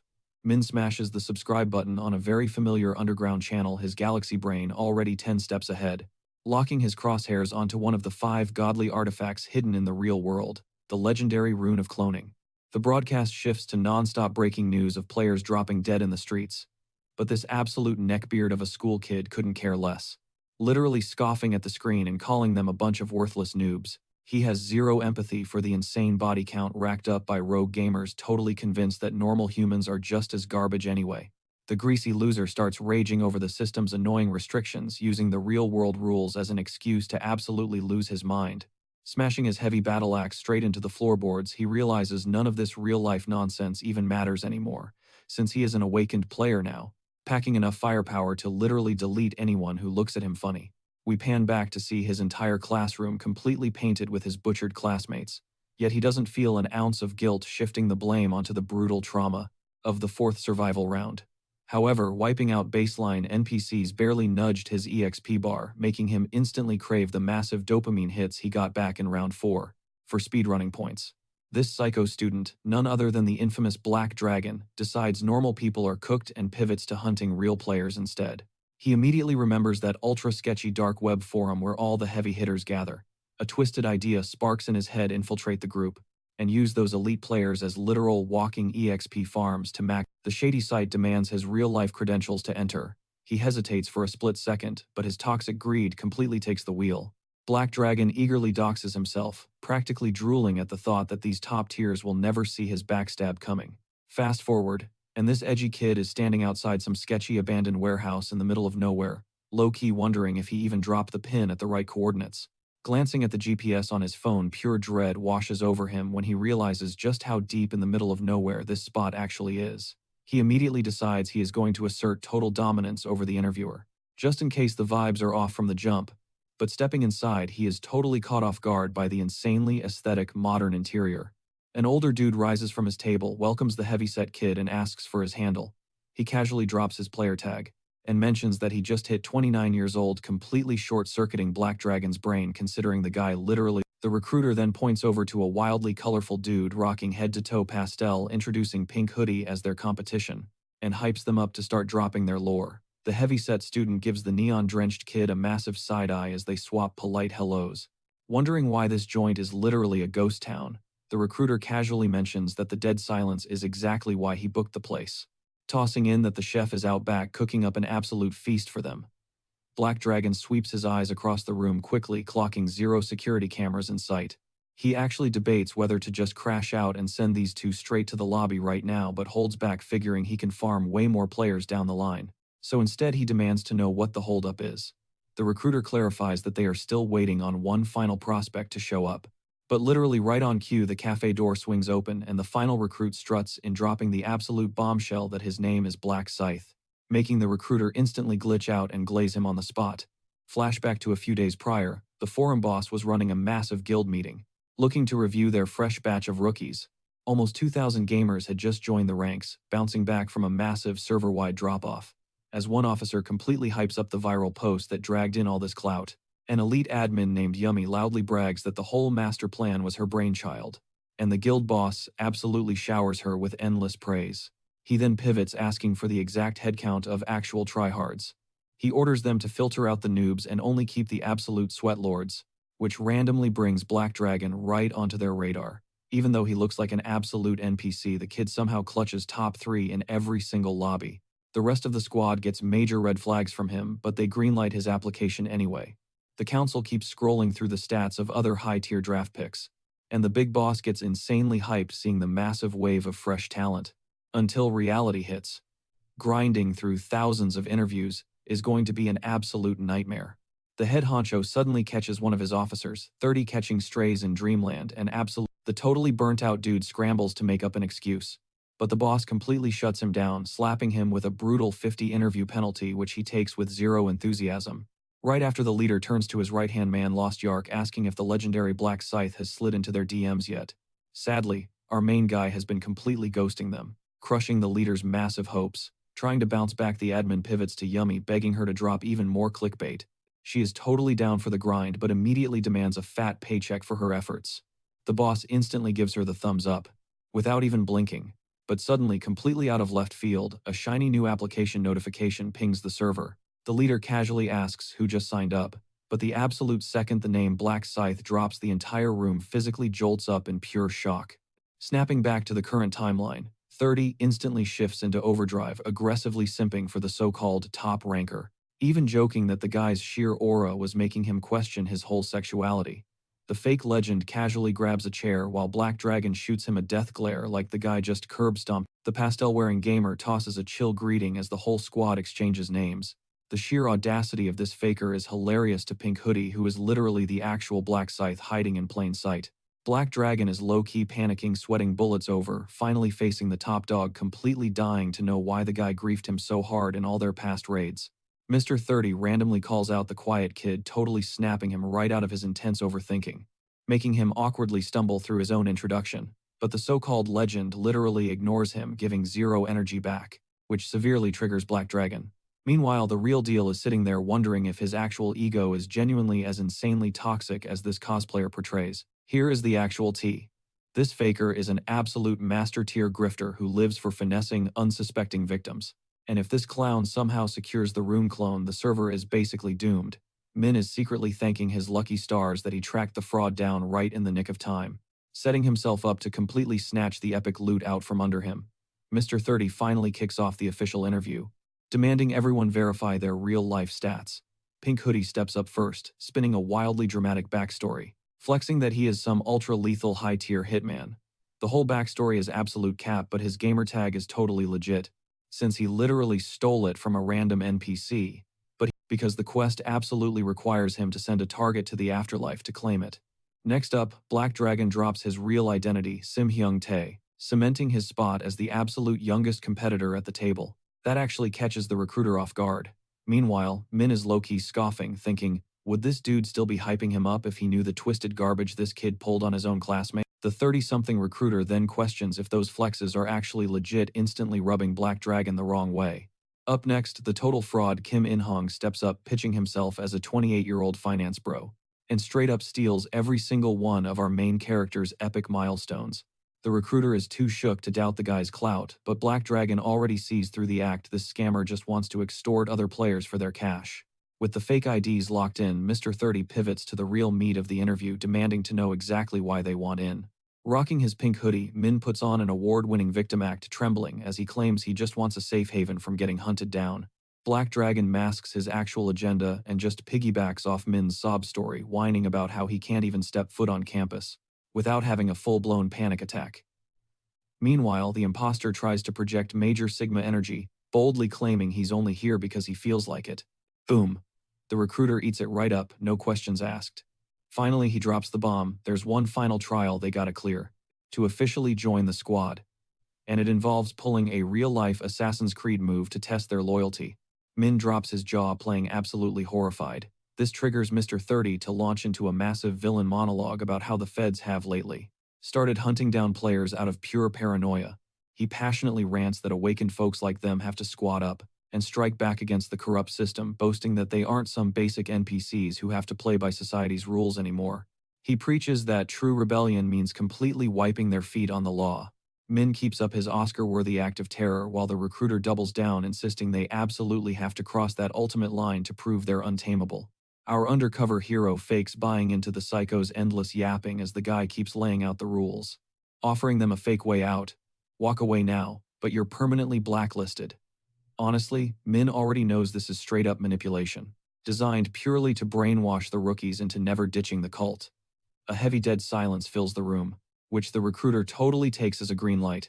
He orders them to get to work. Black Dragon frowns, asking where they're supposed to find a random victim right now. But the unhinged interviewer already has a target queued up. Right as the group stands up to bounce, the cafe owner pops out of the kitchen sweetly, offering them to hang out longer, since they already booked the whole venue. Mr. 30 quickly brushes her off and asks for one tiny little favor instead. He politely requests the sweet lady to pull his ride up to the front. Smiling, she totally agrees. The innocent boss grabs an umbrella, stepping out into the pouring rain, and pulls his car right up to the entrance. Suddenly, a pair of grimy hands violently snatch her around the throat. She thrashes wildly, but the unseen assailant instantly chokes her out, sending her straight into the dark. The players freeze, staring at the recruiter in absolute shock, while he just snaps at them to get in the car and quit whining. It clicks for Pink Hoodie. They are fully planning to game over this sweet cafe owner. Old Man 30 speeds them over to a sketchy abandoned warehouse. To wrap up the final phase of their initiation, he drags them inside, dumps the unconscious woman onto the concrete, and casually asks who wants to step up first. His eyes lock onto the fake black scythe, figuring the finance bro is but our hero abruptly cuts him off, putting on his best innocent voice to ask if he can take the spotlight instead. Mr. 30 is genuinely blown away that this trembling pipsqueak has that kind of nerve. He turns back to Black Scythe, asking if he's cool with passing the torch to the little guy. The phony agrees and takes a step back, tossing a smug comment at the pink player, telling him he better be insanely grateful for the charity. Min politely thanks the fraud, promising him that he's definitely going to put that cloning rune to fantastic use. The fake stares at Min, utterly clueless, but before his brain can even process it, Min violently grabs his face with both hands and brutally snaps his neck, logging the dude out for good. The fraud's lifeless body hits the concrete with a sickening thud. Mr. 30's jaw unhinges in pure shock. He completely loses his mind, clawing at his own hair and screaming at our hero. Min just locks eyes with him, firing off a chilling death glare that instantly silences the recruiter, leaving him terrified and wondering how this scrawny kid somehow managed to max out his dark aura, straight up to terrifying Sigma levels. Right on cue, the system chimes in, hyping him up for bagging the hidden rune of this area. The power automatically binds to his body, and honestly, that little perk makes him seriously glad this humiliating Pink Hoodie act wasn't for nothing. The wrinkled 30-year-old frantically demands some answers, but our boy just coolly slides on a mask, casually replying that he only disposed of a hot, steaming pile of imposter garbage. Still totally lost, the recruiter keeps screaming, desperately begging to know why he just turned on them and absolutely obliterated Black Scythe. Min drops into a crouch, peeling the blindfold off the girl. He echoes his earlier words, tossing in a totally effortless roast just for kicks. Trying to act tough, the interviewer whips out his weapon, demanding our guy repeat that disrespect straight to his face. But that fake confidence straight up vaporizes the second Min summons his scythe, flooding the entire room with a totally suffocating aura. Our boy drops another savage insult while Mr. 30 stands there glitching out. He stares at the blade, suddenly realizing it looks way too familiar. The puzzle pieces finally snap together for Captain Obvious. Only one tier of player rocks a weapon like that, and Pink Hoodie's earlier warning comes crashing back into his brain. Min pivots right to the clueless interviewer, straight up asking if his last two brain cells have finally rubbed together to figure out the reality check. He tosses out the most incredibly fake apology for capping to him, Mr. 30's weapon immediately clatters to the floor in pure, unadulterated terror, collapsing to his knees and practically weeping to Daddy Min for his life. But Min shuts down the apology hard, whipping his scythe through the air, and permanently canceling the dude's subscription to having a head. The severed bowling ball rolls right to Black Dragon's sneakers, making him shriek. As it clicks that our hero is playing in a totally different universe, Min pivots, aiming the Grim Reaper blade straight at the final survivor, and casually asks Hyun-tae for his dying wish. But the schoolboy bites down on his fear, refusing to grovel like a coward, and instead spits out a burning question that has been eating at him. Black Scythe instantly reads his mind, guessing it is about the previous round, specifically why he absolutely dog-walked him back there. Min lays it out straight, claiming he did it because he actually views Black Dragon as a legit rival. Min openly admits the kid has crazy potential, meaning he needs to delete him from the server while he is still under-leveled. Black Scythe waits for any final words, but Black Dragon is completely paralyzed by fear. Trembling Hyun-tae forces out one last stuttering question. Why does he have to get packed up too? Min deadpans that the answer is super obvious. The kid literally smells like hot garbage, and is stealing perfectly good oxygen from the rest of them. The panicked schoolboy tries to negotiate, swearing up and down that he is totally innocent. So Min actually decides to give Tubby a pass. Black Dragon's face lights up like a Christmas tree, but Min orders the oversized Snorlax to drop his entire inventory if he wants to keep his lungs working. After a crazy fast inventory dump, our hero takes a second to admire the massive mountain of dropped loot gleaming right in front of him while the chubby schoolboy swears. His pockets are completely empty. Min actually buys it but simply snatches up the 2 crystals, and leaves the rest of the pile untouched, since all that trash gear is totally useless to an endgame player like him. The heavy kid then nervously asks if he is cleared to bounce, and Min actually keeps his promise, but as the player starts bowing over and over like a glitching NPC, it seriously starts grating on Min's nerves. So he barks at him to chill out and act right from now on. Black Scythe casually strolls away from the absolute carnage, deciding to bring the woman along. When the schoolboy tries to kiss up by offering a helping hand, Min straight up tells him to kick rocks. As our guy walks off, Hyun-tae inhales sharply, trying to steady his insanely racing heart, feeling incredibly blessed that he only lost some digital gear instead of his actual pulse. Still, a wave of salty anger washes over the schoolboy. Furious that he just got legally mugged when he literally did not do anything wrong, he shoots absolute daggers at our hero's back. As a deeply toxic idea starts blooming in his brain, a dark plan that screams revenge. Seeing Min's back totally exposed, he figures this is the ultimate glitch in the Matrix to gank him and skyrocket his own stats straight to the moon. Ignoring literally every basic survival instinct, he makes the totally unhinged choice to jump the main character, because he knows if he passes up this crazy opportunity, the FOMO is going to haunt him forever.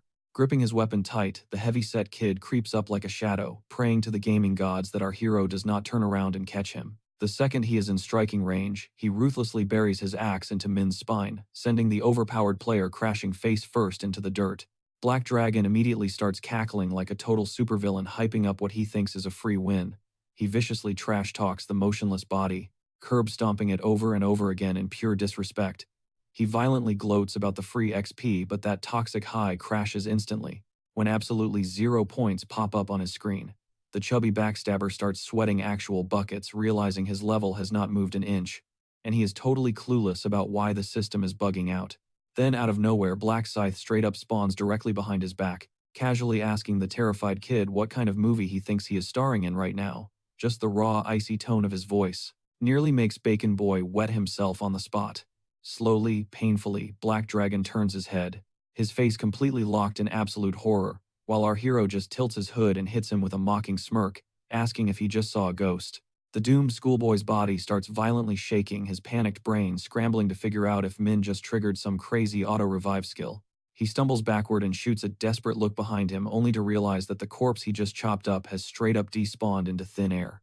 Breaking the tension, Black Scythe casually drops the ultimate truth bomb. All the kid actually managed to do was delete a simple decoy clone. Activating his cloning rune, our MC chuckles. Sure, the decoy is basically a sitting target, but it's still pulling its weight flawlessly. He considers it a hilarious little troll move. Meanwhile, the schoolboy totally loses his mind, absolutely fuming that he got played so hard. But Min quickly crashes his pity party, reminding the kid that he isn't the only one who just got scammed. Black Dragon desperately tries to yap his way out of it, but Min is completely checked out. He summons his blade, slashing through the air with a speed that absolutely bypasses Hyun-tae's reaction time. In a flash, the arrogant punk catches a sudden fatal case of head loss. Boom. Done. Our hero casually triggers Levi's special cleaning perk, completely scrubbing the crime scene spotless.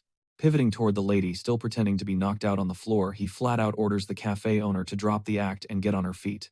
I mean, he's literally reading her mind right now.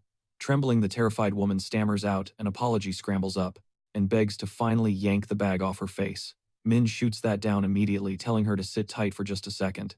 Keeping his voice ice cold and steady, our protagonist commands her to spill the and obey every single direction he gives to the letter. He presses her, demanding to know if she can actually recognize any of the clients who walked in. Shaking, she swears the interviewer is the only one locked in her memory since they chatted one-on-one. The rest, a total blur.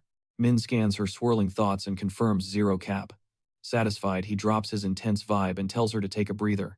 Black Scythe issues one final warning: ghost this place, rush straight home and zip her lips forever. Unless of course she's begging for a death wish. Before dipping out, Min instructs her to count to 60. Those next 60 seconds stretch out into pure agony, until she finally realizes she's safe. Peeking around the deserted shop, she honestly questions if she just hallucinated that whole nightmare. Fast forward, the apartment complex looms ahead. Min strolls in only to catch his little bro camping right by the front door. Juan's eyes lock onto his stolen hoodie wrapped around our... Min completely deflects, playing the exhausted card, but his younger sibling refuses to let it slide, relentlessly demanding answers. The second takeout is mentioned.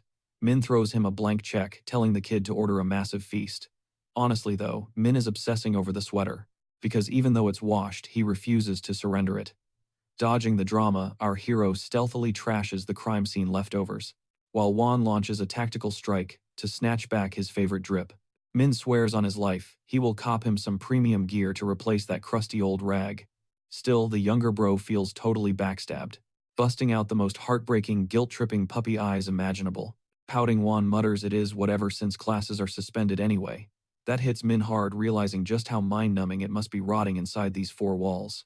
Sparking an idea, he promises a sick trip to the theme park tomorrow. Instantly, Juan's whole vibe does a massive 180. The kid literally bounces off the walls, and Min seals the deal under the strict condition that he crashes early tonight, like an actual angel. Cut to the following morning, and Juan is glowing with pure, unadulterated joy. Staring at the massive coasters after being locked up for so long, a wave of heavy nostalgia washes over him. Watching this, Min low-key beats himself up for delaying this trip. Our MC is genuinely shocked this joint is even operating right now. It clicks for him.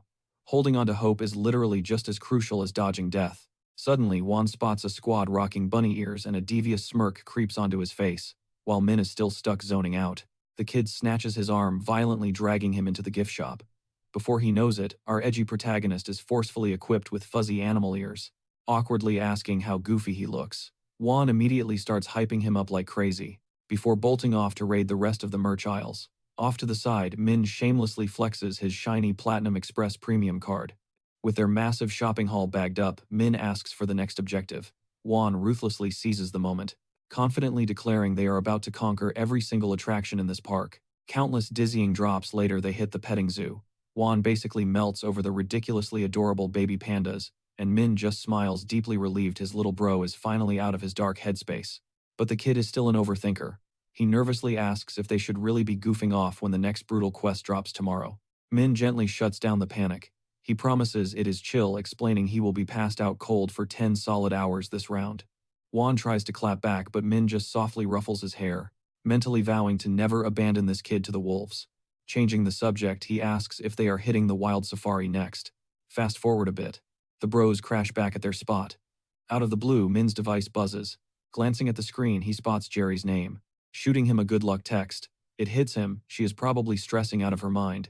In that exact moment, our hero locks in another silent vow.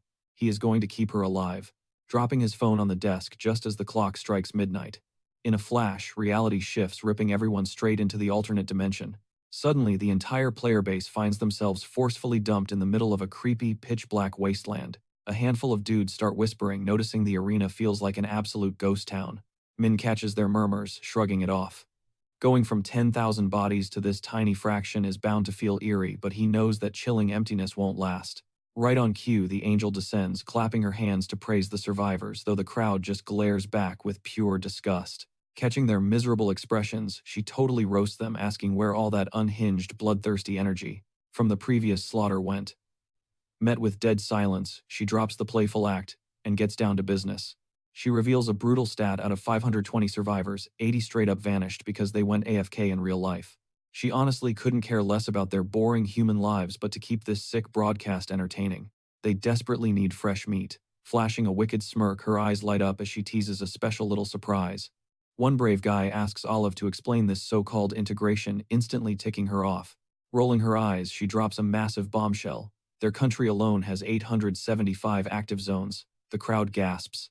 She adds that other countries pack way more arenas, which totally makes sense when you factor in their massive populations. The group nervously questions if every single zone has its own angel, and she nods. Hearing this, a dude pieces it together, blurting out that the angels aren't the real game devs. Olive freezes. She demands to know his logic, and he claps back that it's physically impossible for thousands of winged freaks to code a massive system like this together. Instantly, Olive dive-bombs him like a predator, screaming in his face that he is dead wrong. She violently threatens him to keep his mouth shut, or he'll get erased on the spot. As she backs off, our boy puts the pieces together. There's gotta be a strict gag order, blocking the angels from leaking anything about the true mastermind. He theorizes that a heavenly being who can literally take damage from players definitely lacks the god-tier stats to build this twisted reality. Olive coldly shuts down the Q&A session, barking at the crowd to focus on staying alive instead of wasting her precious time. Then she hypes up the players, announcing the massive server merge is kicking off right now due to the pathetic player count. Without warning, the earth violently quakes, and blinding neon yellow grids explode across the floor, sending everyone into an absolute panic. Out of nowhere, random survivors from distant zones start glitching into reality right inside those glowing squares. Jaws drop everywhere as 10 distinct angels materialize on the exact same battlefield. The winged hosts break the news: 10 shrinking servers just smashed together into one mega arena, bumping the survivor count up to 4,844. They dub this Mega Zone CSK-007, packed with people from all across Korea. A wave of relief washes over the crowd. Knowing they won't have to deal with a language barrier just yet, someone whispers a terrifying thought, guessing they'll eventually get thrown into a bloodbath against other countries. The hero already knows the drill. Once a lobby drops under 500 bodies, servers fuse, paving the way for inevitable global warfare. Going head-to-head with international tryhards is an absolute certainty. But he pushes that thought aside. Right now, the angels are hyping up a surprise bonus event. They reveal that every old zone had its own leader, so this mega server needs an ultimate boss. Olive gleefully states the 10 former top dogs must brawl to the death until only a single victor stands. That lone survivor claims the throne. Half the crowd is sickened by the cruelty while the rest grab their imaginary popcorn for the ultimate showdown. The 10 squad leaders immediately start sweating, terrified of catching a one-way ticket to the grave. But Black Scythe smirks. He knows securing that top spot guarantees insanely broken loot for the next stages. Catching their fear, the angel promises this is a safe zone. Dying in the bonus clash just means a quick respawn. The collective sigh of relief is deafening. Olive then flexes the stakes. The new champion gets blessed with the ruler skill, replacing the basic command buff.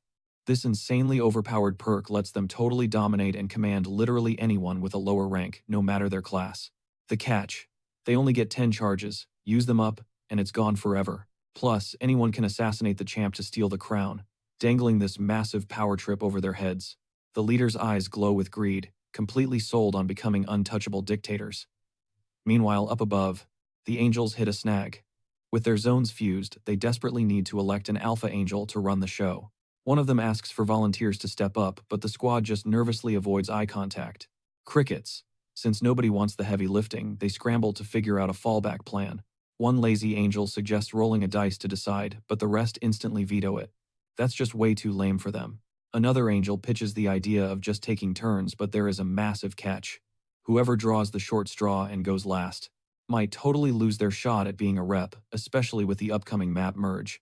That is when Priscilla steps up, tossing out a brutal alternative: let the map reps duke it out. The rule is simple. Whoever's champion gets iced first gets slapped with guide duty for the humans. The squad nods along, but Olive isn't having it.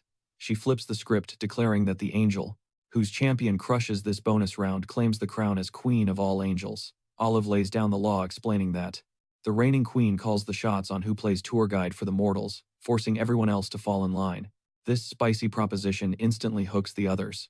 Priscilla smirks, calling out Olive's massive ego and blind faith in her champion. She flexes hard, boasting that her guy has held the absolute top spot on his local map since day one. Olive just flashes a wicked grin, knowing full well that if Priscilla had a clue she was backing Black Scythe, she would be shaking in her boots. The heavenly hosts lock in the bet. Olive swoops down to kick off the madness, summoning every single map rep to her feet. Once the tributes assemble, Olive rips a massive battleground straight out of the earth. She lays out the rules. This brawl does not end until only one absolute legend remains standing. Anyone who drops inside the ring gets a respawn, but if you die out of bounds, it is game over permanently. The bell rings. Blades materialize out of thin air. But one dude immediately realizes it is dead silent. Nobody is throwing the first punch, and the tension is suffocating. He figures that since they are all top-tier reps, they have to be incredibly calculating. Meanwhile, his own ego is completely off the charts thanks to his Dissolve rune, a nasty perk that literally skins his enemies alive. With just a single graze, he thinks his blade is practically an aimbot. Up above, the angels are losing their patience, getting seriously annoyed at this massive staring contest. Sick of the waiting game, our overly confident player decides to pop off. Convinced he is the main character, he plans to drop a heavy flex right out of the gate, hoping to terrify the rest of the lobby into submission. Whipping out his sword, he starts hunting for a sacrificial lamb. He drops into an aggressive combat stance, daring anyone to cross his path. Tragically for him, our main man steps up to the plate. Thinking he just found free XP, the dude suddenly locks eyes on the massive menacing scythe gripped in our hero's hands. It is a totally bizarre sight. Sure, people rock the word scythe in their gamer tags, but nobody actually swings the weapon itself. His eyes drift up to the floating nickname, Black Scythe. Pure, unadulterated dread instantly crashes over him.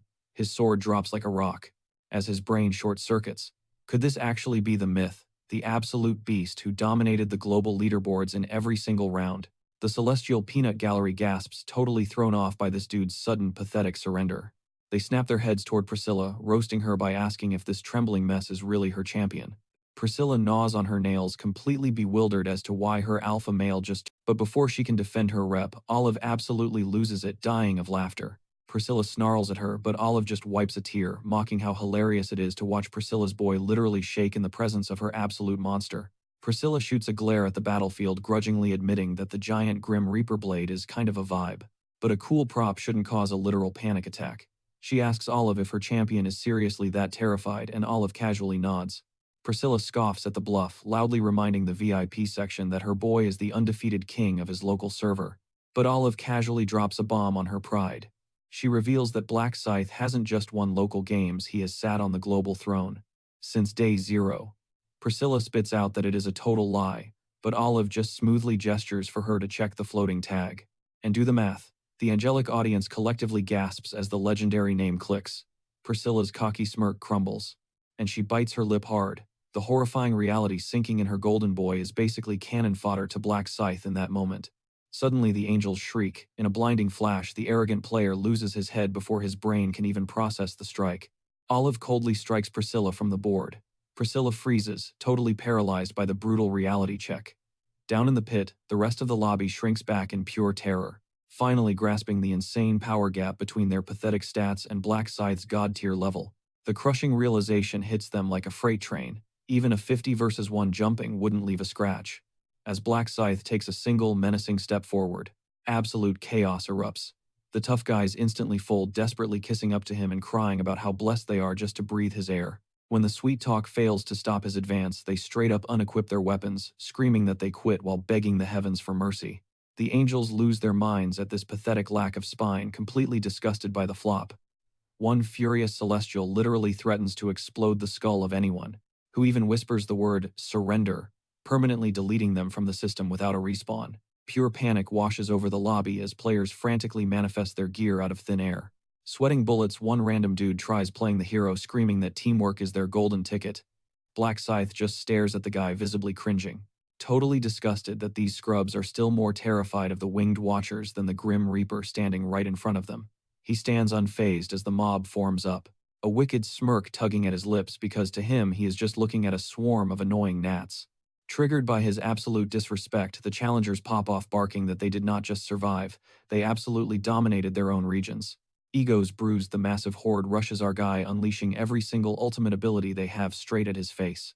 In a blur of motion, Black Scythe twirls his massive blade, effortlessly slicing and dicing through the heavy hitters like a hot knife through butter. While the remaining survivors freeze in pure shock, our overpowered MC just teleports through the chaos, handing out instant one-taps left and right. Up above, the celestial spectators are absolutely flabbergasted, whispering among themselves about how ridiculously fast this bloodbath ended. A glowing goddess steps up, crowning Olive the undisputed winner and dubbing her the new alpha of the skies. But suddenly, that fiery redhead, Priscilla, completely loses her cool, getting up in Olive's face and aggressively calling her out for straight-up cheating. Unbothered, Olive just shrugs it off, prompting the crimson-haired psycho to try and gaslight the entire Holy Council into jumping her, screaming that this rigged outcome was planned from the start. Unfazed, our MC's personal angel fires back, flexing that this exact scenario is why she pitched the whole survival game in the first place. She drops the mic by reminding everyone they signed the terms and conditions. The rest of the Heavenly Squad instantly backs her up, leaving the redhead looking extremely foolish. Olive ruthlessly roasts her for throwing a massive tantrum, double dog daring Priscilla to actually throw hands, reminding her that throwing a punch would instantly downgrade her to filthy human status while casually threatening to snitch to the supreme boss. That reality check instantly sends shivers down the redhead's spine, as horrifying flashbacks of her torture in the bug-infested abyss flood her brain, forcing her to shut her mouth real quick. Flexing her new authority, Olive hands down the ultimate chore, ordering Priscilla to play tour guide for the mortals. The fiery angel desperately asks how long this torturous gig will last, but the new queen just hits her with more sarcastic trash talk. Defeated, the red-headed celestial spirals down to earth, severely regretting that massive gamble she took. Down in the arena, a holographic prompt dings, crowning our hero as the official server admin. Meanwhile, the terrified onlookers nervously whisper about Black Scythe's insane power scaling, mutually agreeing to never look his way again. Right on cue, Priscilla waves her hand and resurrects all the fallen challengers. They jolt awake, gasping for air, clutching their chests, and aggressively questioning what in the world just hit them, as traumatic flashes of getting absolutely folded cross their minds. The grumpy redhead begrudgingly drops the lore on their current mess, bluntly stating that they are getting stripped of their shiny admin privileges. But she throws them a bone, telling the losers to stop crying since they already know the grind to earn them back. With the warm-up slaughter officially wrapped up, the winged guide transitions straight into breaking down the primary mission. Boom, glowing blue screens slam into everyone's faces, demanding a massive body count of 300 orcs per person while brutally slicing the survival quota, which predictably makes the lobby erupt into toxic whining. Snapping instantly, Priscilla unleashes a furious screaming match at the noobs for their endless complaining, and maliciously threatens to nerf the survival odds straight into the ground, which instantly shuts the entire crowd up. She brutally adds that since they coasted through the tutorial phases, the server difficulty is now cranked all the way up to legendary tier. A few clueless players arrogantly question just how bad this challenge can actually get, but the angel just flashes a sinister grin, telling them to hold on to their seats. Some random background character speaks up about the side mission and its loot pool, prompting Priscilla to announce that the secret objective is finally unlocked. But what they actually win is staying totally under wraps. Ben glares at the feathered gatekeeper with pure disgust for constantly hiding the patch notes, mentally recalling that the ultimate drop for this stage is the Rune of Balance, a game-breaking buff that only one single player in the entire lobby can ever equip. Technically, other challengers could theoretically snatch this artifact, but pulling that off is literally bordering on impossible. Even if some sweaty tryhard manages to 100% clear the side quest, jumping through the insane hoops to actually claim the item is a total nightmare. The celestial host then drops the bomb on the secret mission, revealing they have to hoard every single balance stone on the map. But since the system only allows one victor to secure the bag, it literally means if anyone chokes and misses even one of the 4 gems, the entire lobby gets absolutely nothing. Priscilla flashes a downright evil grin, happily reminding the chat that player killing and looting the stones off dead bodies is totally allowed. The crowd starts spamming her with more frantic questions, making her bluntly clarify that they are only allowed to swipe the quest items, no other gear. Oh, and she drops one final terrifying reality check, stating that every single player is now totally out of free revives. Dropping that massive bombshell, Priscilla mockingly cheers for them to not end up as cannon fodder. Right before dissolving into the clouds, a massive countdown clock materializes above the squad. Our MC is still low-key heated over those annoying winged beings, but he shakes it off to grind some mobs and completely shatter the high score. Once he secures the bag, he intends to slide over and boost Jury with her eliminations. Leaping off the platform, he casually strides right through the mob, nearly giving these dudes a literal panic attack. The tension drops the second he glides past without throwing hands, leaving the group whispering about whether they should shadow his movements. A few freeze up, but others point out that Min always plays four-dimensional chess, meaning this dude definitely has a master plan. Sweating bullets about getting busted, one background character whispers they should just tail him from a mile away. One of the former zone leaders gets absolutely hyped, daring the crew to either boss up or get left behind as he storms out of the area. The remaining stragglers seriously doubt this reckless mission, but they swallow their dread. They choose to track Black Scythe anyway, betting everything that the top-tier player knows exactly how to carry. Shortly after, our guy rocks up to a tiny monster settlement buried deep inside the forest, and the squad of tryhards stalking him actually pretend to be awestruck by this run-down, dusty little camp. From the shadows, they watch Black Scythe rush the first target, absolutely deleting it like an absolute noob. The massive pig-faced beast faceplants into the dirt without a single fighting chance. He then marches straight into the heart of the turf, crashing what looks like a massive community barbecue. The absolute second they lock eyes on him, the entire horde goes feral, whipping out their heavy hardware. The earth violently trembles as three gigantic brutes stampede right at our MC, but he stays planted like a concrete statue, totally unfazed. He cleanly decapitates the frontrunner in one fluid motion, handling his blade like a seasoned Grim Reaper. The other two attempt to flatten him into the pavement, but Min whips his scythe in a massive arc, leveling every single shack in the vicinity, leaving absolutely zero enemies standing in his wake. Watching this total wipeout, the peanut gallery gets completely delusional, thinking these brutes are a walk in the park. The rugged-looking dude tries to warn them that Black Scythe is built different, suggesting they should go hunt down a separate camp. But nope, the selfish deadweights immediately start plotting to use the melee fighters as literal meat shields, planning to camp in the back lines and vulture all the final blows. Fast forward, the group stumbles onto a massive fortress of a village completely rigged with an actual watchtower. The sentry posted up top doesn't waste a single heartbeat, blaring a deafening war horn that reverberates across the massive compound. That single blast instantly sends the entire human squad into a full-blown meltdown. Their sheer terror spikes out of control when an endless tidal wave of hulking beasts floods out from the cabins, swarming the zone like a wildly agitated hornet nest. In the blink of an eye, the dozen players find themselves completely boxed in, finally making them realize the grim truth. This megabase wasn't just built for aesthetics. The shaking mage stutters out a desperate plea for a plan, prompting the swordsman to bark back the glaringly obvious: throw down or get sent back to the lobby. As the monsters crash the front line, the squad charges in swinging, completely treating these units like slightly buffed goblins. Shockingly, one guy manages to parry a gigantic wooden club. His ego absolutely skyrockets, getting super cocky and assuming these beasts are actually trash tier in combat. Rocking a smug smirk, he jams his blade straight into the chest of the monster, but his smile instantly deletes itself when the weapon catches. Locked dead in the muscle like it just hit a solid brick wall. The beast claps back with a brutal backhand from its club, immediately sending the dude into permanent offline status. Right after that, the remaining members get violently dismantled one by one, and in this game there are zero respawns to bail them out. Cut back to Min, who is currently vibing, totally relieved that those irritating stalkers who thought they had stealth maxed out have finally dropped off his radar. He brushes it off, figuring a 20-man squad should logically survive on their own. But then reality checks him hard, realizing even a giant raid party would get absolutely washed if they accidentally aggroed the mangacapps, the ones packing over 200 units. Plus, these brutes rock incredibly dense muscle fibers that physically trap blades, making it a total nightmare to pull weapons back out, meaning the absolute meta strategy is targeting their exposed, unarmored necks.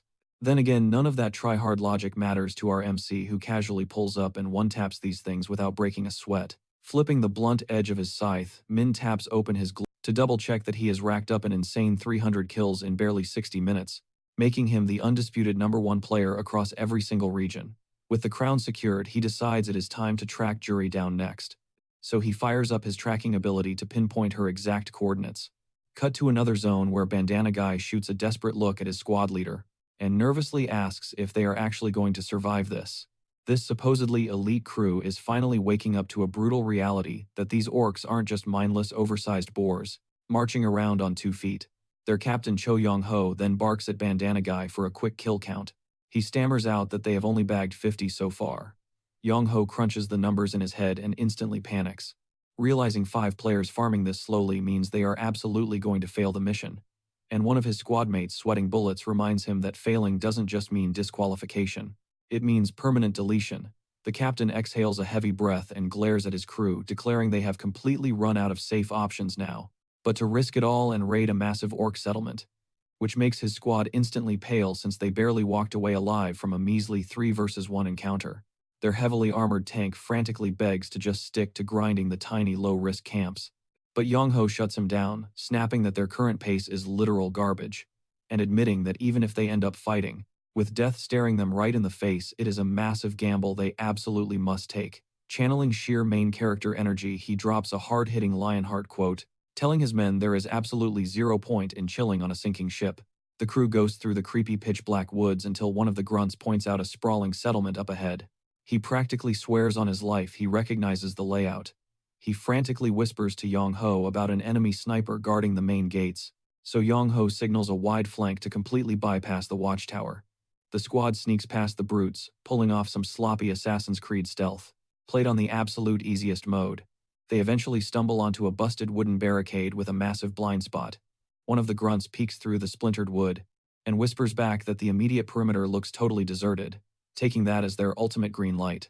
They silently squeeze through the crack one by one, fanning out into the shadows to scout the actual enemy defenses. A scout calculates roughly 5 monstrous brutes chilling inside every single tent, a number that completely shatters Yong-ho's original game plan.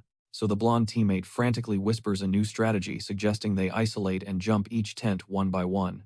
Instead of going in guns blazing like pure suicide, Yong-ho nods in agreement and the 5-man squad stacks up outside a reinforced leather flap, psyching themselves up, breathing heavy like a SWAT team about to breach an underground mob hideout. Trembling with sheer adrenaline, they slide past the nasty animal skins, stopping dead at a gigantic reinforced timber door. Yong-ho drops his hand to signal the breach and the squad bursts in only to instantly realize they just dug their own graves. Staring down 10 absolute units of pure muscle just lounging around like bored prehistoric titans. Spotting the human intruders, one of the insanely shredded beasts barks an ear-piercing battle cry, putting the entire room on maximum aggro. A squad mate whips his head toward Yong-ho, begging for orders before they get wiped from existence, and the captain barks back that they have to focus fire at least one target down immediately. He leads a desperate full-throttle sprint toward the monster on the far left. The tank manages to parry a lethal strike, buying just enough milliseconds for the swordsman to slice its hamstring, opening a window for Bandana Guy to score a brutal kill shot, showing off the exact kind of god-tier combo every hardcore gamer prays for. But watching their massive brother crash to the dirt like a ton of bricks triggers absolute bloodlust in the remaining monsters. They launch themselves at the hunters, roaring with pure, unadulterated fury that practically screams, "You are all going to get flattened into pancakes in 5 seconds flat." A raging beast lands a sickening, bone-shattering haymaker right into Bandana Guy's shoulder, dropping him to his knees in agony and leaving his head completely defenseless. But Yong-ho channels absolute captain energy and refuses to let his guy get slaughtered, thrusting his glowing blade straight through the beast's throat, shutting down its rage and dropping it lifeless to the ground in a split second. As the room echoes with deafening primal growls, the hunters quickly form a tight defensive circle back to back. Yong-ho stares down the 8 towering powerhouses left, doubting his squad can actually survive this bloodbath. Suddenly, their tank completely loses his nerve, screaming at the top of his lungs to just abandon the raid. Without a single second of hesitation, the crew sprints for their lives, a horde of furious muscles tearing right after them. Seconds later, the group gets brutally cornered with 0 escape routes. The half-dead Bandana Guy slumps over, fully convinced this is their final game over. Yet Yong-ho ignites his aura, snapping at his terrified squad to pull themselves together and act like hunters, while half the team has already mentally clocked out, literally sobbing out their final goodbyes. The captain zeroes in on a chilling detail: the monsters aren't blitzing them to death fast. He forces his crew to look at the enemy's faces, twisted into sickening, arrogant smirks radiating pure malice and pride from their terrifying features. Yong-ho snaps at his crew, spitting out that they are getting mocked for acting like total cowards, and demands to know if they literally possess 0 pride anymore. Staring down a beast double his height, he orders his squad to rush the front line and go down swinging like absolute legends. That hype speech completely reignites their drive, even as the monstrous horde chuckles at them like they are just helpless zoo animals. Unbothered, Yong-ho commands his squad to absolutely blitz whatever target he marks the second he drops the cue. But the moment they lock in, the entire mob of green giants violently scatters like bugs fleeing a massive flood. Everyone's gaze violently whips toward a blazing inferno far off, leaving the boys questioning what kind of nightmare fuel could actually make these beasts sprint away in sheer. Catching the opening, Yong-ho barks at them to stay totally dialed in because this is their golden window, considering there are only 8 enemies remaining. After a few agonizing minutes of pure carnage, the squad officially wipes the floor with every single creature aggressively praising their boss for sparking that comeback, right when they were ready to just hit quit. Staying completely chill per usual, Yongho claims he never could have pulled it off without his boys quickly checking on a wounded teammate who straight up looks like he has not slept in a decade. Stepping back into boss mode, he orders the group to hide their wrecked friend in a secure spot, opting to scout the road ahead completely solo. Throwing caution to the wind, he pushes toward the exact spot that was literally up in flames moments prior, crossing a tight bend. He catches a super eerie vibe from the dead silence, wondering why 0 enemies have popped up on his radar. Prowling through the ruins, he sweeps the area before a jaw-dropping sight completely paralyzes him in his tracks. Littering the dirt are absolutely butchered creature bodies leaking this wildly intense energy. Creeping through the graveyard, he struggles to figure out who brought this insane level of destruction, until his vision locks onto a dude dripping in pure midnight gear. It takes him barely a second to recognize the legendary Black Scythe, who seems low-key startled that anyone else survived this ghost town. However, the ultimate plot twist drops when our dark hero scans the floating username, realizing he is staring down Cho Yongho, the absolute unit universally hyped as the Mercenary King. Quick lore drop: the Mercenary is a heavy brawler class flexing weapon mastery similar to traditional fighters, but their true meta-breaking ability lies in forging binding pacts with squadmates or the reigning monarch himself. Being literally the only player rocking this build right now, Yongho packs an exclusive perk where forming alliances prints massive bonus loot for everybody involved, making it an infinite glitch for free gains. Min is practically glitching out over bumping into this VIP organically. Meanwhile, the towering leader shuffles over looking ridiculously timid. He shakes off the nerves, frantically brainstorming an opener for the top-ranked GOAT while our boy accidentally blasts him with an icy death stare, totally unintentionally, while silently hyping up how perfectly the guy's insane physique matches his title. Leaning into his alpha energy, Yongho questions if he was the monster who absolutely flatlined the horde, catching a deadpan yes in return. The guild boss immediately starts sweating bullets, throwing down a rapid bow to express endless gratitude for bailing his crew out of a guaranteed game over, even though our shadow boy confesses he had zero clue they were even breathing nearby. Regardless, Yongho doubles down on the heavy praise, prompting Min to strictly advise packing up his squad before a fresh wave of brutes respawns. The Combat King practically drips anxiety, desperately questioning how this stranger Min just casually flicks his eyes over the man's shoulder, pointing out the deeply unserious squad that blindly chased their soft-hearted captain out of pure panic. The Dark Sovereign silently analyzes the ragtag fighters that Yongho clearly locked into early-stage contracts, visibly impressed that the warlord managed to farm such intense loyalty this early in the server.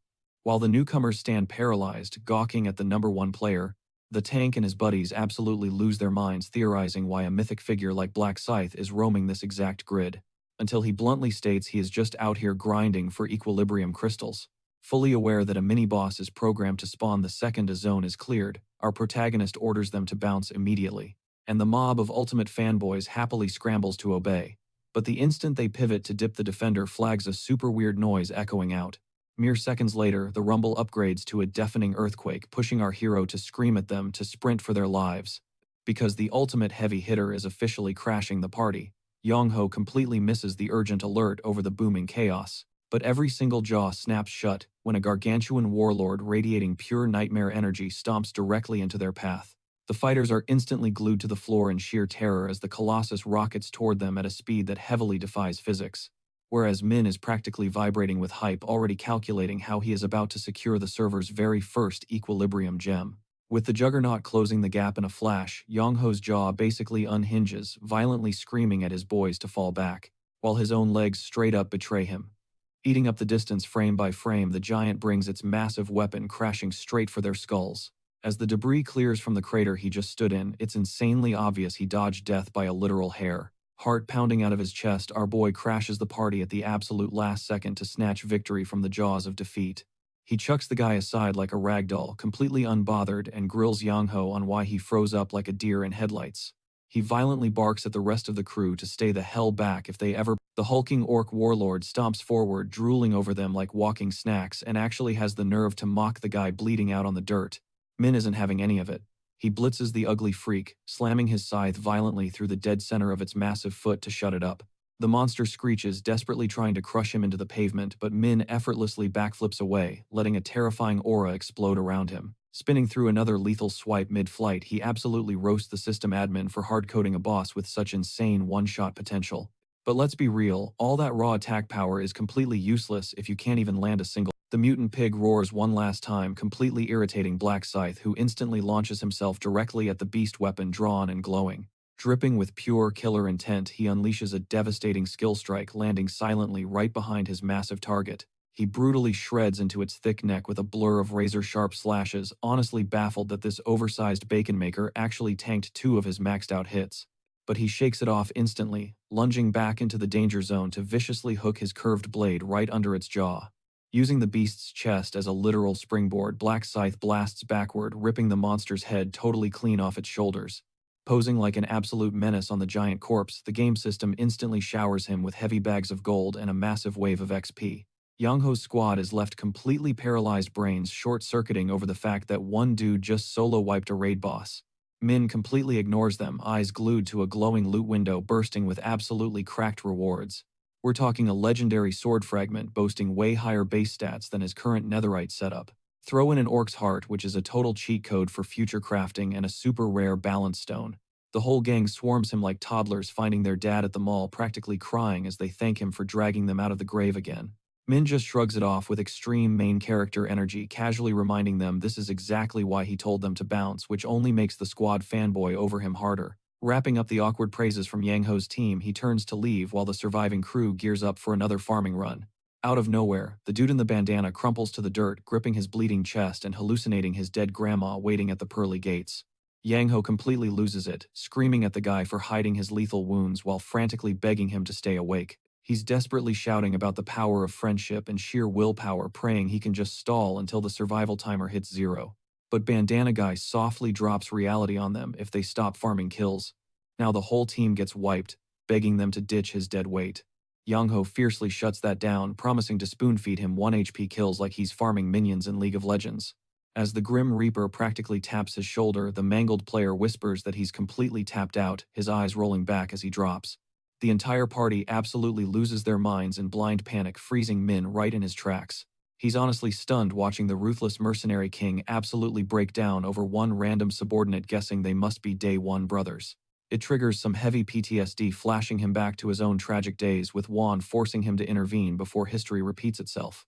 He casually steps up to inspect the damage, leaving the desperate crew stuttering, begging to know if he's actually packing a miracle. Black Scythe barely glances at the completely shredded arm, casually dropping that, as long as the meat is still barely connected, he can patch it up. Flaunting pure holy magic, even though his literal job class screams Dark Lord, he drops Yang Ho and the entire squad's jaws straight to the floor. Staring at their wildly confused expressions, he brushes it off as some basic pay-to-win skill anyone could snag from the game store. One dude gasps, shocked that a 20,000 gold store item could be this incredibly busted, but honestly, Min is straight up capping. That base skill is practically just a digital band-aid, but his version is god tier, purely thanks to his massive 123 intelligence stat and his secret radiance rune. He sternly warns the bandana kid not to flex that newly patched arm, ordering him to sit his butt down and recover. The kid instantly rockets to his feet, bowing intensely and crying tears of pure gratitude, sparking a massive chain reaction from the rest of the squad. They completely swarm him with praise. Wanting to pay him back, the mercenary king himself steps up, pushing a glowing golden crystal into Min's hands. Not wanting to be outdone, another party member rapidly shoves a brilliant crimson gem forward. Suddenly, it turns into a chaotic bidding. Our boy actively tries dodging the handouts bluntly, stating he has zero need for their low-tier junk, but they literally drop to their knees begging him to take the tribute.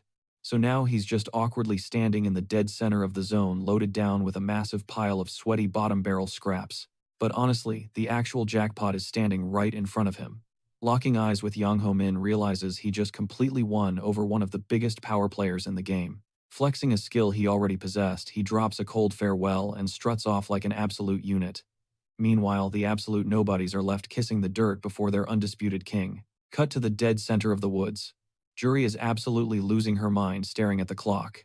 60 whole minutes have evaporated, and her kill count is sitting at a big fat 0. Tears of pure frustration blur her vision as she curses herself for playing stalker with Black Scythe Senpai, only to end up hopelessly stranded. The crazy part, spotting him during the pre-round bonus game was a total breeze. She had a front row seat watching him completely dismantle the other reps. Our girl was just paralyzed watching him butcher the competition, like he was dicing up literal carrots. But the second the bloodbath ended, and she finally cornered him solo, his overwhelming aura of pure, unadulterated riz turned her knees to absolute jelly. Squeezing her eyes shut, she promised herself she would shoot her shot once his terrifying death god vibe chilled out a bit. Flash open, and he was totally ghosted. Reality hit her like a freight train. She had fumbled the bag and completely lost his trail, acting like the absolute klutz she is. Memories flash back to Earth, where Min explicitly warned her that wiping out 300 of these beasts was no joke. Considering these ugly brutes strictly hunt in massive squads, that was exactly why she was strictly forbidden from playing the solo hero. Instead, her one job was to track down Black Scythe the second the servers merged. He even made her swear on her life to hold off for at least 60 minutes before tracking down her senpai mid-round. But thanks to strictly following his advice, she is now painfully isolated in the eerie woods. The realization sinks in her dark night is definitely not backtracking to the spawn zone anytime soon. Pouting in the dirt will not save her, so our girl snaps into survival mode. She pushes herself up, locking in on her mission to hunt him down no matter the cost. Pushing deeper into the shadowy depths of the Crimson Forest, she keeps her head on a swivel, tracing the phantom footsteps she prays belong to him, until the trees break to reveal a sketchy settlement. Her first thought, if this is an orc camp, her senpai has to be lurking close by. But panic instantly overrides that logic, realizing she would be absolute toast if these freaks decided to pull a hardcore Goblin Slayer scenario on her. Suddenly, out of nowhere, a hideously massive brute spawns directly at her back. The millisecond they lock eyes, both of them erupt into chaotic, ear-piercing screeches of pure confusion. But do not get it twisted, our girl is no pushover. She instantly pops her bless buff, whispering a quick thank you to senpai that this mob is isolated, and she already memorized its fatal flaw. Despite knowing the throat is the only soft spot vulnerable to a blade, Juri sweats bullets. Her aim is notoriously garbage, and she is terrified of accidentally slicing a random player hiding in the bushes, knowing it is a straight-up death sentence if her strike whiffs, and her blade gets wedged in its beefy muscles. She channels every ounce of her raw power into one explosive swing. Sadly, her accuracy is completely trash, and the beast easily sidesteps her attack. Luckily, since her blade did not bite too deep into the air, Juri wildly scrambles back. She furiously weaves through the raging monster's caveman tier, wild swings waiting for that golden window. The second she sees an opening, she lunges in for the kill. Zero hesitation. A vicious gash tears across its throat, sending the beast into an agonizing ear-splitting screech. That desperate shriek acts like pure adrenaline, massively boosting her ego. She goes absolutely feral, plunging her sword at lightning speed until its throat is practically shredded into Swiss cheese. The massive brute violently faceplants into the dirt right at her toes. She just stands over the carcass, her brain totally buffering as she realizes she actually caught a body. Seconds later, a highly recognizable figure dripping in dark robes materializes from the shadows, watching him march her way. She genuinely questions if the adrenaline has her hallucinating. Did the absolute legend she had been hopelessly hunting actually just spawn to approach her? With that aggressive Jotaro walk, that romantic fantasy instantly shatters when he casually strolls right past her, treating her like an absolute NPC.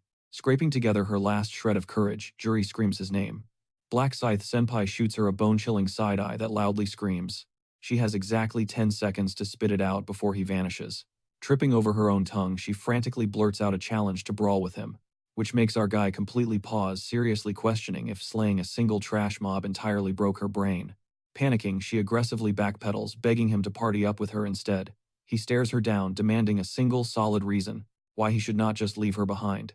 So she goes all in, practically throwing her broken unique skill at his face, bragging that her bless magic is hands down the most overpowered stat boost in the entire server.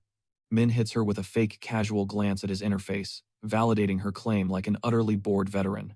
Desperate, she begs to know if that is enough to score a party invite, promising to spam him with endless buffs. As they farm these monsters together, our guy effortlessly shuts her down coldly, stating he could easily pop his authority skill to forcefully dominate her mind, forcing her to drop buffs whenever he demands it. The brain of Juri catastrophically short-circuits, and she starts sweating a literal ocean. That is, until Min smoothly drops the tension, calmly stating he only requires her rock-solid promise never to stab him in the back. Nodding furiously like a dashboard bobblehead, she locks in the deal with zero hesitation. Black Scythe offers his hand, a rare gesture of trust in this chaotic world, and drops his name. Juri shakes it, introducing her gamertag Democracy, a level 13 buffer. Min sizes her up, claiming she definitely doesn't need a babysitter, especially not after witnessing her absolutely demolish that last orc. But she bashfully admits that was basically her solo frag over the first 90 minutes of the entire match. Feeling a soft spot for the struggling rookie, he vows to help her hit her kill quota as they trek toward the next settlement. "Keep me in your line of sight," he warns, strictly for her own protection. Catching onto his low-key protective vibe, she smiles and thanks Min. But that warm moment freezes instantly when a squad of savage orcs ambushes them from the shadows, pumping ice water through her veins. Unfazed, Black Scythe basically tells her to hold his drink. He lunges straight at the three hulking meatheads, carving through their kneecaps like he's prepping ingredients for a backyard cookout. Methodically, he cripples every single monster, leaving them helpless on the dirt, and gestures for Juri to secure the final blows. When she just stands there totally frozen, he barks at her to pick up the pace. Swallowing her nerves, Juri tightens her grip on her blade and plunges it straight into the beast. As the sweet experience point notifications start popping up, she realizes that slaying these monsters feels like an absolute breeze compared to her solo struggles. All thanks to Black Scythe carrying the team. Min just gives her a deadpan stare, warning the girl to step on the gas or eat his dust. He marches forward, forcing her to jog frantically to catch up. A chunk of time passes, and Juri beams with pride, bragging that she just wiped out 52 orcs in 30 flat. But for Min, that pace is still painfully sluggish. Though he admits playing it safe makes sense. One wrong move during a village raid, and she'd easily get swarmed and shredded. Calculating their best play, he realizes they need an orc shaman. He turns to her, explaining that instead of grinding endlessly for 3 agonizing hours, at their current turtle pace, they can wrap up the entire quest in exactly 1. Juri tilts her head, totally baffled, demanding to know what kind of cheat code makes that possible. He breaks it down. Find a shaman, trigger its endless summoning loop, and boom, infinite farming. No more wasting stamina hunting down random stragglers in the woods. Then Min completely drops her jaw by casually claiming he will juggle the boss and its entire mob army at the exact same time just to boost her stats. Suspicious, she immediately presses him, demanding to know his source. He just smirks, hinting at his past battles, and teases that she's perfectly safe as long as Daddy Black Scythe is on watch. Her eyes sparkle with total awe. Deep down, she realizes this hardcore gamer is actually way softer than his terrifying vibe let on. As they finally arrive at the target zone, Juri scans the area, doubting a high-tier shaman would actually camp in a rundown tiny village. Min shoots back that this exact false sense of security is what sends newbie players straight to the graveyard, because the shaman practically uses this ghost town as a giant flytrap. Flashbacks hit him, memories of brilliant orc shamans reversing the roles and literally farming human players for sport. But Min, he knows exactly how to weaponize their monster arrogance. Creeping through the dead silent alleyways, he whispers that 99% of these shacks are decoys. The real threat is the single cunning shaman lurking inside the massive main hall, guarding a deceptively basic pressure plate. The absolute second a clueless victim steps into the kill zone, the boss snaps its fingers instantly, dropping 10 to 20 elite orcs to jump them. Hearing this, Juri panics, wondering how in the world she is supposed to survive getting shredded into confetti. Sensing her fear, Min decides to play a little game. He closes the distance, leaning in until her cheeks burn bright cherry red, and breathes a dangerously clever strategy into her ear about how they will outplay the monster. Fueled by a massive confidence boost from her low-key crush, she swears she won't choke. She even catches Min off guard by fiercely declaring she will run the bait operation solo. Feigning a pout, he shrugs and says he'll just kick back outside while she handles the heavy lifting. Taking a deep breath, democracy breaches the threshold. A pitch-black, seemingly endless corridor swallows her vision.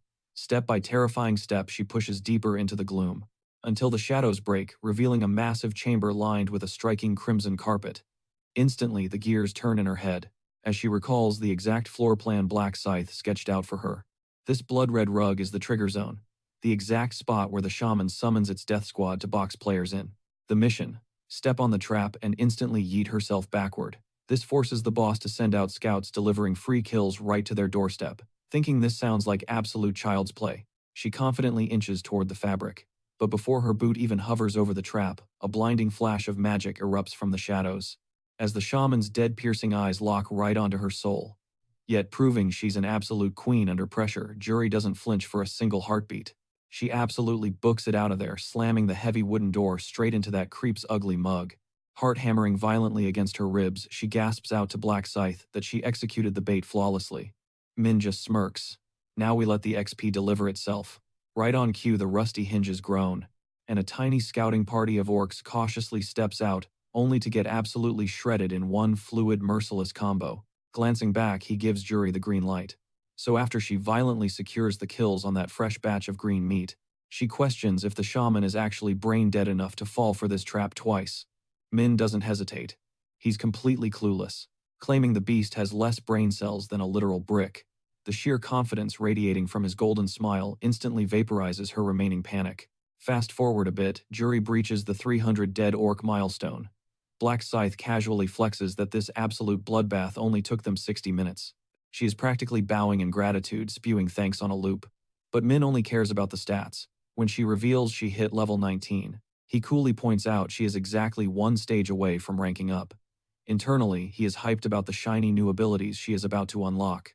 Mostly because a buffed-up Juri equals an overpowered pawn for his master plan. He desperately needs that extra utility to absolutely demolish the world. Record on the boss speedrun. While Juri stays fully trapped in La La Land, completely convinced he is just a pure-hearted saint. She stands there blushing, radiating major high school crush energy. Suddenly, a noisy squad of 5 absolute nobodies crashes their grinding session and starts hyping up the absolute carnage, fanboying over Black Scythe's handiwork. The leader of the tryhard steps up to introduce himself, but our Grim Reaper coldly cuts him off, demanding he skip the pleasantries and get to the point. Stammering, the guy claims his squad just wanted to grind some mobs. But internally, his brain is short-circuiting.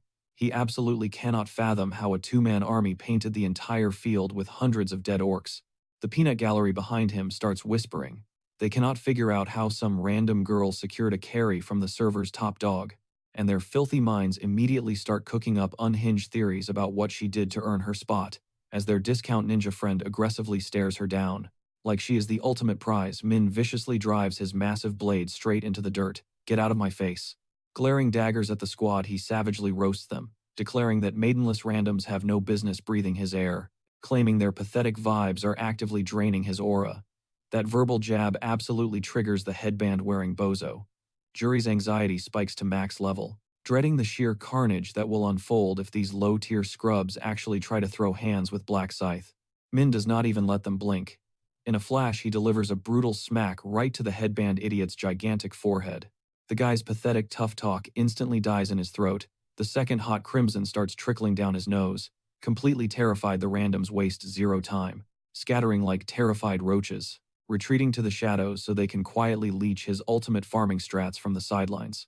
Min is completely unfazed. He knows their exact game plan and is ready to skewer them alive the millisecond they try to hijack his boss spawn.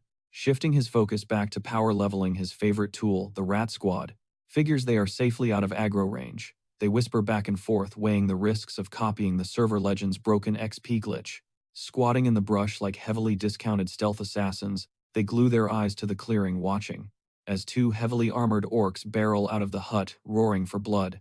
True to form, Min refuses to even unholster his scythe. Instead, he decides to completely stunt on them, grabbing one raging brute and yeeting him full force into his buddy. With a sickening bare-handed crunch, he essentially tenderizes the green meat until they are at 1 health point, letting Juri snipe the final kills from safety. The peanut gallery in the bushes is left utterly stunned, their jaws hitting the dirt as the massive skill gap slaps them in the face. One of the lurkers scratches his head, totally baffled as to why the overpower, letting the girl clean up the scraps instead.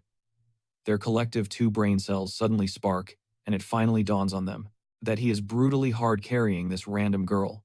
The squad completely loses their minds, violently whispering about the insane favors she must have pulled to secure this VIP treatment.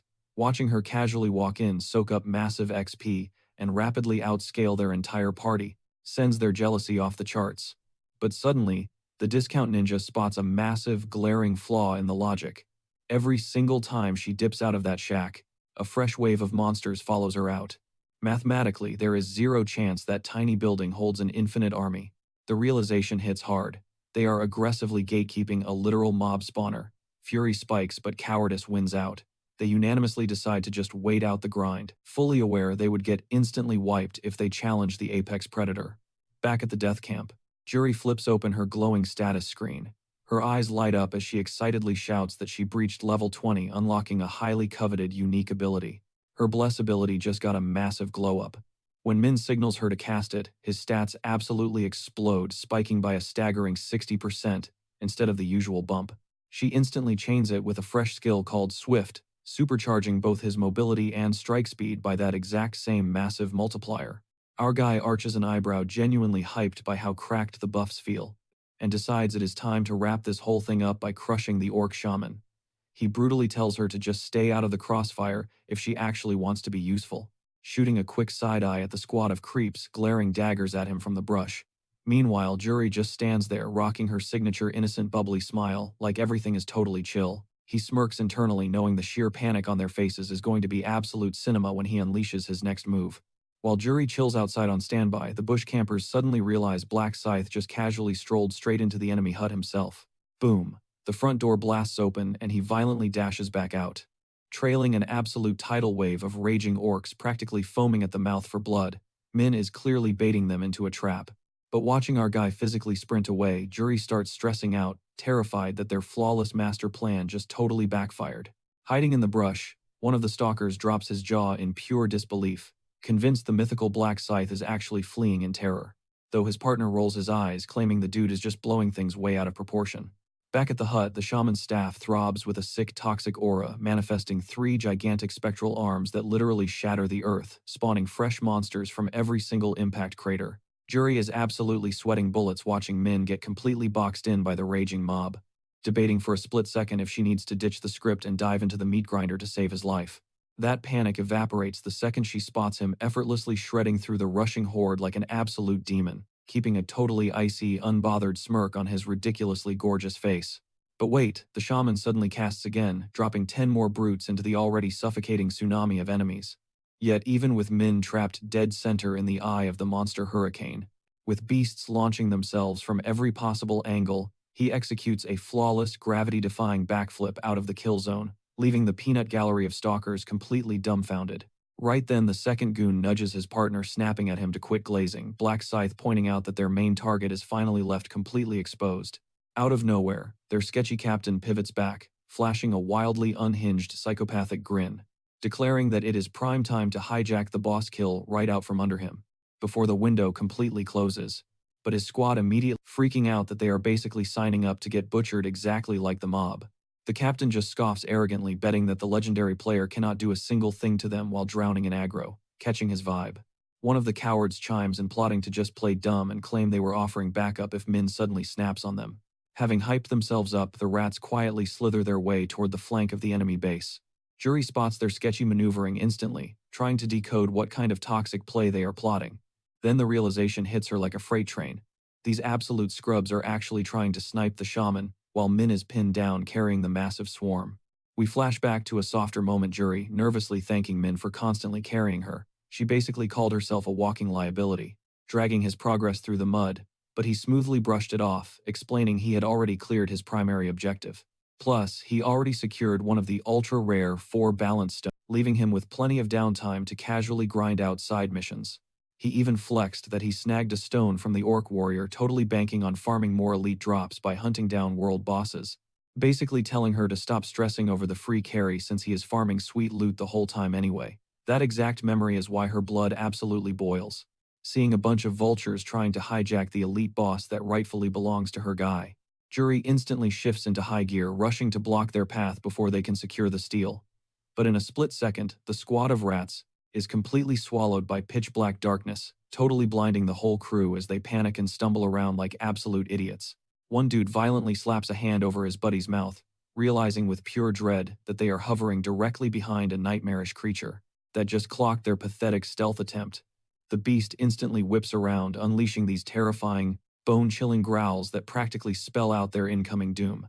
Naturally, they bolt, as fast as their low-level legs can possibly push them. But the boss instantly cuts off their exit brutally, caging them inside a wall of orcs, mirroring the exact same trap it used on Min. At this exact second, the crew realizes they have royally screwed up. A massive blade violently tears right through the raven-haired dude's shoulder, and then,